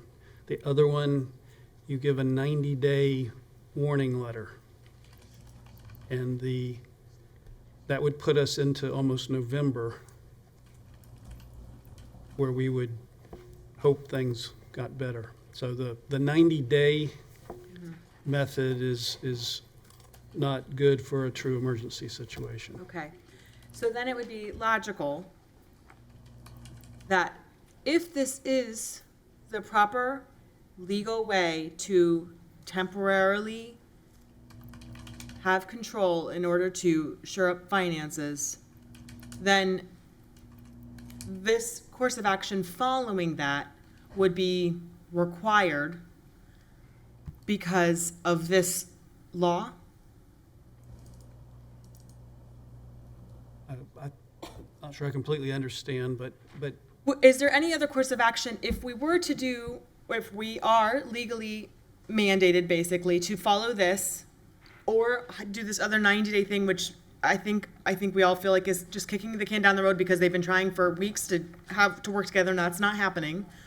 So if there is not another way other than this law and following this, is there any other following course of action other than what's already cited here, which is to ensure that the school is continually operated in the manner that is expected and has been followed in the past year, and to hire somebody as the principal, and to make sure that the property is taken care of, and to make sure the school is open, and to make sure there's a board in place and all of those things that are listed here? Is there any other pathway forward, since it is clear that this is the law that we must follow? Is there any other pathway forward other than this pathway? Because once we were to terminate, then there must be another pathway forward. Is there any other pathway? charter schools operate under a statute. You've got to follow the statute. You can't deviate from the statute. This is straight out of the statute. So this is what you do in this situation. You have 2 options, 90 days or right away. This is the right-of-way method. All the statute says is that the sponsor has to assume and continue the operation of the charter school. Okay, so if we had chosen perhaps the 90-day, it would be had the documents been remitted to the district and perhaps we saw that there was a pathway forward to creating such a plan. But since those documents, those public records, have not been remitted to the district or anyone else's from what I'm understanding, including myself, I went to that meeting. I went to your town hall. You said you sent me the documents. I never got the documents. And I am all about reading. I have read everything. And I went to the town hall. sorry. I went to... No, you're not, I'm sorry. I went to the town hall. I went to the press conference here because I wanted to make sure I heard every single thing. And I sat that to you that night. Expect that every question I asked you, I'm going to ask the district plus more. And that's what I have done. And we did I'm provide, sorry. Ms. Messenger, what's happening is, just like the first time, when we provide the information to them, they only gave the board their question. My email is a public record on the website, and you could have sent it to me at any time. I requested it that night. We sent it to the entire board. No. We sent that to the board. The documents that were presented that night, you said to me, let me know what documents you want. I said, send me all of it. And I never got any of it. And I believe in being as thorough as possible and as fair as possible. I did not get a single one. My email is public record. Anyone can see it. I'm misunderstanding you. I thought you were talking about the documents that show we were engaging in the corrective action plan. And we have gone back and forth 4 times, and the state has chimed in and said to the board that the school is cooperating, continue with the plan. So that was a complete misunderstanding. And when they didn't give you all that, we forwarded all of that to the board. I got all of that. I have it printed. And we also forwarded to the board the 2 investigations, one of the Title I money that wasn't given to us, that the state picked up and stated Manatee is under monitoring and they have to provide the documents. If you want to talk about written documents, I have a list of times that they requested certain documents that they never got them. It's okay. We're not gonna get into I audience. wholeheartedly believed in the vision and the mission of the school, and I still wholeheartedly believe in the vision and the mission of this school. And I just want to make sure that whatever decision we make keeps that in place, because I think that the ideas that were brought forth for this school could be wonderfully successful if the right pieces and parts are put in place. And I just want to make sure that that is what this is truly going to be. I do not think that this should continue to be a district school once it is shored up. I would like for that to be part of the community and that's all I'm looking to seek from information. That is why I was hoping we'd have some conversation, because I feel like that needs to be said for the community and for me, because I'm not comfortable voting for something unless I know this is for the community and we're not trying to keep it. We're not trying to keep a building. We're not trying to hurt the school. We want the school to succeed. And that is what I want to address. I have one final question. Mr. Golden mentioned a letter that moved him, and the quote that you mentioned talked about the corrective action plan that was necessary by tomorrow. That's correct. Will this serve as a legally sufficient corrective action plan to the Commissioner of Education?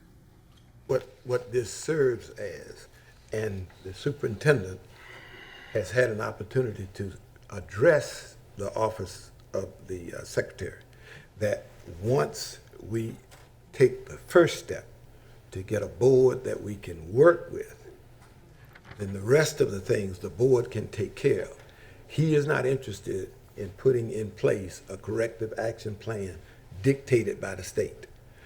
What he does want is just what we said, a collaborative, cooperative plan.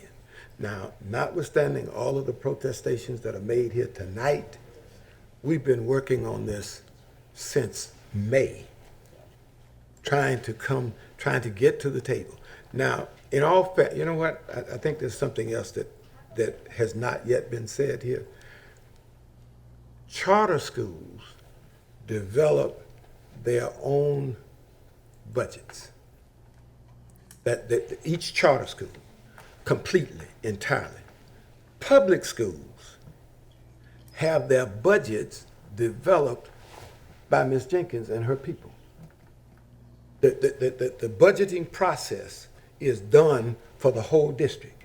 And so what has been happening is we have been asking Lincoln Memorial to develop something that they have never done before. So I do agree. I'm not interested in hearing anything about fraud or whatever it is. I just think that what we're dealing with is a first-year charter school with people who are dealing with it as a first-year charter school who will get better if we can just get the distrust and all of this from between us. That's where we are. That's all it is. Okay. Okay. Yeah. I'm sorry. Okay, I'm sorry, ma'am, you're out of order. This isn't a Q&A night. Mr. Titlebaum. Mr. Titlebaum, you have some, you have something to add to the responses that have been generated by Vice Chair Messenger? Okay. Now, can you speak up, because I can hardly hear you. Do you have a microphone there? Yes, Mr. Minor. Okay, well, please use that microphone for the benefit of the audience and all of us. I wholeheartedly concur with Mr. Stephen Dye that there's only one course of action by statute, Ms. Messenger, that there is nothing that splits the baby or anything in between, and that ultimately the action by this board would have so many benefits for it. There'd be stability and governance when the board will act. In addition, a qualified interim principal will be appointed, and that we'd be able to conduct a forensic audit appointed by a third party. In addition, the students can continue their education, Ms. Messenger, without disruption. And the district can also work with Lincoln Memorial Academy, the new board governance for their financial solvency, as stated by Dr. Hopes. And most importantly, it's a school of choice, and students attending the school of choice, they get to remain there and be successful in their endeavor as a charter. Okay, thank you, Mr. Titlebaum. Thank you. Okay, Board Vice Chair Messenger, did you have some further questions or comments you'd like to share with us? That is it. Thank you Okay, so well, much. thank you very much. Okay, yeah, we've had discussion, and we had a motion which was seconded, and I'm not going to ask if anyone has, I'm going to call a question myself that has been moved by Board Member Hopes and seconded by Board Member Golden. All those in favor of the motion, please signify by saying aye. Aye. Opposed, nay? Nay. The motion passes 4-1. The nay vote by Mr. Kennedy. There are yea votes by Board Member Hopes, Board Member Golden, the Chair Minor, and the Vice Chair Messenger. Okay, the next item of business, yes, I'm sorry. In keeping with the concerns raised Okay. by Vice Chair Messenger, Okay. all right, with respect to how long this goes on, I would like to ask that the seventh paragraph be added back into, or not added back into, but that it be a supplement. Okay.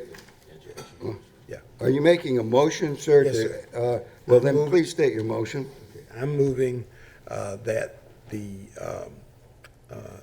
board of Lincoln Memorial Academy be in place for our consideration by the next board meeting, and that we be prepared to return the control of that particular part of the school over to that board. Okay, Board Member Golden's made a motion. Is there a second? There is no second. That motion dies for lack of a second. I'm going to bring to the attention of my fellow board members that about item number 3, about appointing a principal, we have had handed out to us, and this is just a temporary interim matter. but we do need to have a principal in place. And the superintendent kindly has provided to us 3 names of people who've had some experience with the charter middle school. And this is just temporary. It's interim, but we need to have someone. And I'm asking for a motion of preference. It can be 1, 2, 3, or what, for our superintendent to, contact in that order, the persons to see if they'd be willing to assume that position, right immediately. And so is there a motion of order of preference by anyone? Okay, the chair recognizes Board Member Copes. Mr. Chair, I would like to nominate Omar Edwards as the principal. Okay, please. Mr. Edwards has been with the district an extensive period of time. One of the visions and the mission of Lincoln Memorial Academy is their athletics. Mr. Edwards played college football for the University of Mississippi. And he has extensive experience with middle schools in the district, as well as occupational preparation. Okay, do you have a second, number 2? Yes, Ronnie King. Okay.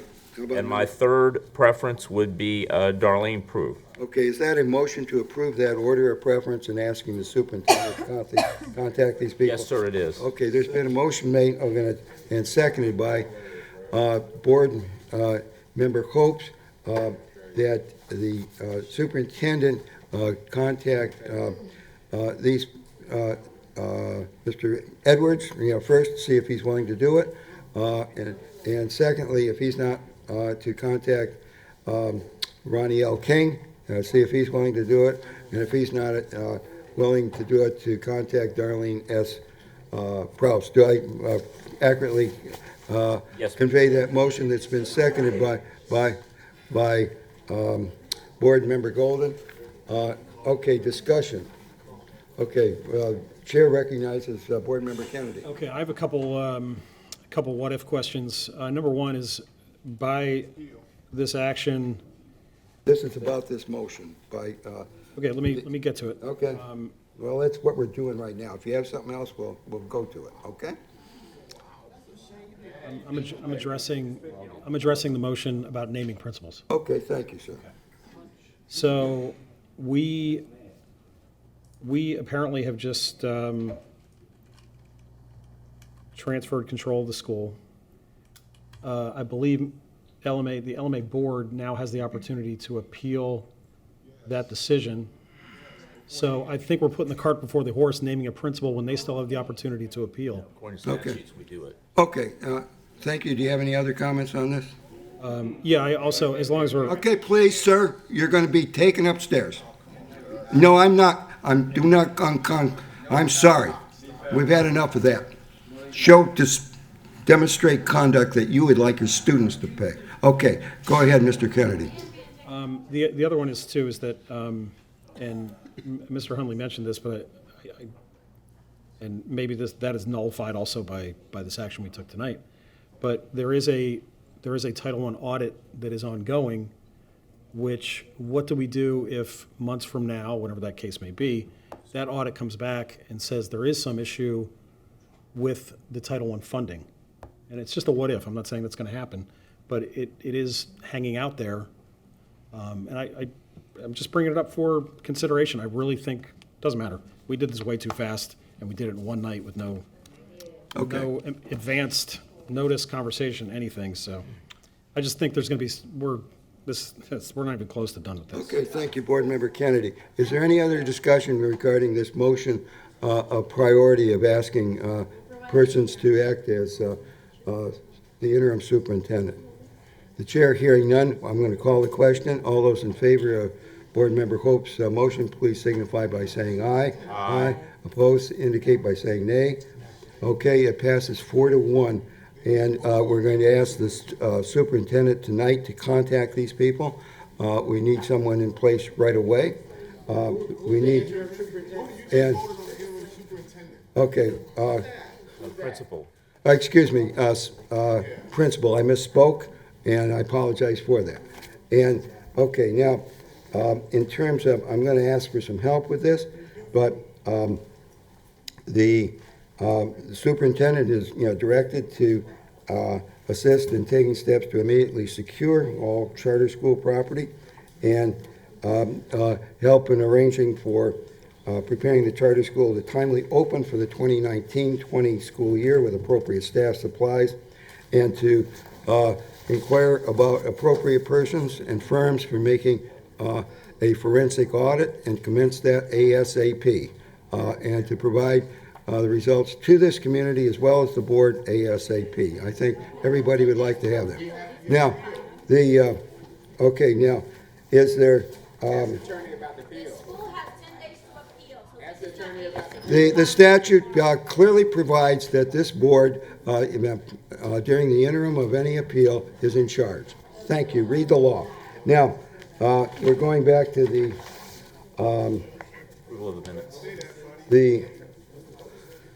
Approval of the minutes.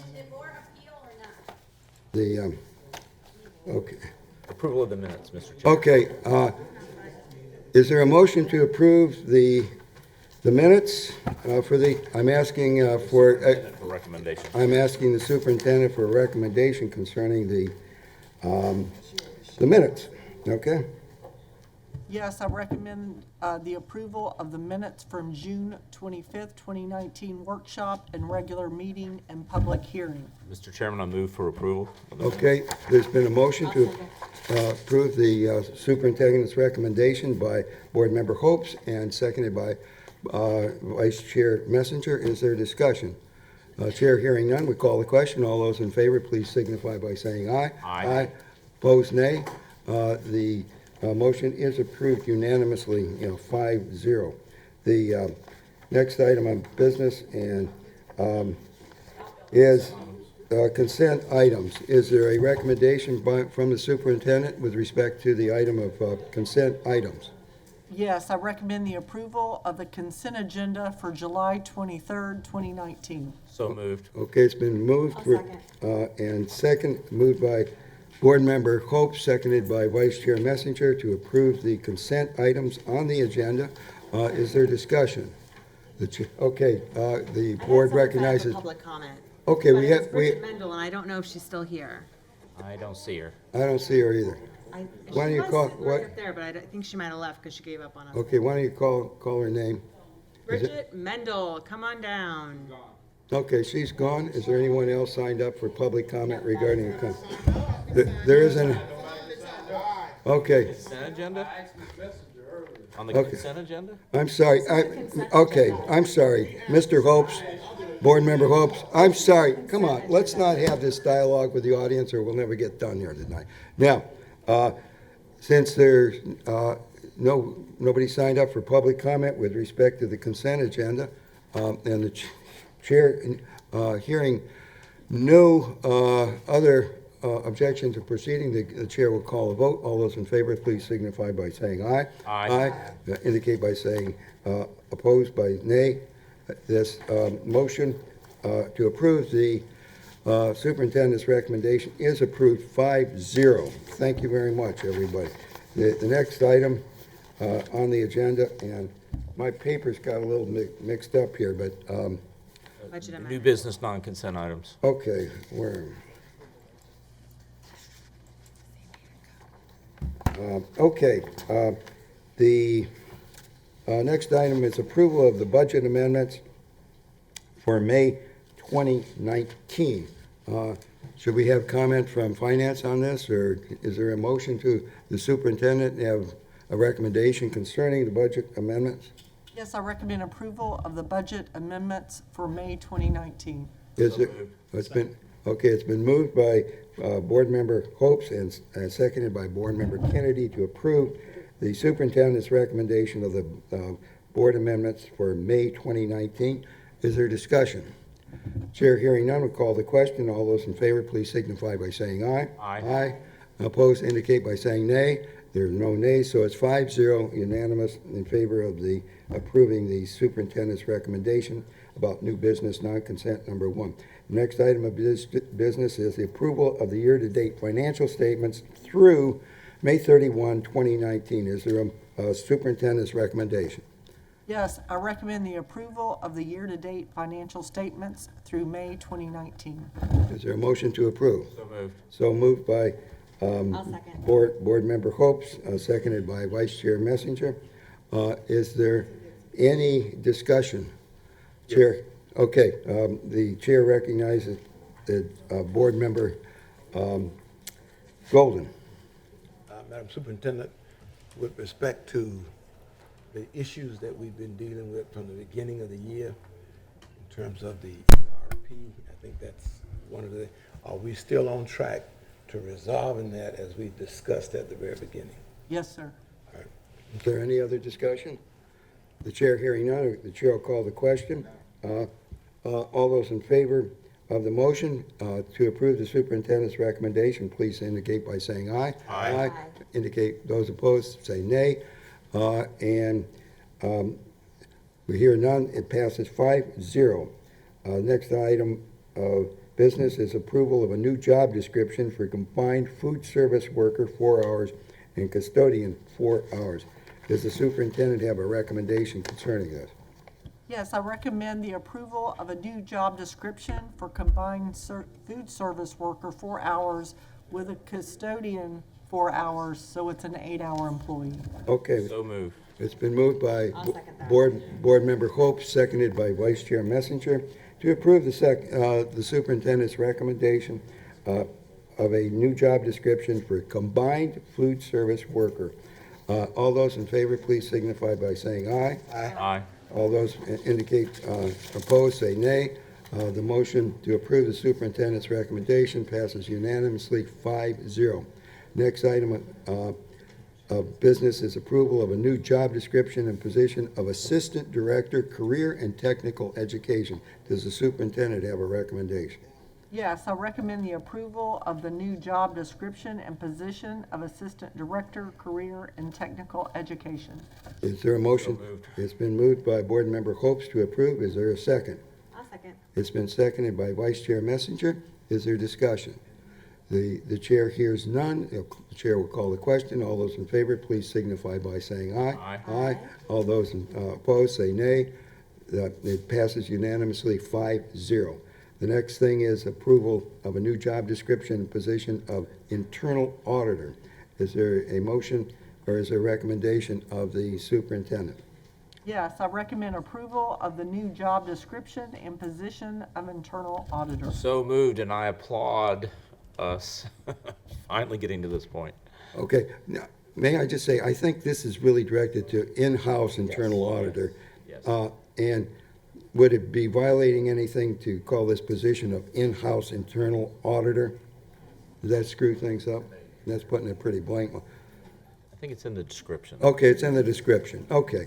I won't muddy things up. It's been moved and seconded to approve the superintendent's recommendation for a new job description and position of internal auditor. Is there any discussion? Okay. Board Vice Chair Messenger. What? There wasn't a second.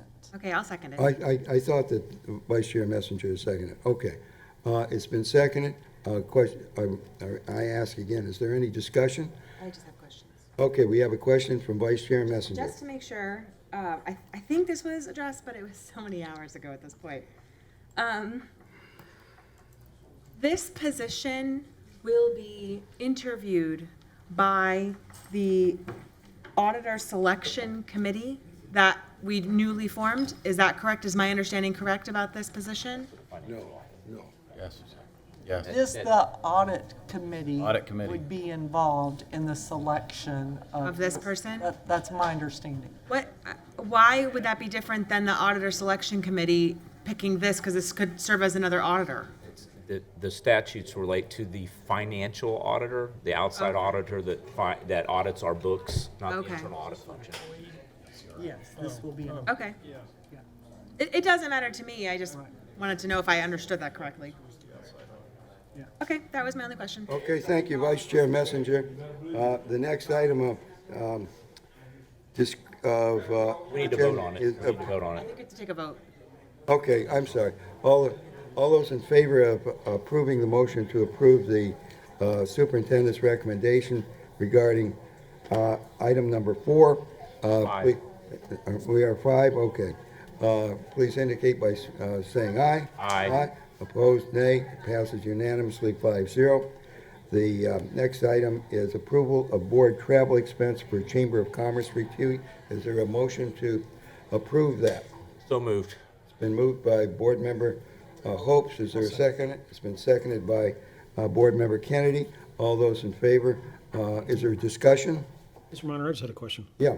I'm just curious, and it doesn't matter, it's a small item, but I don't remember us It's approving required this. by the new state statute. Oh, this is statute, okay, gotcha, thank you. Got it. Okay. Any other questions or discussion? Is that any board travel expense? Over No. $500. Oh, okay, thank you, okay. Any other discussion? The chair hearing none, the chair will call the question. All those in favor of approving I think, Board Member Hope's motion, please signify by saying aye. Aye. Aye. Opposed, indicate nay. It passes 5-0. We're at item number 7. This is acceptance of internal auditor's sales tax report. Is there a motion to approve? So moved. Okay, moved by Board Member Hopes. Is there a second? I'll second, but I just have a suggestion for it, or if this is proper. But I did notice in my email this afternoon that the superintendent had submitted a kind of a response to the report, and I don't know if this is even proper to do, but I thought that was it was good added information for the report, so I don't know if it's proper to add that correspondence along with the audit report to put into the minutes, because I think that's an important.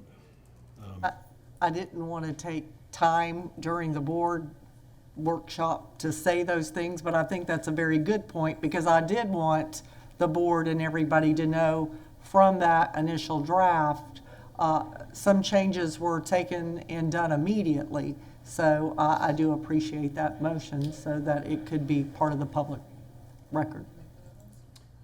I think it would be appropriate to attach it to the minutes as don't a mind response. No, I agree. Okay. Cool.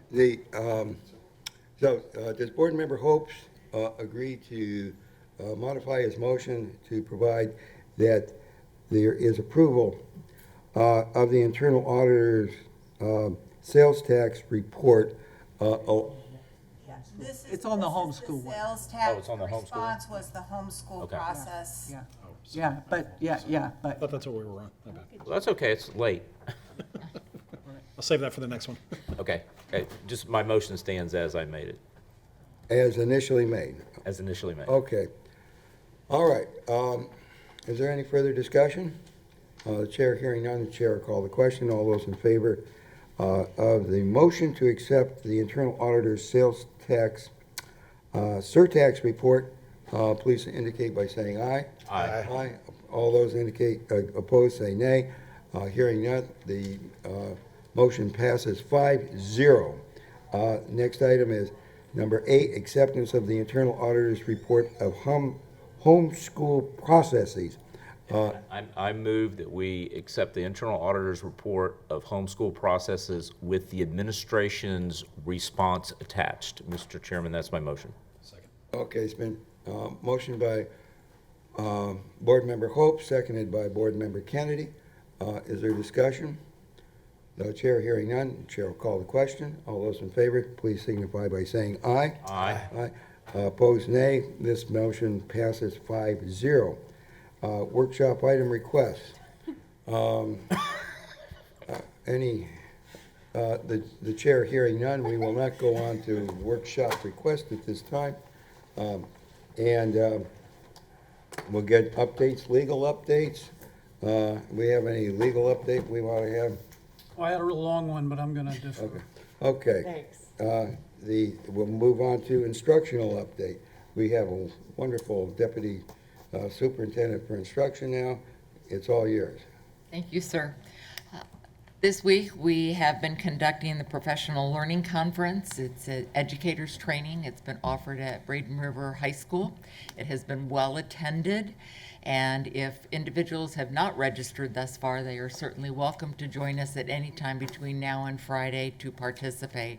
We've had some phenomenal speakers, inspirational, motivational, and we're preparing for the opening of school. Teachers return August 5th.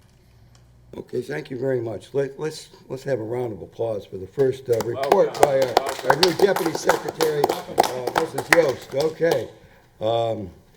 All of our meetings go like this, so get used to it. Okay, I shouldn't make light of it. Okay, operations operator, Deputy Superintendent Wagner. Very good. Thank you, Mr. Chair. I actually have quite a few, but I'm going to just limit it to 3. First of all, I just want to give you a snapshot of our vacancies that we have. We have 15 bus drivers, 6 bus aides, 38 food service, 3 cafeteria managers, 2 assistant managers, 29 pairs, and 34 teachers. So this is the lowest it's been in years as far as our vacancies. We still have 20 days until school starts, so everyone is working hard. I want to thank the personnel department, all the departments, HR, all the schools. Everyone's chipping in hard to make sure we can finish up strong this summer. Also, tonight you approved the job description, which is for a 4-hour food service and a 4-hour custodian. We think that'll help as well, so thank you for that. And my last announcement is Food Nutrition Service has a Kids Wellness, our resource days, which is July 25th, 12:30 to 3:30 at Lincoln Park. So there'll be free dental screenings, lunch, and lots of community vendors. So we hope people will attend that as well. Thank you. That's terrific. Thank you, Deputy Superintendent Wagner. Okay, we'll go on to superintendent remarks. Well, I, as well, wanted to welcome Ms. Yost for your first board meeting. I promise you, they all don't go this late, but she's hit the ground running since July 1, and we're certainly glad that she's part of our team, so thank you. Absolutely. Last week, we conducted our district principal and assistant principal leadership training, and it was 2 days, very inspiring. The schools are definitely invigorated to come back. They were all celebrating each other's success, and it certainly was exciting to see. And we can't wait for this school year coming. And for those of you that haven't already marked it on your calendar, we have our first ribbon cutting of one of our new schools. It will be this Saturday at 4 o'clock. Barbara Harvey dedication and ribbon cutting. So if you do not have anything planned, I hope to see you there. Thank you very much. All right. Board comments. Board Member Golden. Where do I begin? Thank you very much, Board Member Golden. We appreciate the brevity of your comments. Okay. I think it would probably be better if I just took in the evening and went home. So, okay. Thank you very much. The next is Board Member Hopes. Thank you, Mr. Minor. Members, these are sort of challenging times. It's unfortunate that this difficult decision had to overshadow the success that the district has had academically. Our schools have just done phenomenally well this past year, in spite of all the challenges with ERP and everything else. And I want to make note of the fact that when the governor first appointed me and he asked me how long it was going to take for us to be the #1 district, I reminded him that we were 41. At the end of last year, we moved up to 33. This year, we're 28 in the state. And so in addition to all of these schools improving dramatically, we are climbing up the rankings in the state in our performance. And it's due to the teamwork that we have created between the administration, the board, our school administrators. We've provided the adequate funding. And so, it's my hope that we will also be able to direct those resources and the collaboration and team building with all of our charter schools for them to succeed. And I am confident that, given all the comments that we made, as we move to turn around the financial conditions at Lincoln and move them in a better academic performance, that the community is going to see that we made the right decision, and that we are there for the community, and we will show them that we are committed to local community control of that school and its success. Thank you, Mr. Chairman. Okay, thank you, Board Member Hope. Okay, Board Member Kennedy. Well, as always, I've said this before, but I was on the not prevailing side of a vote tonight, but as always, I will do the work of this board, defend this board, and it wasn't my decision, but it was this board's decision. That's what we're going to go forward and from here on out. And I do want to stick to the positives, because when we meet next, it will be day 2 of the new school year. Because the first falls on a Tuesday, so that always knocks us off a week. And also a reminder, it may already be on your calendar, but we have a Council of Governments meeting next Tuesday, and I get to do my Community Partnership School presentation that I did not do at the last one, so that'll be a nice way for me to kind of kick off. You guys know how excited I am about that project, and I'm looking forward to that Council of Government to share with local government some of the good stuff that's going on in the school district. And Dr. Hopes, you mentioned this already, but I was going to share this also. But Cindy knows how I feel about the state grading system, and as was said by another board member, sometimes the school grade doesn't really measure the things that are important to what makes a good school.